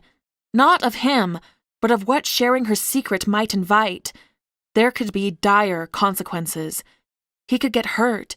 She could be hunted. And I'd cried when I came to the passage toward the end, where my mother said she tested me when I was 14, and she knew what I was. She was going to tell me when I turned 18. She would teach me. I was 19 now. I could have known for over a year. I could have been learning this whole time. The last entry in her journal dated just 2 days before she disappeared. She talked about 2 books she'd bought from a dealer in England. They'd taken 2 months just to be shipped across the ocean and arrive at her office. She hadn't had a chance to look through them yet, but they looked like they contained new information. And there was nothing else after that. I wished she was still here. If she could accomplish all of this on her own, what might we accomplish with the three of us? How much could we further this? How much more might we find? So, over the coming weeks, Nathaniel and I started going through the books. We still had our lives to balance, school schedules and homework and work at the library, but with very little sleep, we were managing to read nearly a book a day, and we spent every single hour we weren't in class or at the library together. We nearly lived together, and to my surprise, my father didn't stop us. Nathaniel came over to our house half of the nights and ended up sleeping on the couch, or I went to the solarium, and now my father knew where I was the nights I didn't come home. We didn't always talk much when we were together. It was hours spent curled up together on a bed, our heads bent over books. It was me lying in his lap, him with one arm propped up along the back of the couch, a book in his other hand. "We need somewhere safe to practice," I said one chilly evening at the end of October. "It's a risk doing it here." I looked around the solarium, where we'd been attempting to make an empty glass jar transform into a pencil. We were working on the book about transfiguration, and it was exceptionally challenging. You're always at risk of being caught here. Anyone could wander by and see that you're living here. Your walls are literally made of glass. Someone could easily walk past and see what we're doing. Nathaniel sat on his bed, holding one ankle, the other foot flat on the floor. I watched him rack his brain, and then a light sparked in his eyes. "Come on," he said as he stood. He held a hand out for me and scooped up the book on the coffee table. "I have an idea." I pulled on my coat, as did he. We gathered up the supplies we were using, and together, we walked out into the fast-approaching winter. There was a shortcut to the beach through the forgotten garden. Hand in hand, Nathaniel led me down the stone path, through the thick bushes that had lost their leaves. We had to walk carefully to avoid being caught by the thorns. I was about to suggest we prune them back, but I shut my mouth. If the path looked taken care of, someone might get curious and come looking. We stepped out onto the beach, and Nathaniel pointed us south. The tide was low, so thankfully the sand was dry. There was little seaweed up on shore, and even now, there was very little driftwood. The beach was surprisingly clean and pristine. It was also entirely empty, because it was only 40 degrees and the wind was blowing strong. But as soon as we started walking, I knew exactly where we were headed. It took 10 minutes, because walking in sand wasn't the easiest, but we finally got to the stone steps and made our way up the bank. Asteria House sat there, just as forlorn and decrepit as the last time Nathaniel and I came here. "Grab some of this wood," I said, nodding my chin at the broken twigs and branches that were tangled into the bushes around us. "There's a fireplace in there. Let's see if we can't get some warmth inside." We gathered up as much as we could carry and then walked inside. If anything, it felt colder inside than it did outside. It smelled musky in here, and it was dark with no lights on. I squatted next to the fireplace and set to propping up all the kindling, while Nathaniel walked around the house and closed all the windows. I closed my eyes for a brief moment when I was done, and tried to recall the words I'd read. I'd only briefly glanced through them as we sorted through the books. I brought my hands together and rubbed them quickly, creating heat. I opened my eyes, looking at the kindling, and then I snapped my fingers. Fire instantly leapt to life in the kindling. "Where did you learn that one?" I startled at Nathaniel's voice behind me. I twisted around to see him blowing into his hands in an attempt to warm them. "It was in one of the books from Mom's office," I said as I stood, watching the flames grow brighter and hotter. "I can't remember which one. I read it while we were sorting through everything." I clung my arms to myself, trying to keep warm. Nathaniel pulled me into his arms, wrapping them around me and hugging me tightly into his chest. He wasn't any warmer than I was, but I lay my head against his chest and breathed in peacefully. Quietly, we watched the fire grow. Slowly, the air grew warmer. Nathaniel started humming a soft song. It was something I didn't recognize, but he took my right hand in his left. He held it light and gentle, and he wrapped his right arm around my lower back, and gently, he swayed us to the music he hummed, back and forth. No pressure, no time limits, just me and him. I looked up at his face, staring into his green eyes. My heart felt at peace. I felt relaxed. I wasn't stressing about how much we had to learn. I wasn't trying to figure out how to balance this with my class load. I was just there, with him. When he came to the end of his song, he leaned forward and pressed his lips to mine. My hand slid up to the back of his neck, pulling him closer to me. His hands came to my lower back. This felt so natural. It just felt good, like it was something that I'd done every day for my entire life. It felt like something we could do every day for the rest of our lives. He looked into my eyes when he released me, and I smiled. "What would you do with this house if it were yours?" I asked, turning away. I kept one of his hands in mine and looked around the massive room. Nathaniel cast his eyes around and chuckled. "Hope and pray I somehow magically came into a lot of money." He was right. It would take some money to get this place back to livable conditions. All the windows facing the ocean side were cracked or broken. Most of the siding was destroyed on that side as well. And with the windows blown out, water had gotten inside and caused significant damage to the walls and especially the floors. The kitchen had been destroyed by looters. There was evidence of homeless people having lived upstairs at one point. It was a mess, but it wouldn't be impossible to bring back, with the right amount of money. Nathaniel's words sparked an idea, an impossible one for now, but an idea. "I'd want a great big couch here," I said, stepping into the middle of the room and indicating my hands along one space. "And a huge rug in the middle, a really thick one, thick enough you could sleep on it." I turned and walked to the grand dining room. It was one of the only things that hadn't been looted, the chandelier that hung above it, because no one could reach it. Great big windows looked out over the ocean.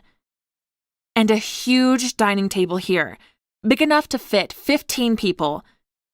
Nathaniel chuckled again, following me through the house. "Just how many children are you planning on having, Margot?" Instantly, I felt my face blush, and from the look in Nathaniel's eyes, I saw that he realized what he'd just said. He looked embarrassed, but I could also tell he was truly thinking about it. I fixed my gaze on him as I slowly walked toward him and then wrapped my arms around his waist. "A whole brood," I said, smiling, "with 7 boys and 5 girls. Nathaniel raised an eyebrow at me as he wrapped his arms around my waist. "You want 12 children?" I laughed, tipping up and kissing him soft and gentle. "Fine," I said, teasing. "I'll settle for 2 boys and 3 girls." He just smiled and kissed me again. I knew that nothing about the future was certain. Anything could happen, and anything could change. But something right here felt real. It felt like a promise. Here we were talking about having 5 children when we'd never even said I love you, and we'd never even had sex yet. But still, I turned, pulling Nathaniel after me as I walked into the kitchen and talked about the cabinets I'd install, and the double oven, and the pantry big enough to store food for an entire year. Room after room, Nathaniel followed behind me, while I daydreamed about living in a mansion like this with a whole flock of children. And the further we explored, the more we realized that even 5 children would never fill all the rooms. There had to be somewhere around 15 bedrooms and a dozen bathrooms. Finally, we returned from our renovation tour to the grand living room, Nathaniel spun me in a dance spin and dipped me low. My hair hung behind me, sweeping to the floor. I smiled up at him, and I realized then just how much I loved his smile. I loved how he was when it was just the two of us. I loved the man he showed me when it was just me and him. "Never stop smiling at me, Margot," Nathaniel said as he slowly stood me back up. He placed a hand along my jaw, caressing my face, and there was something a little sad in his eyes. There was something that spoke to his terrible childhood, and I had to wonder, how many smiles were ever pointed in his direction? How many tender words were spoken to him? Who had ever cared for him in his life? I reached up, mirroring his position, and gently kissed his lips. "Never," I promised him. And as difficult as it was, we pulled away from each other's arms. We pulled out the book and the supplies, and we worked. We did the hand motions, we concentrated, and after an hour of trying, we turned a glass jar into a pencil. Chapter 13. Halloween came and went. Classes started heating up, and there were beginning to be signs of students breaking down. This first semester was when you could start to tell if a student was going to make it all the way or not. Dad always said he knew by October if a student was going to drop out or not. November brought with it bitterly cold wind, which made working in a Asteria house difficult. We tried bringing every spare blanket and set of sheets we could find and boarded them over the windows, attempting to insulate from the wind. But on the days there was sideways rain, we resorted to sneaking into my mother's hidden office to practice. And I started having to study for classes as we got further into the meat of the semester. Nathaniel and I found time to get together each day, but our us time grew less and less. Our classes were intense, especially Nathaniel's, considering he was a junior, but we were both focused on the future, not this short term. We did what we had to do. But I started reevaluating my goals. What did I really want to do with my future? Was being a Latin professor really what I wanted now? Was a life at Alderidge really the best thing I could do with myself, considering the new things I had learned? I wouldn't voice those thoughts to Nathaniel. He was so close now. After this, he only had 3 more semesters, and he would be done with his undergraduate. At least then, he could decide if more education was what he still wanted. So, we went about our days, studying until our eyes were tired and our brains felt ready to explode from having to store so much information.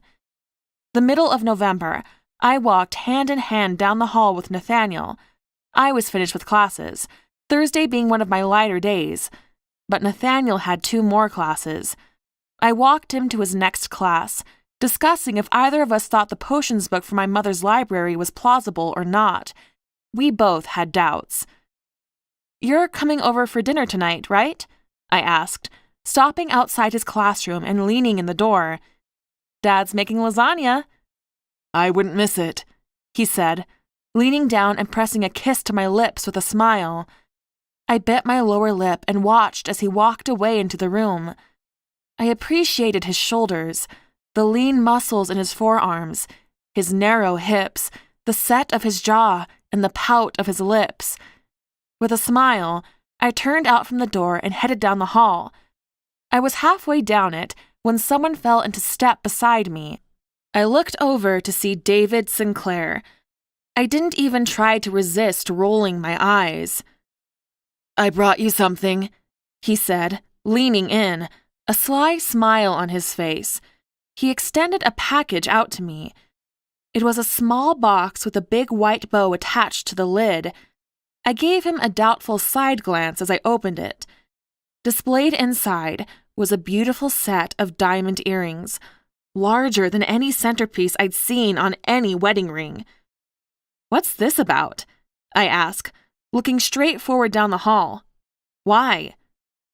"Because beautiful, smart, powerful women should have beautiful presents," David said.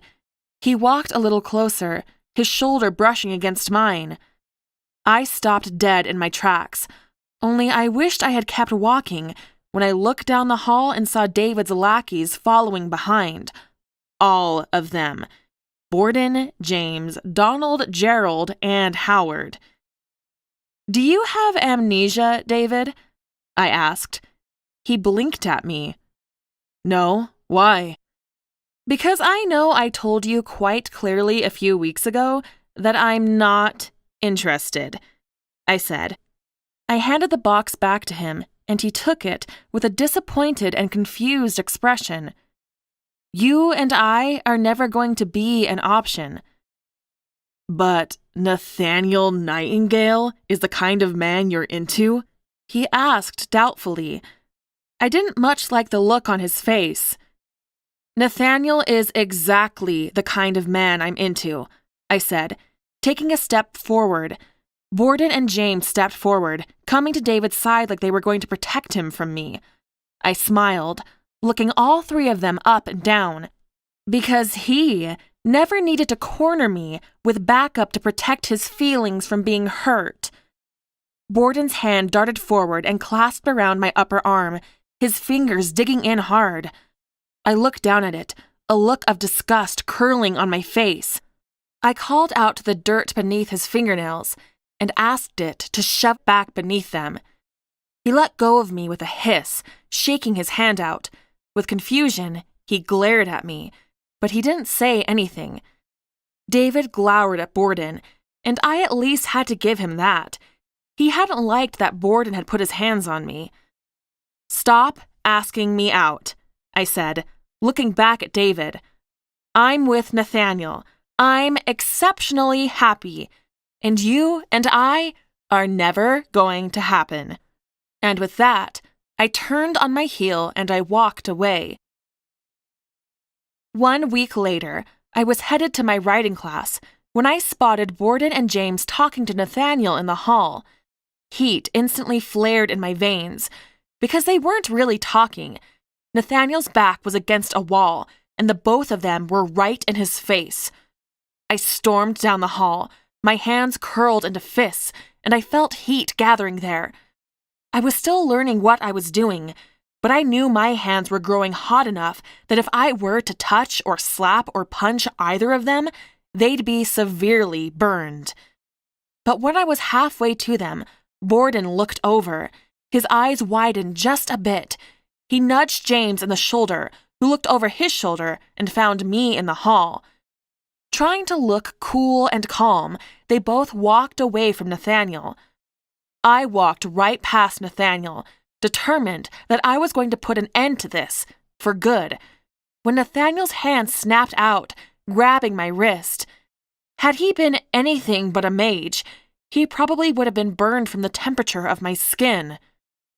"Don't, Margot," he breathed out. "It's not worth it." Maybe I was still too angry. Maybe I was flaring too hot.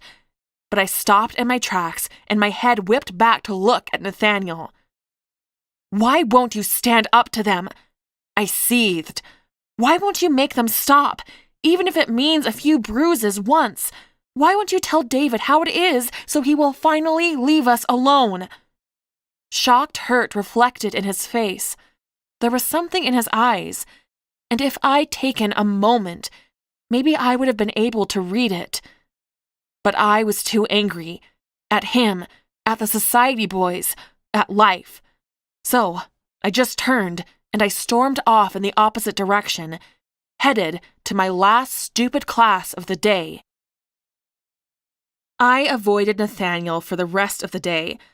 I regretted what I'd said. I didn't buy into society's expectation of manliness.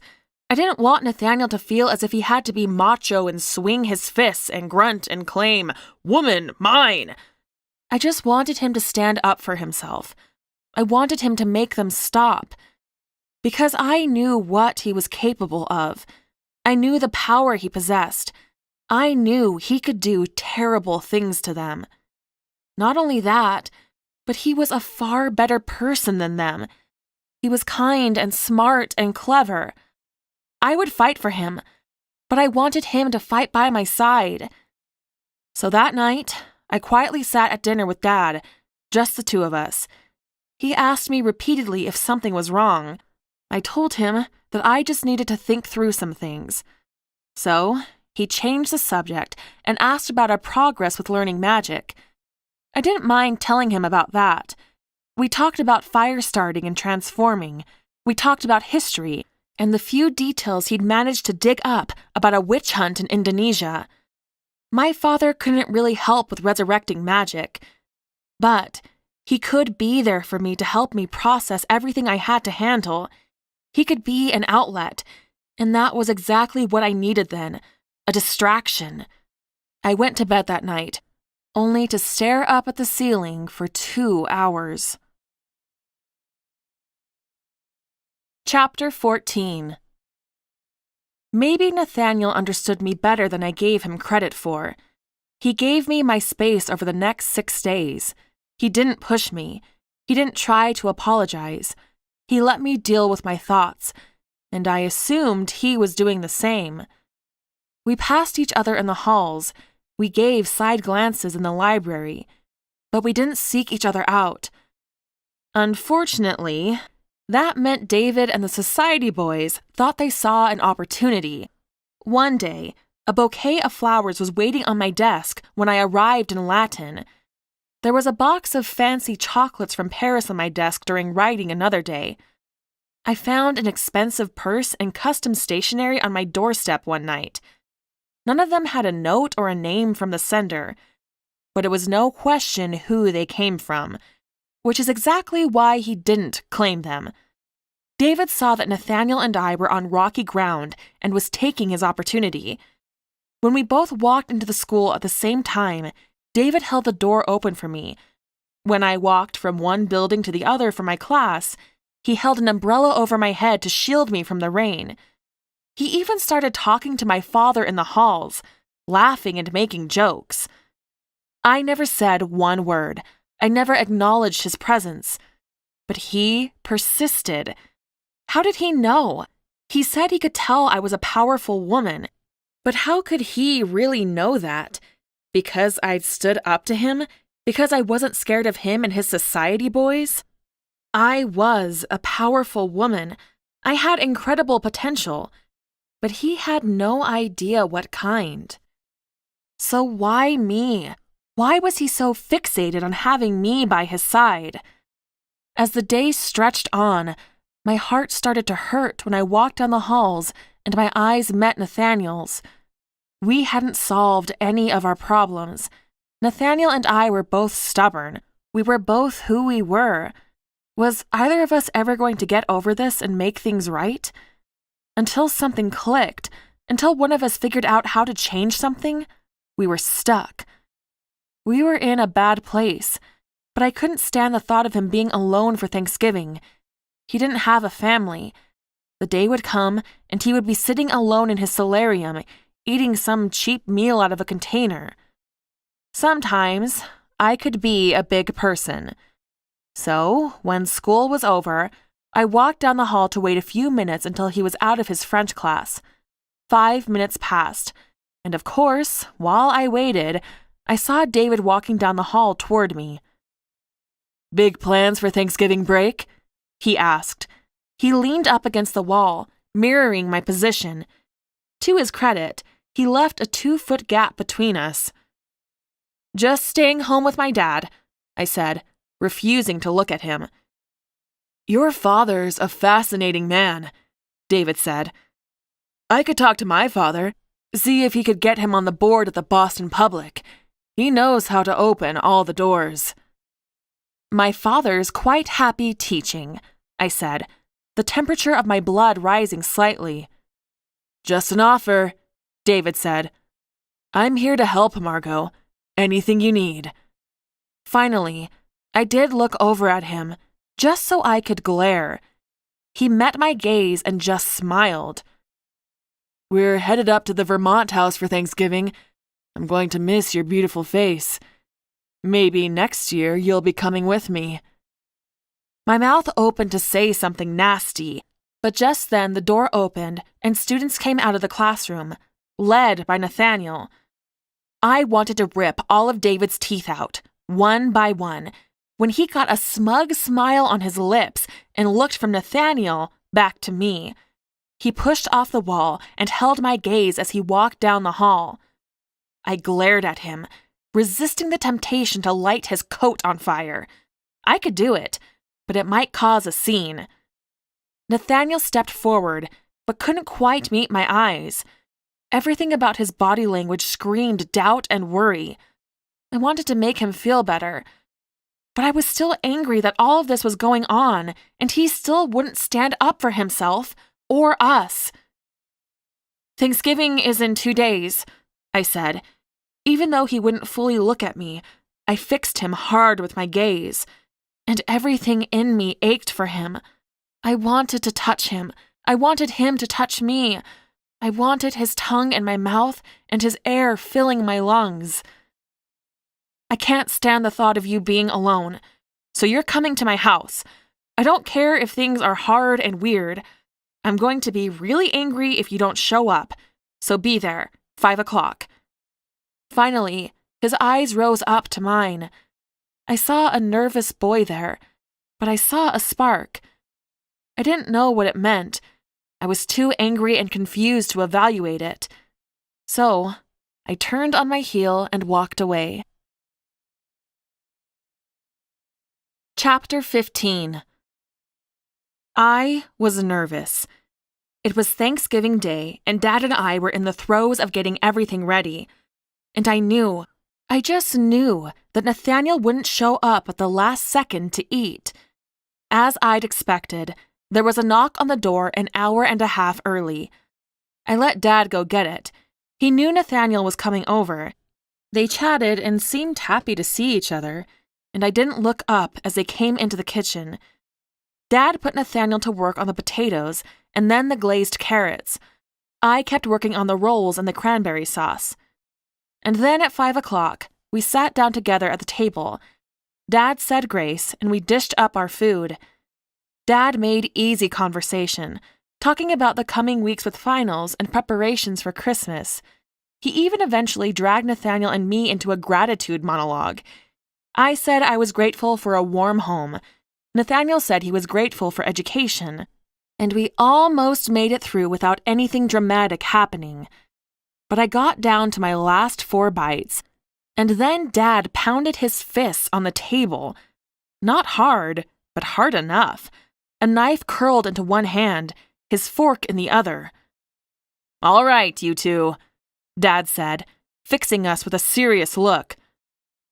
"I know neither of you wants to talk about what happened, but this is dragging on long enough. I'm getting tired of you both being so miserable." I looked up with wide eyes, and my heart instantly started beating hard. He was going to go there. He was going to drag us all through the mud. "I've seen both versions of Nathaniel and Margot, and this latter version is ridiculous," Dad continued. Nathaniel's eyes slid over to meet mine, and I stared at him, his expression serious. "I know I'm supposed to be all protective of my daughter and give any man interested in her a hard time, but I've never seen 2 people who are more made for each other. So, I want you both to go upstairs and hash it all out, no matter how loud or ugly it gets, and get this over with.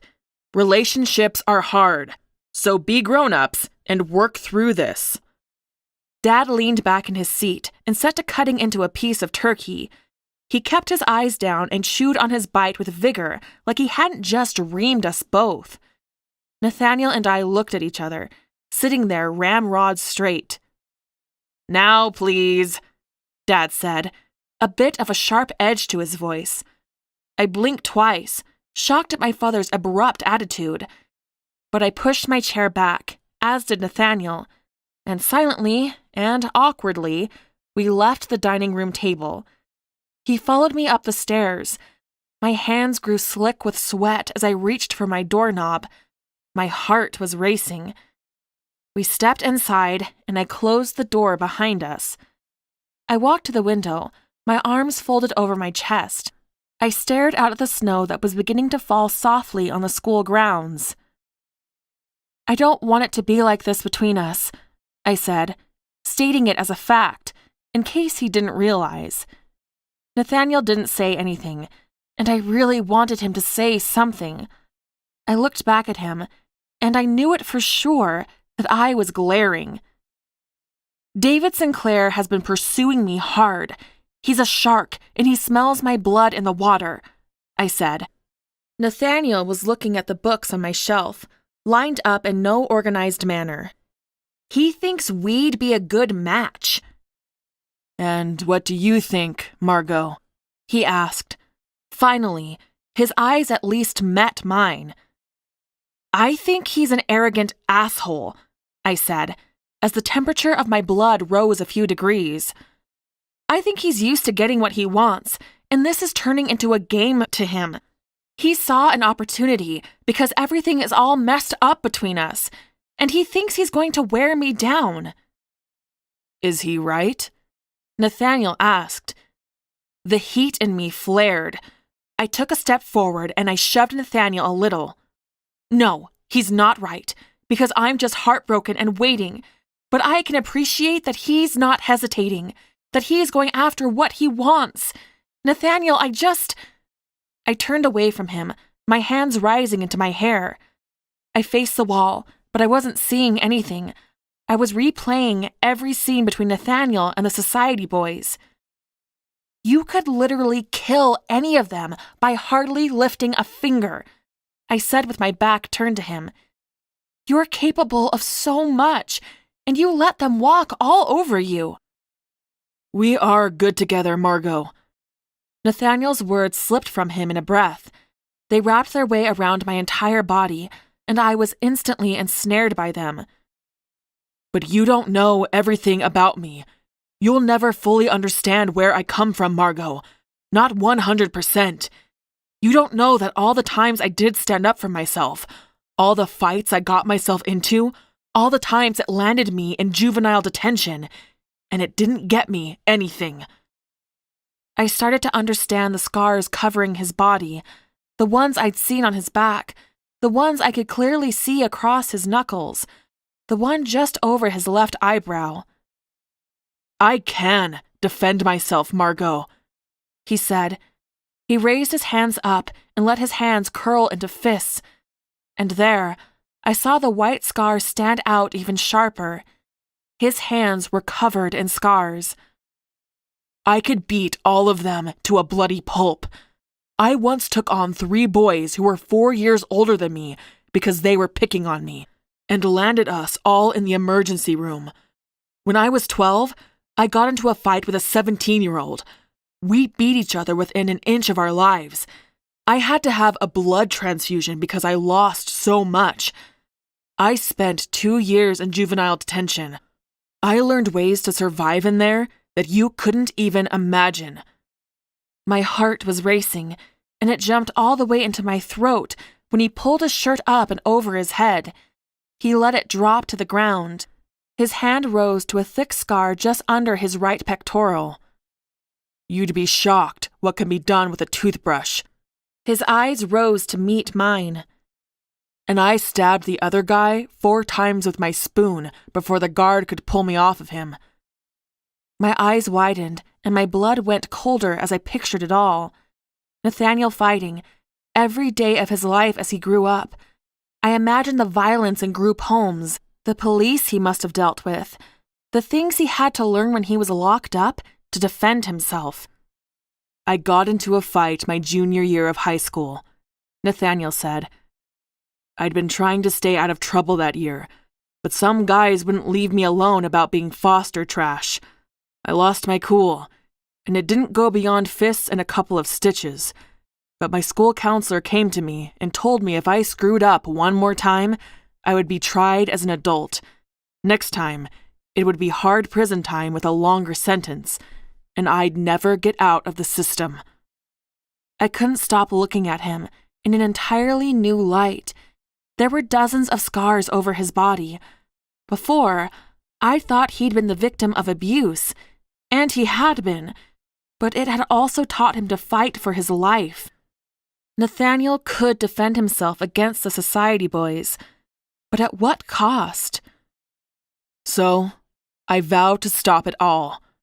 Nathaniel continued. I saw something haunted in his eyes then. I saw his past. I saw the pain. But I also saw the anger he'd let control and protect him for so long. I focused on school. I kept my head low. I took a few blows, and I worked my ass off to bring my grades up to perfection so I could get out. He took a step forward, but we were still half a room apart. I won't fight David and his boys, because I don't know what will happen if I open that door again. I don't know who I'll be. I'm sorry if that makes you angry, and I'm sorry if I'm disappointing you. But if that's the kind of man you want me to be again, Margot, I just won't do it. Emotions pricked at the back of my eyes. My lower lip trembled a little bit. I was angry. I was angry at myself for not understanding. I was angry for the way I was acting. I took a step forward, and gently, I brought my fingers up to touch one of the scars that ran across his chest. I'm sorry, I said, and the words trembled just as much as my lip did. I'm sorry I was disappointed and angry with you, and I'm sorry David keeps picking on you. I stared at his chest because I had a hard time meeting his eyes then. But I can't just stand there and take their shit, I said, and then I did look up at him. I have a temper of my own, and I can't stand bullies. So when they act like they do, I can't not say anything. I took a steadying breath, and I held Nathaniel's eyes. I understand now why you couldn't do what I wanted, and I'll never ask you to be different than you are again. But I also need you to not try and stop me when I need to call them out on their shit, when I might need to get into fights of my own. Something lightened in Nathaniel's eyes then. He lifted a hand and covered mine with his, pressing my palm into his bare chest. So we're in agreement? He asked. I liked the way his chest rumbled with his words. You won't get angry when I don't react to the society boys, because I don't want to kill any of them, and I won't try and stop you when you need to put them in their place? I took half a step closer, and I couldn't resist when my eyes fell to his lips. Exactly, I said softly as I nodded. I can handle that, he said, his words getting quieter. His other hand rose to lace his fingers into my hair. Deal, I said, and neither of us waited one moment longer. Our lips were on each other in the next breath. The kiss was desperate. We'd both been starving and withering away for weeks now. We needed each other like we needed air, like we needed water.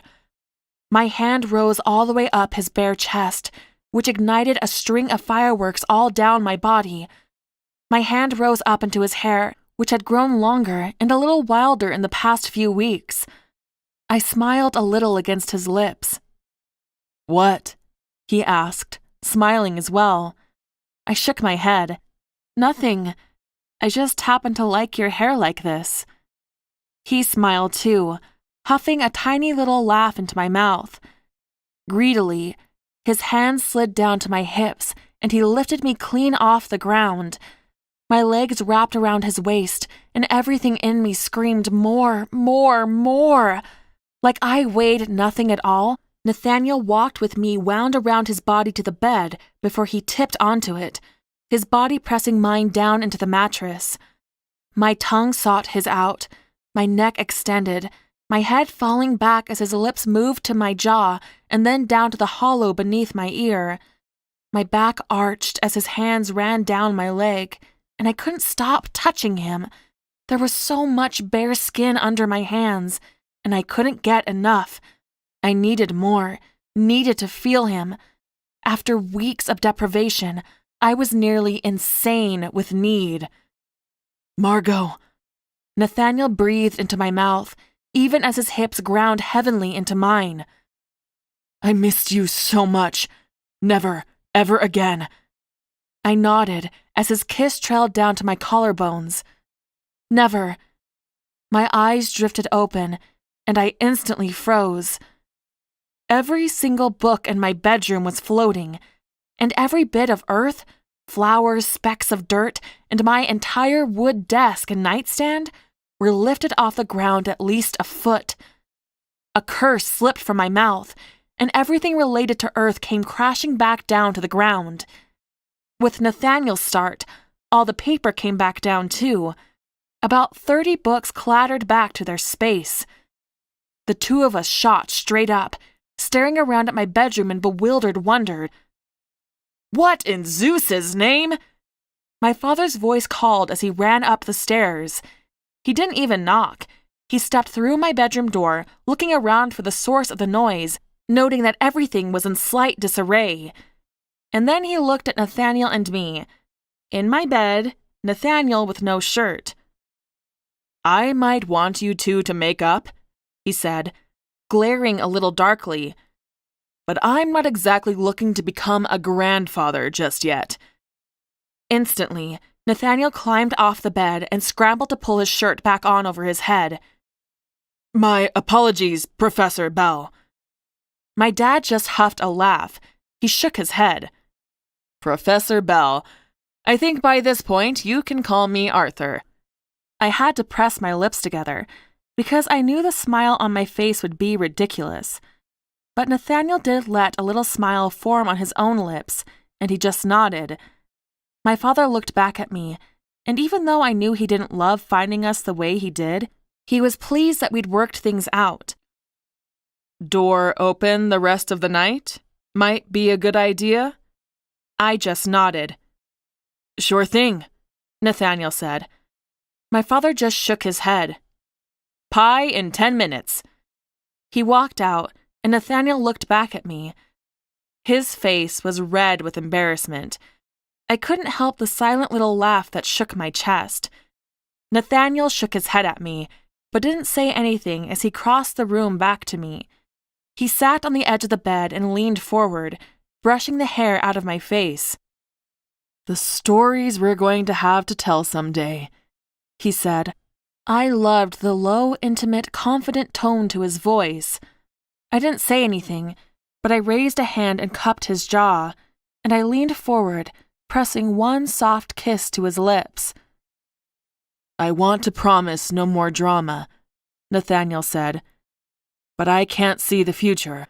But I swear I'll just try harder, talk more, because I think this is worth it."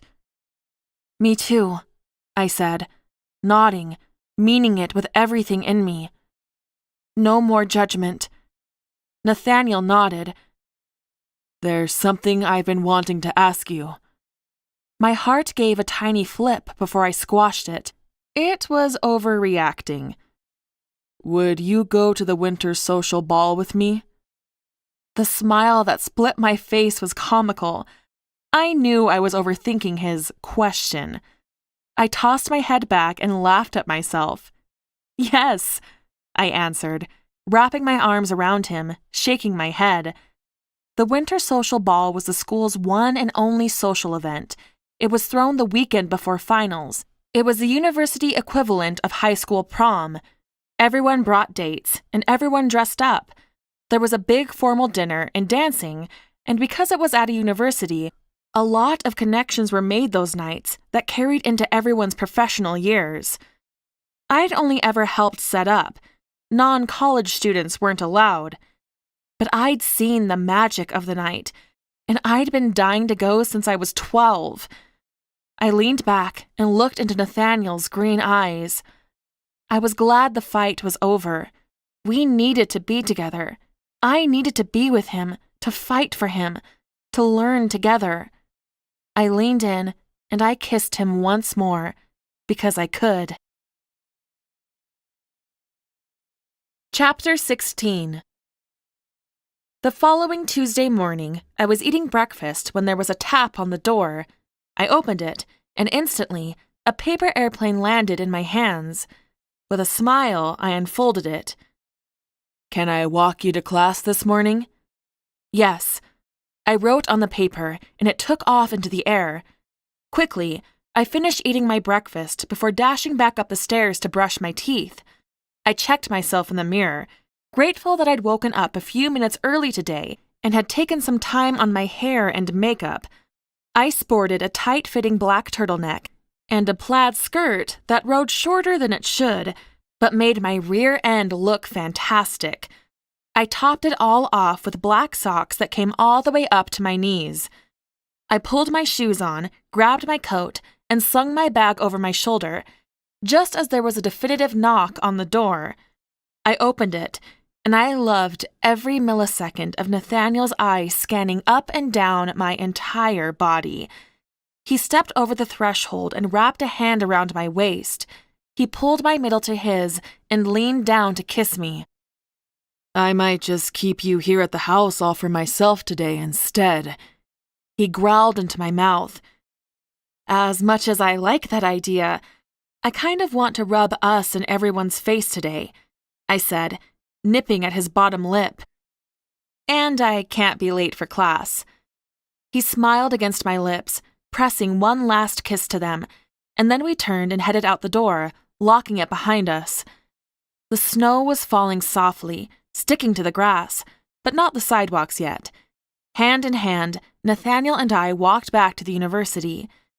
Heads turned our way the moment we walked through the door. I clung to Nathaniel like a needy girlfriend, looking up into his handsome face and beaming for all the world to see.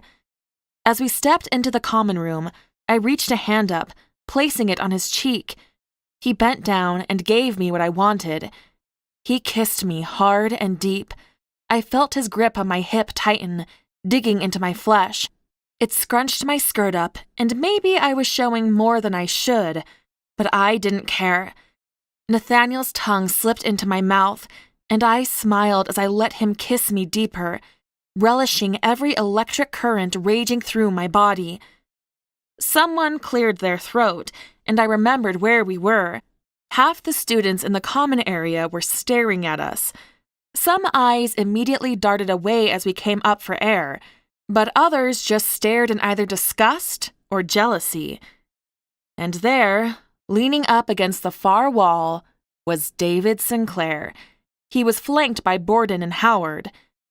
David glared at the two of us with a darkness I'd not yet seen on his face. I watched as his fingers curled into a fist. He leaned over and whispered something to Borden. I gave him a smirk, leaning into Nathaniel. He leaned down as if he were expecting a whisper. Instead, I licked his neck and then bit his earlobe. Nathaniel looked down at me with surprise, but hunger sparked in his eyes, and a thin smile curled in the corners of his mouth. We stepped forward, heading down the hall to my first class. Just before we stepped out of sight of the common room, Nathaniel's hand slid down my waist to my rear. He gave it a squeeze. I could feel David's eyes on us. I knew Nathaniel did it to rile him up, but it still sent a thrill zipping through my lower belly. I didn't have any spare time. Truly, I didn't. Between classes and our Mage studies, I felt like I barely had time to sleep. But I got everything ready at 5 a.m. While in the library, I slipped a note to Nathaniel. Excitement sparked through my entire body when his eyes found me. I just smiled and walked back out. At 9 o'clock, when the library was closing, I slipped back inside. I went to the McCallum room and inserted the key into the back of the bookcase, glancing over my shoulder that no one was watching. I swung it open and slipped inside, leaving the key for Nathaniel. I wound my way up the spiral staircase. I stepped out into my mother's office. I'd filled the space with golden balloons and streamers. A carefully wrapped present waited on Mom's desk. I'd stayed awake most of the night before baking the cake, and now I lit the candles, all 22 of them. And with perfect timing, I faintly heard the sound of the lock in the bookcase and then it swinging open. I listened to Nathaniel's footsteps rising up the spiral staircase as I picked up the cake. His entire face lit up when he saw me standing there. I started singing the birthday song softly and slowly as I crossed the dark space to him. He watched me the entire time, his eyes shining with appreciation and wonder. "Happy birthday, dear Nathaniel," I sang, even though I didn't have much of a singing voice. "Happy birthday to you." Nathaniel smiled and blew out the candles, and then he leaned forward through the smoke and pressed a long, lingering kiss to my lips. "Thank you, Margot," he said, leaning back, his eyes fixed on mine. I haven't celebrated my birthday in, well," he shook his head. "I don't even remember." I dipped my finger in the frosting and tapped it to his nose. "You're very welcome," I said, watching his smile as he wiped the frosting from the bridge of his nose and ate it. No promises it will be the best tasting cake, but it's the thought that counts, right? Nathaniel took the cake and set it aside on the desk. His eyes grew intense and deep as he wrapped his hands around my waist, sliding to my lower back. "It counts for everything, Margot," he said. "You've become the most important person in my entire world. I've been on my own for so long, been in survival mode for my entire life. I can't even describe what a saving angel you are to me." I looped my arms behind his head and shifted up onto my tiptoes so that I could kiss him. His lips were soft and rough, needy and freeing. I took a breath in as we kissed, and I memorized every way he smelled, every way he tasted up against my lips. His hands slid lower until they gripped my outer thighs. As my need grew more urgent, I climbed right up him and wrapped my legs around his waist. He turned, crossing a few steps over to the chair and sank onto it, me wrapped around him while we tried our very best to devour one another. His lips trailed from my mouth to my jaw, down my throat. I sighed, loving every moment we got together, praying they could continue for the rest of our lives. But as my eyes slid open, they landed on the package on the desk, and suddenly, I couldn't wait a moment longer. "Your present," I said, leaning over and grabbing it. My neck suddenly felt cold with the absence of his lips. But still, I smiled and held the present between the two of us. Nathaniel returned my smile before his eyes fell to the package, and he took it. Carefully, he opened the wrapping, and I had to wonder how many presents he'd ever opened in his life. From his careful method, I didn't think it was many. The object on top was a framed picture of myself. Maybe it was vain, and I found myself instantly blushing as he studied it. "You don't have a single picture in the solarium," I said softly, suddenly wishing I could take it back. Nathaniel studied it in silence for several long moments, but I knew I hadn't made a mistake when he looked up at me, meeting my eyes. I saw wonder and appreciation and longing there. He reached up a hand, lacing his long fingers into my hair, but he looked back down at the picture again. "Thank you," he breathed softly. I muttered a response, feeling overwhelmed by his reaction and gratitude. He set the picture in our laps, since I was still sitting wrapped around him, and then he pulled out the next item. It was a journal, wrapped in black leather. It had over 300 pages bound within. "You're a historian," I said. "I think it's time you started recording your own history." He flipped through the pages, and I could already imagine them filled with his elegant handwriting. "Thank you, Margot," he said as he looked up at me. He leaned forward, pressing his lips gently to mine. "You're welcome," I muttered against his lips as I got lost in them again. Chapter 17. Winter came in full effect. In the coming weeks, we received nearly 2 feet of snow. Students were in full-fledged panic mode. Finals were quickly approaching. We were neck-deep in studies. Classes were at their most intense. I was learning to survive off only 5 hours of sleep, because as soon as we were out of classes and Nathaniel wasn't working at the library, he and I headed to Asteria House to study. Book after book we worked. Some things we mastered. Others we failed at miserably. It was slow learning. We had to go through endless trial and error. We set things on fire. We'd made things transform into something else, only to have them dissolve into dust moments later. We'd made inanimate objects scream like they'd been speared through with a knife. But we learned how to glamour. We could start a fire in the fireplace in 2 seconds flat. We were near masters of telekinesis. And I started learning alchemy.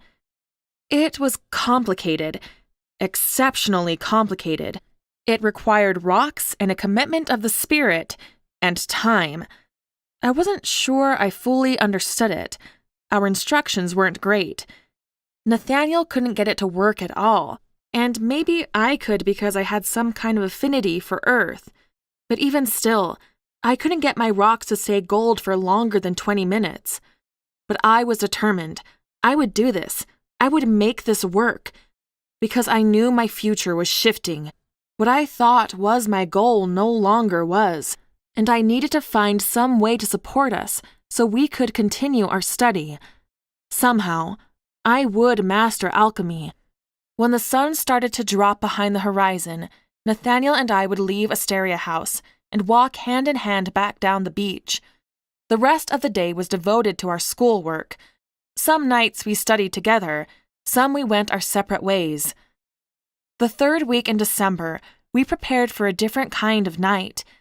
Me and Dad had gone up to Boston the weekend before and went shopping, and tonight, my heart ached for my mother. She hadn't been there for either of the proms I attended in high school. I'd had to get ready on my own and with the help of my father. She still wasn't here when I was university age, and I still hadn't figured out what had happened to her. In the bathroom, I wound my hair around the curling iron, being careful not to burn my fingers or my scalp. "The committee did a really fantastic job this year," my dad said. He sat on the floor in the hallway, his back propped up against the wall. He was barefoot, even though it was freezing in the house. His ankles were crossed, one on top of the other. He watched me as I got ready. "Your mother would have loved it." I looked over at him, hating that we had to miss her like this. I hated that she was gone, and I hated that we still didn't know why. "You know, it's not nice to tease," I said, looking back in the mirror, "or to spoil surprises." "Aren't both of those things part of my job description as a father?" he asked with a laugh. "Endless support and undying devotion," I corrected him. "Oh, I think I nailed that part when I paid for that dress, Margot," he said, raising his eyebrows. I blushed at myself in the mirror. I knew I had things easy. I didn't have to go get a job. My father reiterated all the time that he was happy to have me live at home, and so long as I helped with the grocery shopping and cooking, he'd front the costs. I had it good and easy, so long as I didn't mind living with him, which I didn't. I wasn't sure when I would ever feel good about moving out and leaving him entirely alone. "All right," I said, as I unplugged the iron. I looked myself over one last time. My hair was pretty fantastic, if I did say so myself. My makeup was done to the very best of my ability. "I'm going to put on my dress now. Zip me up in a minute?" My father gave a little smile and nodded. I stepped out of the bathroom and carefully stepped over him and closed myself in my bedroom. My dress was a red satin with a V cross-neck across my bust. The sleeves slipped off my shoulders. The waist was narrow before billowing out into a full skirt. I slipped into it, zipping it up as far as I could manage. I turned to the full-length mirror that hung on the back of my door and admired myself. It made my waist look narrow and my hips full. It accentuated my bust in all the right ways and highlighted my collarbones. I'd curled my hair back and then taken 2 strips into a twist at the back of my head. I smiled, just thinking of Nathaniel's reaction at seeing me. I opened the door and found Dad waiting. His eyes got red the second he saw me. He covered his mouth with a hand and just stood back for a second. "If you can't handle seeing me in this dress, how are you ever going to handle a white one?" I teased him. "You trying to tell me something?" he asked. His voice was rough but playful. I shook my head, but the thought made my heart flutter. I was only 19. I couldn't think about getting married, even though I had, on more than a few occasions since I'd met Nathaniel Nightingale. I turned on the spot and my father zipped me up the rest of the way. "I will admit," he said, as I turned to face him again, "it was well worth the money." I smiled and wrapped my arms around him. "Thank you again. It's all that I could have imagined." He pressed a kiss to my forehead, and just then there was a knock at the door. "Wait here," Dad said with a wink. "You never did get the grand staircase reveal for any of the other events." I just laughed and shook my head at him, but I waited at the top of the stairs while he ran down the stairs to open the door. I placed my hands over my stomach at the sound of Nathaniel's voice. It was suddenly full of butterflies, and I couldn't stop smiling as I imagined him in a tuxedo. Softly, he and my father talked for a minute. Maybe there was some cue I was supposed to wait for, but we hadn't discussed it. So finally, I couldn't wait anymore. I stepped down the first stair and then the next. Slowly, one step at a time, my view of Nathaniel grew. First, shiny shoes, then well-fit trousers, a clean pressed jacket, a black bow tie, and then him, his tamed hair, which he'd left long for my benefit. His eyes were wide and sparkled. His mouth was slightly slack. He looked awestruck, and I felt the same. He looked like a ruler. He looked powerful. He looked capable of anything in that tux. I found myself grinning like a fool, and I didn't care one bit. "You okay, Nathaniel?" my dad asked, staring at my boyfriend with real concern. Nathaniel's mouth closed, but he only nodded. He stepped forward, meeting me at the bottom of the stairs. He reached out a hand, wrapping it around my waist and pulling me to meet his lips. The kiss may have appeared chaste, for my father's sake, but it reached down into my stomach, all the way to my toes. It ignited every spark of desire in me. "You look incredible, Margot," Nathaniel said as he pulled away and rested his forehead to mine. "I'm not sure how I'm going to make it through the night with you looking like that," I whispered to him, knowing he could read the hunger in my eyes. "I'm going to be a grandpa by next Halloween," I heard my dad mutter from behind us. Nathaniel stepped away from me, and I just fixed Dad with a look and shook my head. I really debated telling him right then and there that we still hadn't even had sex yet, but I didn't want either of us blushing that hard. "How about you just take the picture so we can be on our way?" I asked. He nodded and grabbed the camera from the kitchen counter. It really was like high school again. Nathaniel and I posed in front of the bay window, his arm around my waist, my hand on his chest. Dad snapped half a dozen pictures, and we finally stepped outside on our own. I was really thankful the snow had stopped falling. I didn't need it ruining my hair. "That dress is going to be a problem tonight," Nathaniel said once we were out of earshot of the house. "What?" I asked in offense. "This dress is amazing." Nathaniel looked down at me, and there was a playful smirk on his face. "I know, and I can't decide if it's better on or if I'm going to be able to keep myself from ripping it off of you." "Nathaniel Nightingale," I said in a chiding tone. "I had pegged you for a gentleman, and here you are, talking about ripping my clothes off. He pulled me to a stop and wrapped me into a kiss right there. His hand came to the back of my head, his fingers lacing into my hair. His other hand came low on my hip, pulling our bodies together. His kiss was soul-entangling. I breathed him in, and he sucked my soul in and out of me. I felt us converging into one. Stars, I never knew I could be this happy. Nathaniel breathed into my mouth. He looked into my eyes between desperate gasps for air, and I felt every word he said. I didn't want to ever untangle from him. I was ready to start the rest of our lives, right here, today. I wanted our forever, our story. I looked up at Nathaniel as he pulled away slightly. I felt full. I felt complex and exceptionally simple all at the same time. I love you. I confessed right there. My chest felt ready to explode from how big and true the words were. I felt like I could destroy the whole world with the entirety of the words.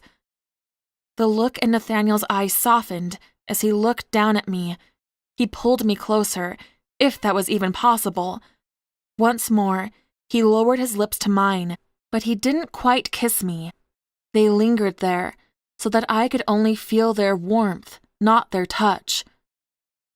I love you with everything in me, Margot, he said, filling me so full I could die at any second. It's kind of painful sometimes how much I love you. I smiled, because I knew exactly how he felt.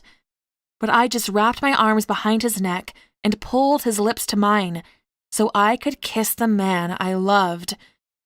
We were drawing looks, because there were half a dozen other couples headed to the school for the ball. So, with a deliriously happy grin, I grabbed Nathaniel's hand and pulled him toward the doors, taking off at a run. I was out of breath when we got to the front doors, but I didn't even mind. We stepped through, and Nathaniel handed over our tickets, and we followed the crowd of well-dressed students to the common area. Dad was right. Mom would have loved this. I couldn't stop looking around in wonder. Somehow, the council had transformed the common room into a golden castle of twinkling wonder. There were plants everywhere, and lights were strung back and forth across the ceiling. Golden decorations were set up throughout the space.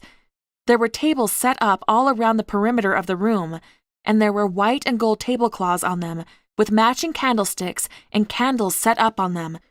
It was elegant and beautiful and classy. I took a moment to look at all the other couples around us. It was a fashion show of expensive dresses and elegant hair, pinks and whites and blues, twists and curls and pearls. Each dress was unique and elegant, and I realized that most of the guys cleaned up nicer than expected. I'd never seen them look so dapper and sophisticated. Tuxedos went a long way. None of them could live up to Nathaniel, though. He was getting looks, a lot of them. Other women were looking him up and down, lust and desire in their eyes, regardless if they had another man on their arm. And I didn't miss the lingering stares in my direction. I was aware how much of my cleavage showed, how touchable my waist looked, and I loved how Nathaniel's hands hadn't left it since we left the house. This way, Nathaniel said as he led us toward the back of the space. He aimed us toward another woman I recognized from the library, Amy. She was nice, if not a little timid, but I smiled as I sat beside her and her date, a man I didn't recognize. Nathaniel sat beside me, and automatically I found his hand.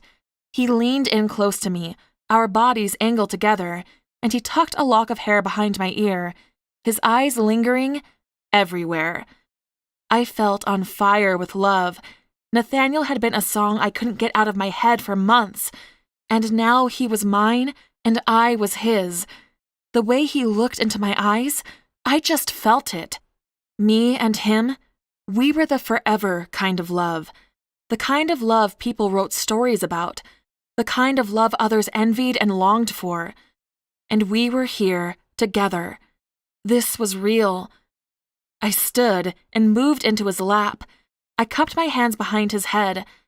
There was a peaceful happiness in his eyes as he looked up into my face. I could feel his heart beating without even touching him, because it was the same beat that was in my own chest. I tipped forward and I kissed him. I could spend the rest of my life doing this. I planned to do exactly that. But the room got noisier and then quieter. I looked up to see everyone had taken their seats. There, standing at the head table, was David Sinclair. I'd forgotten where this event originated from. It had been hosted and put on by the Society Boys for over a century. And as head of the Society Boys, David Sinclair was in charge. He wore a tuxedo that was black, but the lapels were trimmed with a gold, shimmery material. I could see it was lined with the same. His bow tie was also ostentatious. And of course, he wore a masquerade mask.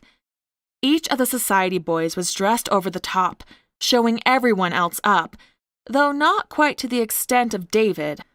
They each looked powerful and supernatural in their masks. They looked like they could conquer the world. Each of them was accompanied by a beautiful woman. From their dresses to their hair and their makeup, they were perfect. I didn't want to judge a fellow woman, but I wondered if they really thought about the kind of men they were going out with. I felt a little bit sorry for the woman sitting beside David in her golden dress like a prize won, because even from across the room, David's eyes were fixed on me. I gave him a little smile and a wink as I slid off Nathaniel's lap and back into my own seat. He stood and actually clanged his knife into the side of the glass. The crowd grew quiet, and all eyes turned to him. "What an evening," he said, plastering on his power-sleek smile as he looked around the room filled with over 100 of our classmates. "I think our decorating committee deserves a round of applause." He didn't give the specific individuals credit, so as we clapped, we had no idea who we were clapping for, but I appreciated their efforts regardless. "Your dinner was prepared by the finest chefs in the state of Massachusetts," David continued. "I hope you'll enjoy it, and when we're done, I hope you'll welcome the dark side of Boston." I had no idea what the dark side of Boston was. My only guess was a band, but David took a seat, and instantly, an army of servers appeared out of nowhere, carrying trays with covered plates. A delighted smile crossed my face as my plate was set in front of me and uncovered. There was oven-roasted chicken and braised carrots, garlic, and rosemary potatoes, and heavenly-smelling rolls. Only, when I went to take my first bite, the food was cold. I looked over at Nathaniel, and as he slowed in chewing his food, I knew that his was the same. I looked up and around to be sure that no one was looking. When I confirmed that they weren't, I reached up and rubbed my hands together. I snapped my fingers and touched the tip of my plate. There was a quick, small flash, and when I took another bite, my food was piping hot.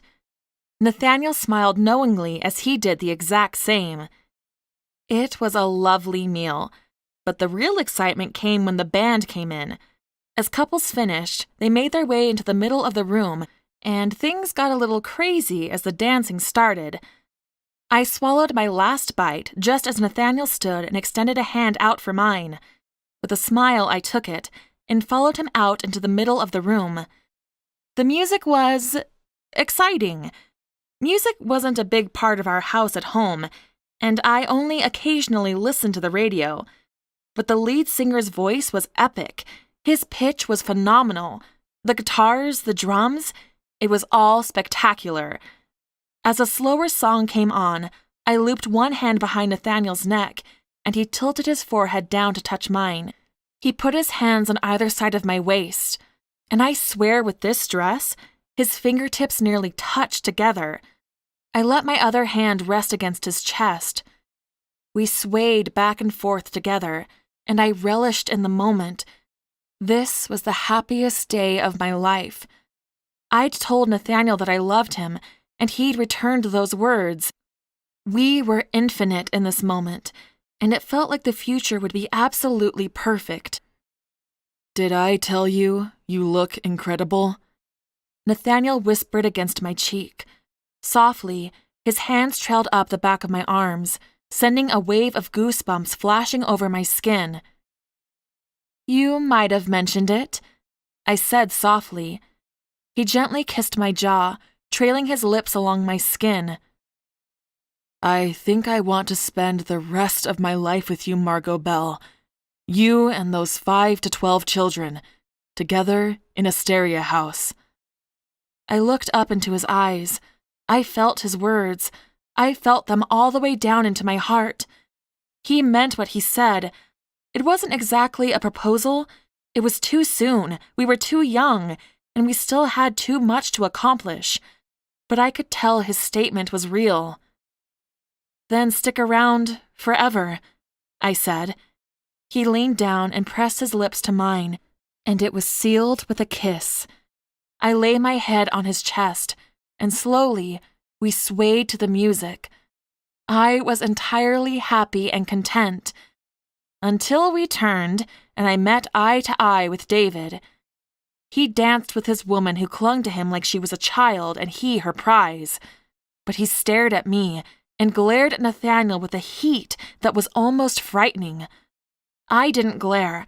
I didn't make faces. I just held his gaze. I let him look at me.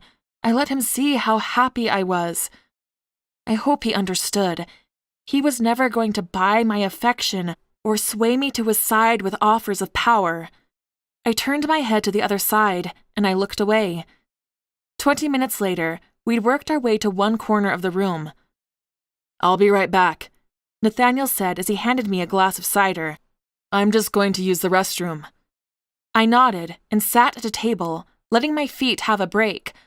I was glad I'd worn flats, but still, they squeezed my feet in an uncomfortable way. There were a few serious couples at Aldridge. 2 of them were even officially engaged, all seniors. But most of these people were just here on singular dates. A few of these people might move into a relationship after this night, but most would go their separate ways after the ball. Nothing would come of this night. The stories I tell about this night someday. I smiled as I watched one couple dance, doing a dramatic rendition of the Lindy. They looked like they were having fun and didn't care that they were getting strange looks and their dance absolutely didn't fit the music. "Margot?" A voice from the side drew my attention away. It was Nathaniel's friend from the library, Amy. She slipped into the chair beside me and looked around nervously. "Something really bad is about to happen.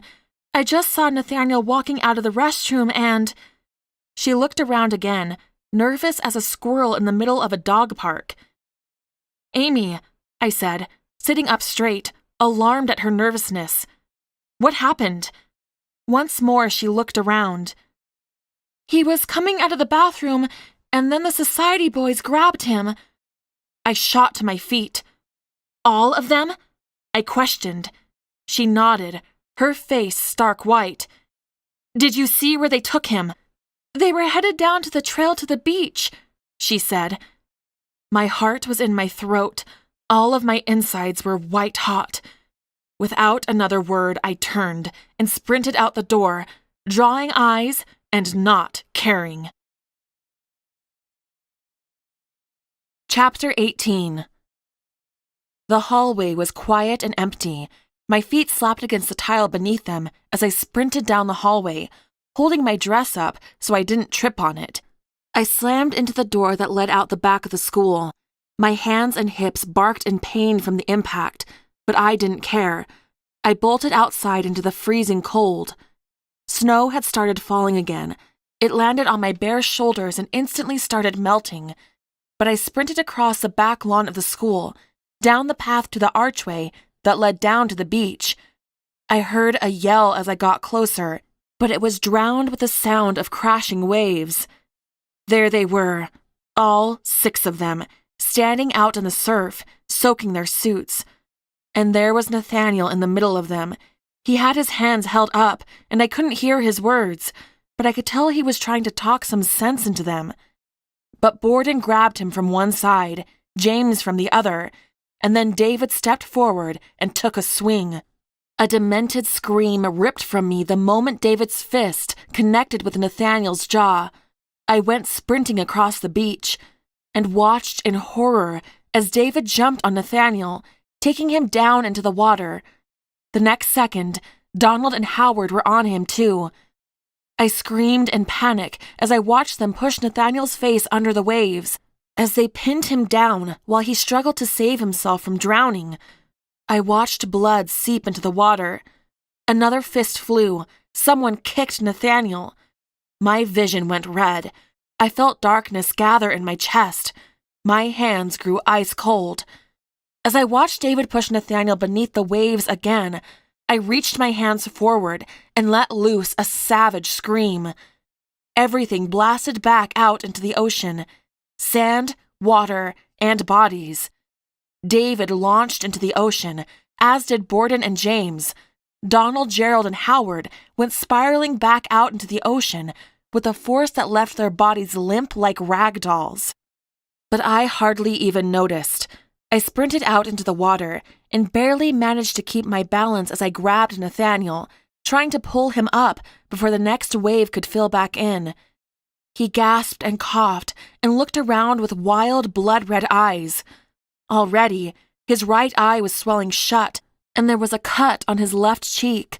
His lip was split again, and the way he was clutching his left side, I had to wonder if his ribs were broken.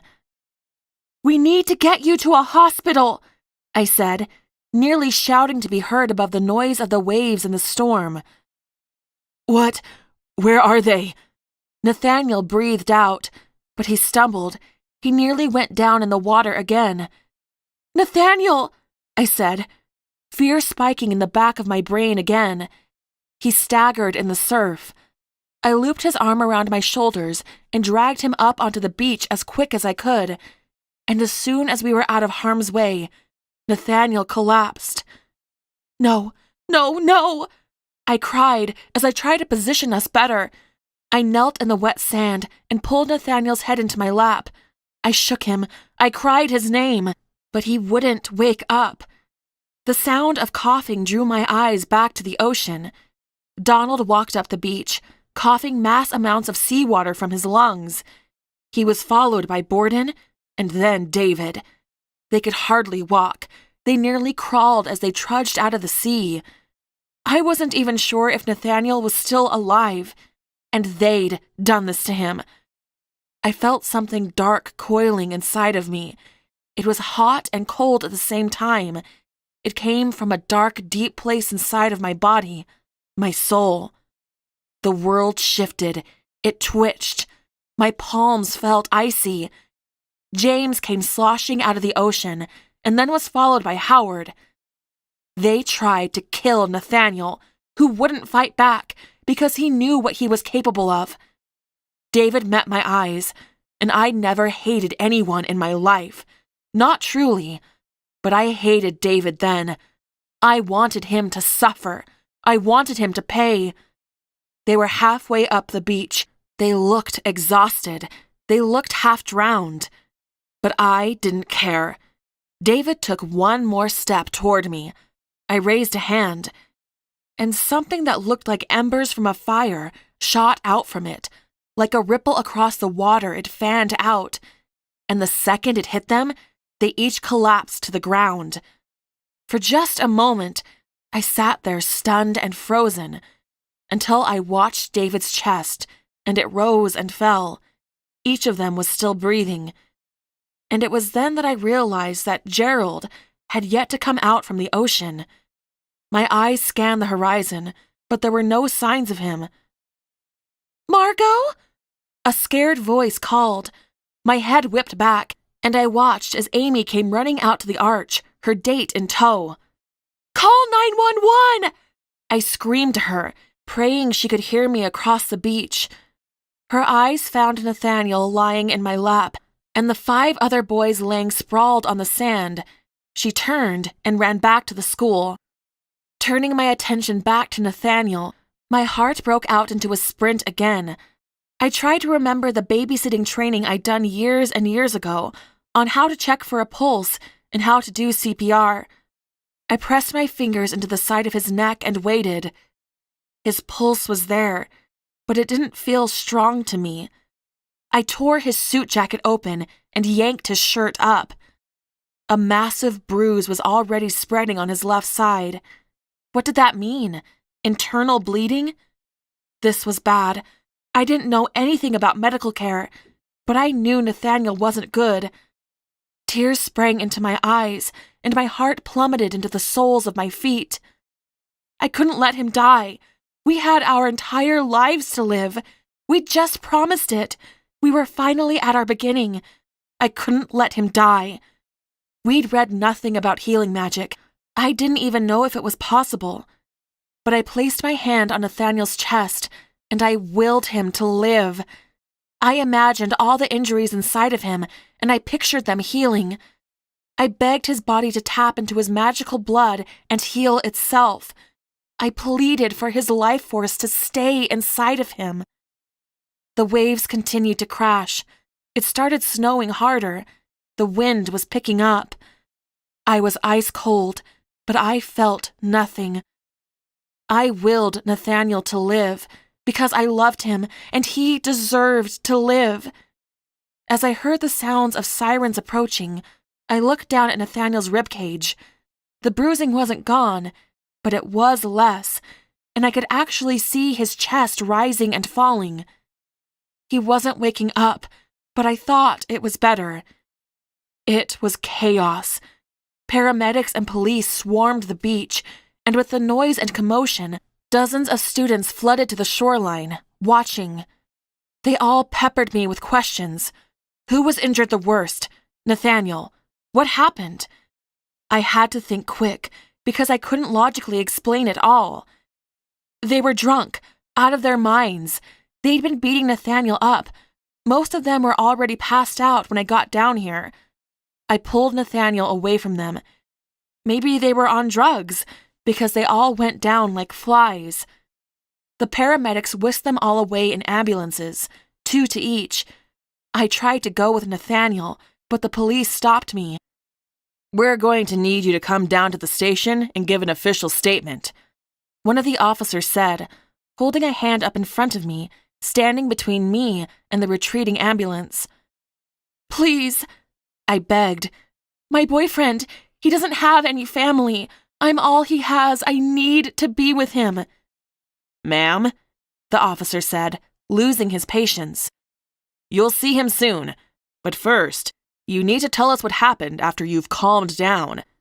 As I watched the ambulance with Nathaniel in it disappear, my father appeared on the grass above me. Dad, go to the hospital with Nathaniel, I said, panic and relief flooding into me. Please, don't make him be alone. Where are you going? He asked. I could see the fear in his eyes, the panic. He'd done this dance before, being questioned for something he hadn't done. Except I did do this. We need to take her in for questioning about what happened here, the officer explained. I saw the fight surge in my father's eyes. I saw him draw in a breath. Dad, please, I begged before he could say anything. Go be with Nathaniel. I'll be fine. He didn't like it. I knew he'd do anything for me. He'd fight any battle I asked. But he knew me. He knew what I really needed right then. So he nodded, and he turned, and ran back for the car.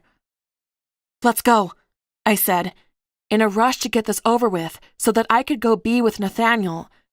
Almost everyone who was inside at the ball was now out watching the drama.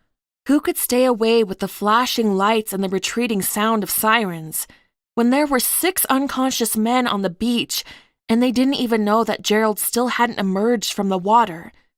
Was he dead? Did I drown him? I didn't know, and my brain couldn't process that right then.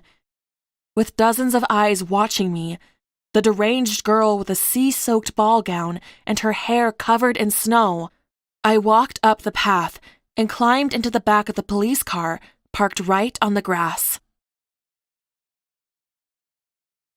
Chapter 19. The officers got in with me, and I didn't look at my peers as we drove off. I wasn't afraid until we were pulling into the police station, and then I started remembering Mayor McGregor. I remembered the way the witch trials started around the globe, with events that couldn't be explained, with women who could do things that didn't make sense. How many of my kind had died because they'd lost their shit and done things that exposed them? My hands were shaking uncontrollably by the time the officers parked in front of the station, and not just because I was nearly frozen solid. My stomach had disappeared. I could hardly see straight. So, as they opened the door and let me out, I took a deep breath. I held my head high and walked inside. They brought me a blanket and wrapped it around my shoulders because I couldn't stop shivering. One kind secretary even brought me a cup of hot chocolate to try and thaw me out. And then I told my story very calmly. I told them how David had been pursuing me relentlessly for weeks, nearly to the point of stalking. I told them I'd explained that I was very happy with Nathaniel, but David seemed determined to change my mind. I told them how I'd seen the 5 of them acting strangely earlier in the night, that at first I'd thought they were just drunk, but they weren't just acting drunk, they were acting violent, dark. I was lying. I knew lying was bad, but these were the most powerful boys in the school. I knew their rich and powerful parents would get them out of any trouble I could get them in. I knew these cops would believe me, even if they knew that there was no way they could hold these boys to anything. So, I lied. I said I thought they were on drugs. And then I told some truth. How they all disappeared. How a friend came and told me that she'd seen the society boys take Nathaniel out of the school against his will. I told the police how I'd ran down to the beach and seen them beating Nathaniel and trying to drown him. And I elaborated my story of them passing out, how some of them were already down when I got to the beach, how they were stumbling all over and blinking 1,000,000 times a minute, how they could barely talk. I told them I'd dragged Nathaniel away from them and how they'd collapsed. And then they arrived. So, what are you going to do about them? I asked, even though I already knew the answer. They tried to drown Nathaniel. The police officers looked at each other, and I watched a silent conversation pass between their eyes. And I knew, they knew, there would be no punishment, not with the families like the Sinclairs involved, the Richards, the Stewarts. "We will be interviewing all the boys when they're treated and stable," the first one said. "We'll follow standard procedure." But we all knew that would lead to nothing. I just nodded. I knew. I'd still be on my own. I'd have to handle the society boys myself. "Am I free to go now?" I asked. My voice was hoarse by this point. I didn't know if they believed me and my lies. I thought they did, but I was tired. All the adrenaline had drained out of my body, and I just wanted to see Nathaniel. Once more, they looked at each other, and in that wordless conversation between them, I found my exoneration. They nodded. "We'll give you a ride to the hospital," one said. "We'll need to talk to those boys as soon as possible." "Thank you," I said numbly.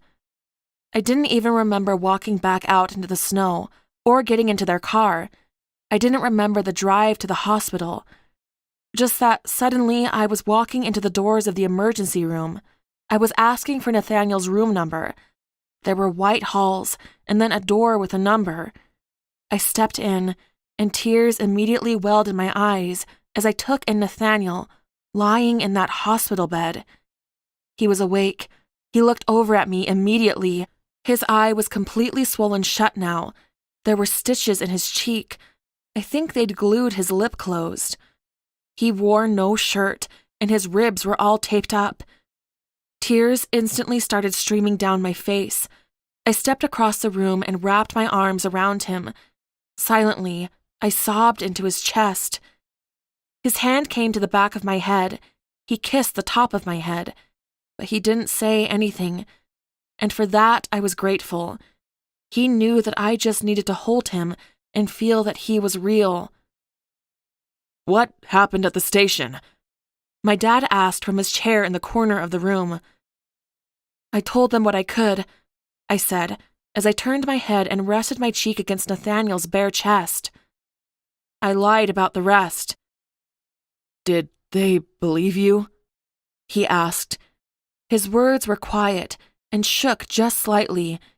He was remembering what he'd gone through with my mother's investigation. Finally, I stood, but I took one of Nathaniel's hands in mine. I think so, but they know they won't be able to punish the society boys. Their families are too powerful. My father just shook his head, his expression filled with disgusted anger. Nathaniel opened his mouth to say something, but just then a doctor walked in. He smiled in my direction, but looked down at Nathaniel's chart. Your X-ray results are back, he said. You do have one broken rib, and it looks like you've broken another recently that's just barely healed. Nathaniel's brows furrowed in confusion, but I squeezed his hand. Yes, I answered for him. The doctor nodded. The internal damage should have been much worse, considering the break. You're lucky. Sometimes the internal bleeding can get into your lungs. You can actually drown on your own blood. I swallowed once as Nathaniel squeezed my hand. He finally understood. The society boys had broken 2 of Nathaniel's ribs. They'd caused massive internal bleeding. No wonder he could hardly breathe. But I'd put my hands on Nathaniel. I didn't know how to heal, so I hadn't been able to completely heal him. But I'd stopped him from dying and healed 1 rib. You'll need to restrict activity for the next 6 weeks, the doctor continued, looking up at Nathaniel. Little bending and twisting. Your rib will heal up, but you need to be cautious since there isn't any kind of casting we can do for it. Icing helps. Your lip should close up within a week. Those stitches will need to be taken out in 6 days, and the swelling in your eye will go down within a few days. The doctor stepped toward the door. We'll keep an eye on you for another hour to be sure there's not a concussion, but you'll be home tonight. That's it? I questioned. Nathaniel would have died, and they were sending him home in the same night? That's it, the doctor said with a nod, and then he was gone. I shook my head. I was angry and scared and unsure about what was going to happen. You saved him, Margot, my father said softly, pulling me out of my spiral. I looked at him.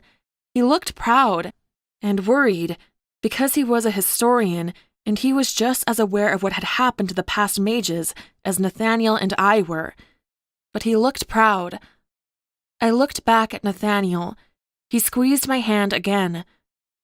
My shield maiden in a bloody gown. Looking down at myself, I really was a mess. Nathaniel's blood was all over the front of my dress, and the bottom half of it was stained with salt water, white ring lines all over it. I laughed, more tears falling down my face, and shook my head. This has been the craziest night of my life, I said, looking up at the ceiling. From the best to one of the absolute worst. My eyes flicked to the door, where I saw the police walking down the hall, asking for Borden's steward's room. So, we better get our stories straight, I whispered. I told Nathaniel and my father everything I told the police. We lined up all the details and were just finishing when the same officers who had driven me here stepped into the room. Nathaniel Nightingale, one said. We're sorry to hear you've been injured. If you're feeling well enough, we'd like to ask you some questions. We're still waiting for all the other boys to wake up. And something sparked in me. Now that I had magic, I had so many things to think of. I had exposed myself in so many ways. I'd blasted them out into the ocean. I'd knocked them out with some dark sparks that came from my hand. What if they remembered all of that? I looked down at Nathaniel. I held his eyes, hoping and praying that he understood what I had to do, as I bent down to kiss him. I didn't know if he understood, but I saw that he trusted me. He gave just one little nod. "We'll wait outside," I said, nodding for my dad to get up, and he didn't hesitate as he stood and walked with me outside of the room and pulled the door closed behind him. "What if they remember?" I said in a whispered hiss as we walked down the hall a few paces. "What I did to them, they might say something, and most people wouldn't believe them, but they come from powerful families." I watched Dad's eyes widen and fear spark in his eyes. He looked up and down the hall. "So what? We run? Disappear?" I pulled back, looking into his face with shock. "No," I said. "I make it so they can't remember a damn thing." I think it really hit Dad then, what I was, what I could do, what his wife could do. He got really pale. He looked a little scared.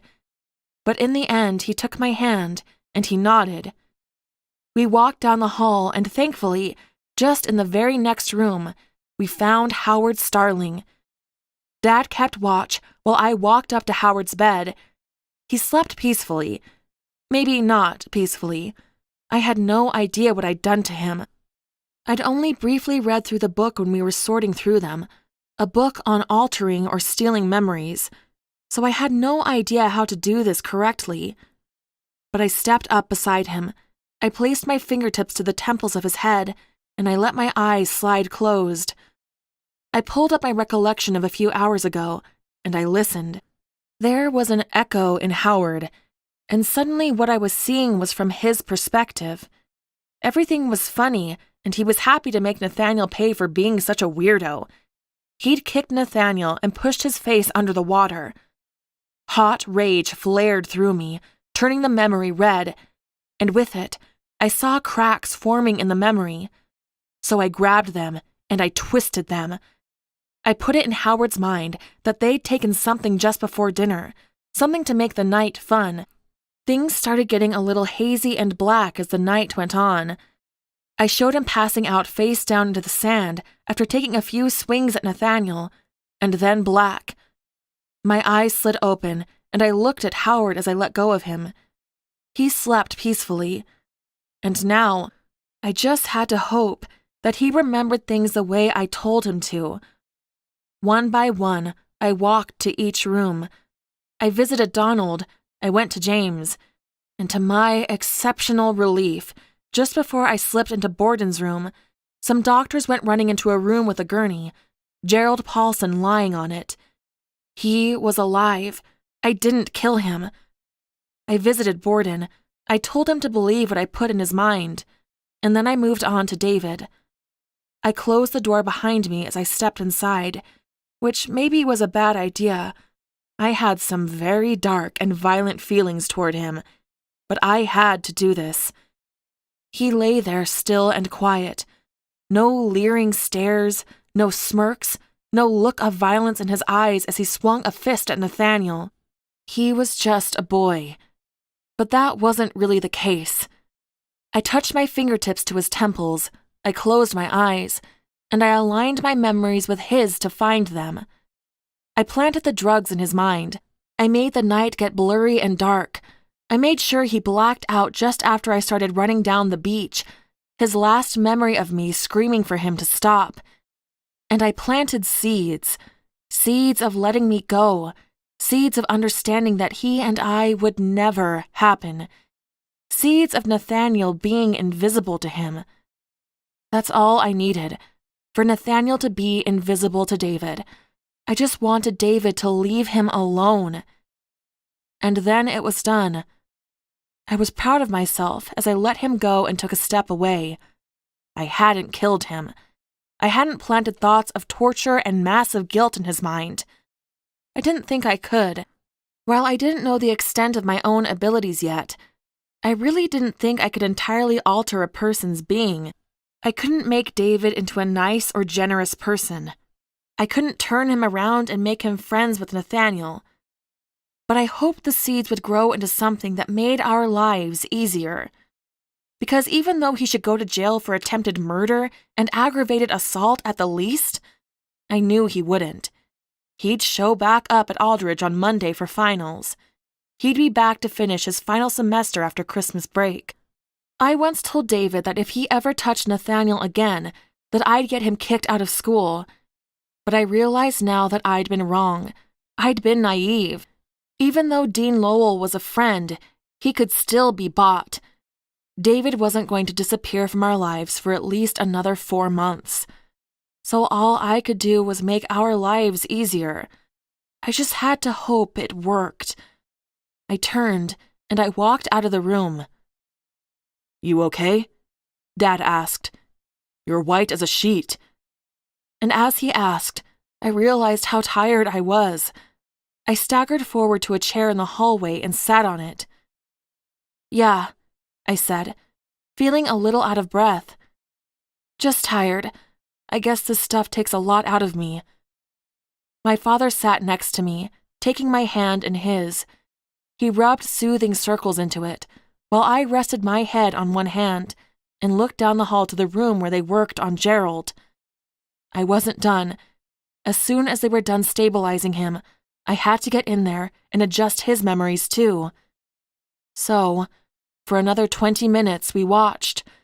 The police came out of Nathaniel's room and looked into Howard's, and he must have been awake because they slipped inside and closed the door halfway.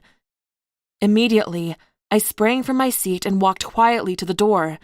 I listened, and my heart raced as Howard gave a shameful, half-lie account about what happened earlier in the night. He said that maybe they had too much to drink, that David had gotten sick of Nathaniel gloating some girl in his face and decided to teach him a lesson. And maybe they'd had more than just a drink, because he blacked out on the beach and didn't remember anything else beyond throwing one punch. Nothing about me blasting them out into the ocean. Nothing about me blacking them out. I put a hand over my heart, and a small smile pulled on my lips. It worked. I'd done it. Even without knowing the right method, I'd reached inside myself and found a way. My eyes lifted to my father, and I wasn't quite sure how to read the expression in his eyes. He was relieved, but I thought I might have also seen a little bit of disappointment there, and fear. I understood why. I hated it, but I couldn't regret it. I watched as the doctor slipped out of Gerald's room, and after waiting 30 seconds, I slipped inside his room, and I altered his memory as well. By the time I was done, I was so tired, my father had to help me back into Nathaniel's room. "What's wrong?" Nathaniel asked, sitting up straight, only to lay back down with a pained wince and a hand held over his ribs. "I'm fine," I said, shaking my head as I dropped down into one of the chairs. It worked. They don't remember what really happened." Nathaniel looked at me for a moment, and slowly, I saw pride dawning in his eyes. Nathaniel would fight his battles his own way, but I would tear down the world to protect him. A nurse walked in then. "We are ready to discharge you," she said. There were 5 minutes of fuss and a half a dozen pages signed. Then Nathaniel was pulling his blood-stained shirt back on, and he was wheeled back to the front doors. I stood by his side while Dad pulled the car around to the doors. Carefully, the two of us helped Nathaniel into the front passenger seat. "You're staying with us for a while," Dad said, as soon as his door was closed and the car was in gear. "I can't let you go back to that solarium only to pass out and die. Someone needs to keep an eye on you." "Arthur, I appreciate it, but—" "This isn't up for debate, Nathaniel." Dad cut him off. "You're family now, and family takes care of each other." Nathaniel didn't say anything else. He stared forward, and I watched in the rearview mirror as a smile pulled in the corners of his mouth, and his eyes got red and welled. "Thank you." None of us said anything else in the 5 minutes it took to drive back to the house. Dad parked in the driveway, and again, we helped Nathaniel into the house, and then it was up the stairs. I must be the worst father in the world for letting you do this, my dad said as we made our way into my bedroom. But I don't think he should be left alone. So you watch him, Margot. I'm not as worried about you making my grandbabies tonight. I blushed and laughed and shook my head because I was thankful he was such a level-headed and understanding man. He ducked out of the room and returned a moment later with a set of sleeping clothes for Nathaniel to borrow. Thank you, Arthur, Nathaniel said from where he sat on the bed with a nod. For everything. I really appreciate you and your acceptance. I didn't expect it when my father stepped forward and hugged Nathaniel. He held on to him for a good 30 seconds, saying nothing, just showing Nathaniel that he loved him, that he was sorry Nathaniel had to go through what he did, but that he was home now. He was with family. And Nathaniel clung to my father with his one good arm. He held him tight, and I could feel it. Nathaniel meant every word he'd said to my father, down to his soul. Get some rest, Dad finally said as he stepped back. Come get me if you need anything. Thanks, Dad, I said quietly as I watched him walk out the door. Nathaniel and I stared at each other without saying anything for several long moments. Tonight had been terrifying. So many things went wrong and could have gone worse. Yet here we were together, alive, safe. I was going to get in the shower. I was going to wash the blood off me and go warm up. But I just didn't have the energy. So, I turned my back to Nathaniel, and like he could read my mind, he unzipped my ruined dress. With my back still turned to him, I zipped it down the rest of the way and stepped out of it. I knew he could see everything in my black underwear and strapless bra, but I didn't glance back as I looked around for a sleeping shirt. I found one in a drawer and pulled it over my head. I turned to find Nathaniel trying to unbutton his shirt. I crossed to help him, and I felt him studying my face as I undid them one by one, but neither of us said anything. I peeled off his shirt, and when I went to pull on my father's sleeping shirt, he shook his head. Anything touching it hurts, he admitted, and so I left it off. I helped him pull his shoes off, and I helped him peel his ruined slacks off until he was just in his underwear. And then I helped him lay in my bed, which looked so painful. And then I turned out the light and crawled under the covers beside him. I reached a hand up, laying it on his bare chest. He covered my hand with his, pressing my still freezing palm into his warm skin. Thank you for saving me, Margot, he whispered in the dark. I leaned forward and gently pressed my lips to his split one. Always, I promised. Chapter 20. As I'd predicted, every single one of the society boys were back at school on Monday. They took their finals, along with everyone else. There were no police. There was no further investigation. Students whispered about it at school. No one really knew what happened because it had only been the 8 of us on the beach. There were plenty of theories. None of them were quite right. But maybe my seeds worked. David simply looked at the 2 of us from across the halls or the common area. He looked confused. He looked dark. But he stayed away, as did all the other society boys. I had 2 finals that day. I didn't expect to do well, considering everything that had happened over the weekend, distracting from studying. But when my final grade came back, I got an A in Latin and an A- in writing. Nathaniel aced both of his finals that day, and the ones over the next 3 days. I got a B in physical education, but it was really difficult to care about that. I got an A in world geography. When the last final was taken and the final grades posted, I walked back to the solarium, hand in hand with Nathaniel, with a lot on my mind. Something wrong? Nathaniel asked. My gaze shifted up, tracing the roofline of all the houses, even though I wasn't really seeing them. Learning what we have, having gone through all of this, I didn't think my priorities were ever a question, but things are just different. Nathaniel looked down at me with confusion. His poor eye was still mostly swollen shut. The stitches stood out in stark contrast against his skin. But with that one good eye, I could see worry. I've always had my future planned out, ever since I was a little girl, I said. I was going to go to Aldridge and then become a professor here. But now the plan is changing? Nathaniel asked for clarification. I stopped on the sidewalk, looking up at Nathaniel. I guess it just feels like I might be needed more elsewhere, I said. What we've discovered, it's big. I feel like this could be my study, my life's work, learning magic and bringing it back from extinction. What good is getting a typical university degree when I know my path no longer lies in being a professor? Nathaniel brushed his thumb over the back of my head. I understand what you're saying. It makes perfect sense to me. And I think you're right about our paths being different from what we thought they would be just 6 months ago.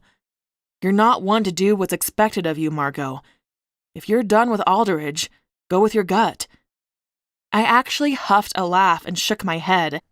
I didn't really expect you to just make this so easy, I said with a sigh as we continued back down the path to the solarium. You're one of the hardest working students I know. You worked your butt off just to get in on that scholarship. You're really okay with it if I just drop out? I would never get it in my head to tell you what to do, Margot, he said, as we turned the corner around the fence and started down the overgrown path. I saw what you did to the society boys on the beach. I laughed and shook my head, but immediately I sighed. I'm going to stick it out for one more semester, I said. I think in the end, Dad would understand, but I think he'd be disappointed that I couldn't finish one whole year, and I think I need to prove it to myself. We stepped inside the solarium, and we both hung our jackets on the coat hook. And still being gentle not to overdo it, Nathaniel wrapped his hands around my waist and pulled me to him. I placed my hands on his chest, being delicate and cautious. Whatever you choose, Margot, I know you're going to amaze me every day, he said, locking with my eyes. I'm just honored you're letting me come along for the ride. A smile crossed my lips. I brought my hands to the back of his head, and I guided his lips down to mine. Chapter 21. The day after Christmas, Nathaniel and I spent a lazy day in the solarium. He was dressed in the sweater I'd bought him. I wore the necklace he'd gotten me. We were lying on the couch and the fire was roaring. We were both enjoying the lazy days between semesters. They wouldn't last long. I think we should go back to your mother's office and find that book, Nathaniel said as I turned the pages of a different book. The memory altering could probably have saved a lot of other mages' lives. Seems like an important skill to have. I rolled onto my back, looking up at Nathaniel's face. Once the break is done, I said, I'm not setting foot back inside that school sooner than I have to. Nathaniel chuckled and leaned down and kissed me. And then he sat bolt upright when there was a knocking sound against the glass. I stood up, Nathaniel right after me. Through the organized, beautiful chaos of the solarium, we saw Borden Stewart at the door. He stared at us through the glass, snow falling onto his head and shoulders. Instantly, I felt my palms grow hot. Cautiously, Nathaniel went to the door and opened it. What do you want, Borden? I asked in a growl as I stepped beside Nathaniel. There was something I'd never seen in the society boy's eyes before. He looked uncertain, maybe even nervous. I need to talk to you, Margot, he said. He looked nervous, worried about Nathaniel, but even more nervous about me. You can go tell David that nothing has changed, I said, crossing my arms over my chest. He needs to go find a new pretty toy. It's not about David. Borden said in a quick tone. It's about what happened on the beach. My eyes widened just a bit, and I looked at Nathaniel. The boys keep trying to figure out who brought the drugs, who got us into this mess, Borden said. He looked from me to Nathaniel, and back to me again. And I can't figure out what the hell they're talking about.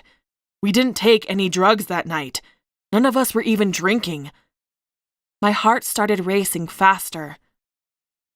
But I remember you, he said, fixing me with his eyes. I remember you screaming like a banshee.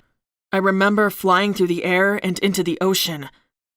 My heart was drumming in my ears now. I remember walking out of the water and something coming out of your hands, and then black. Borden's words grew darker by the moment.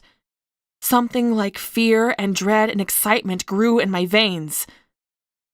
I don't know what you did to the boys to make them forget, to make them think something totally different happened, Borden said. They all think they did drugs and passed out on the beach right when you ran out. He shook his head. But I know what really happened. You were high, Nathaniel said, shaking his head. The evidence of their beating was still all over his face. Go home to your castle, Borden. Borden shot a hand out to stop Nathaniel from closing the door, and suddenly, something blue crackled over his hand, like lightning. My eyes snapped up to Borden's. He gazed back at me with a dead serious expression. I looked back at his hand. The electrical lightning continued to crackle over his hand. A curse slipped over Nathaniel's lips. My entire life, I thought I was alone, Borden said as he removed his hand from the door. There was a black scorch mark, in the exact shape of his hand, left on the door. He brought both of his hands up together, and I watched as lightning sparked between them, crackling back and forth. I thought I was the only freak in the world, until that day on the beach, when I watched you do two impossible things. Dread dropped heavy in my stomach. Teach me, Borden asked, and there was something in his voice that wasn't just asking.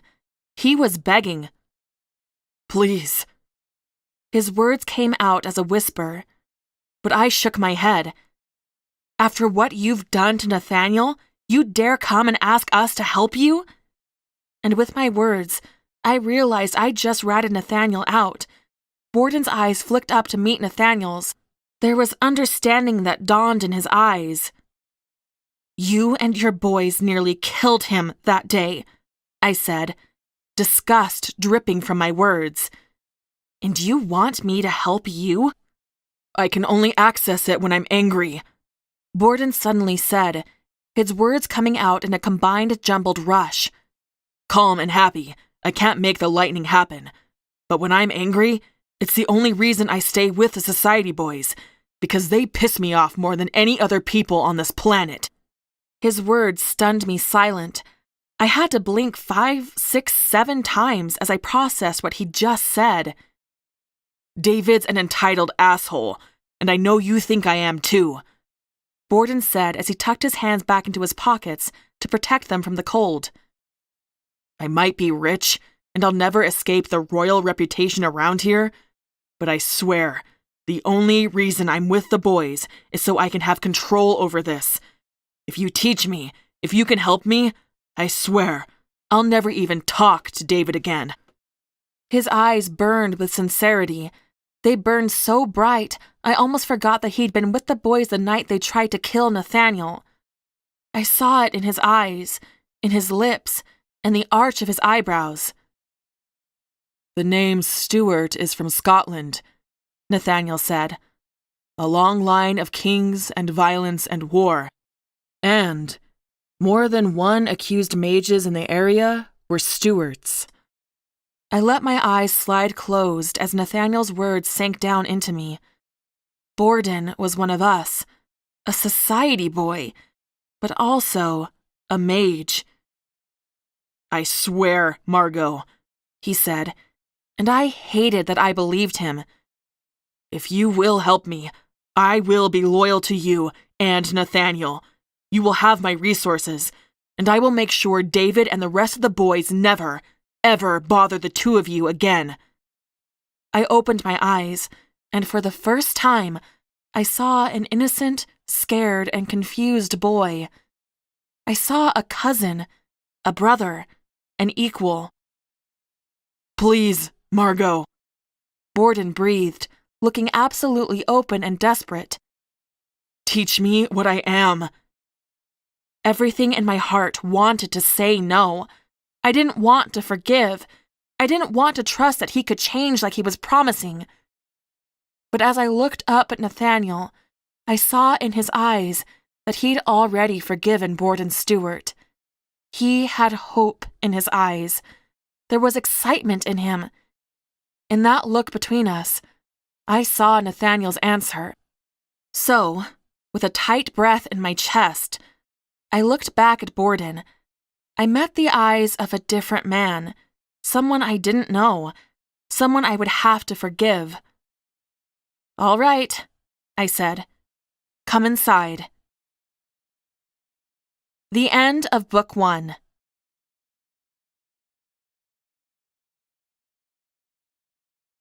This has been Rise of the Mage, Resurrecting Magic Book 1, written by Carrie Taylor, narrated by Sydney Fulmer.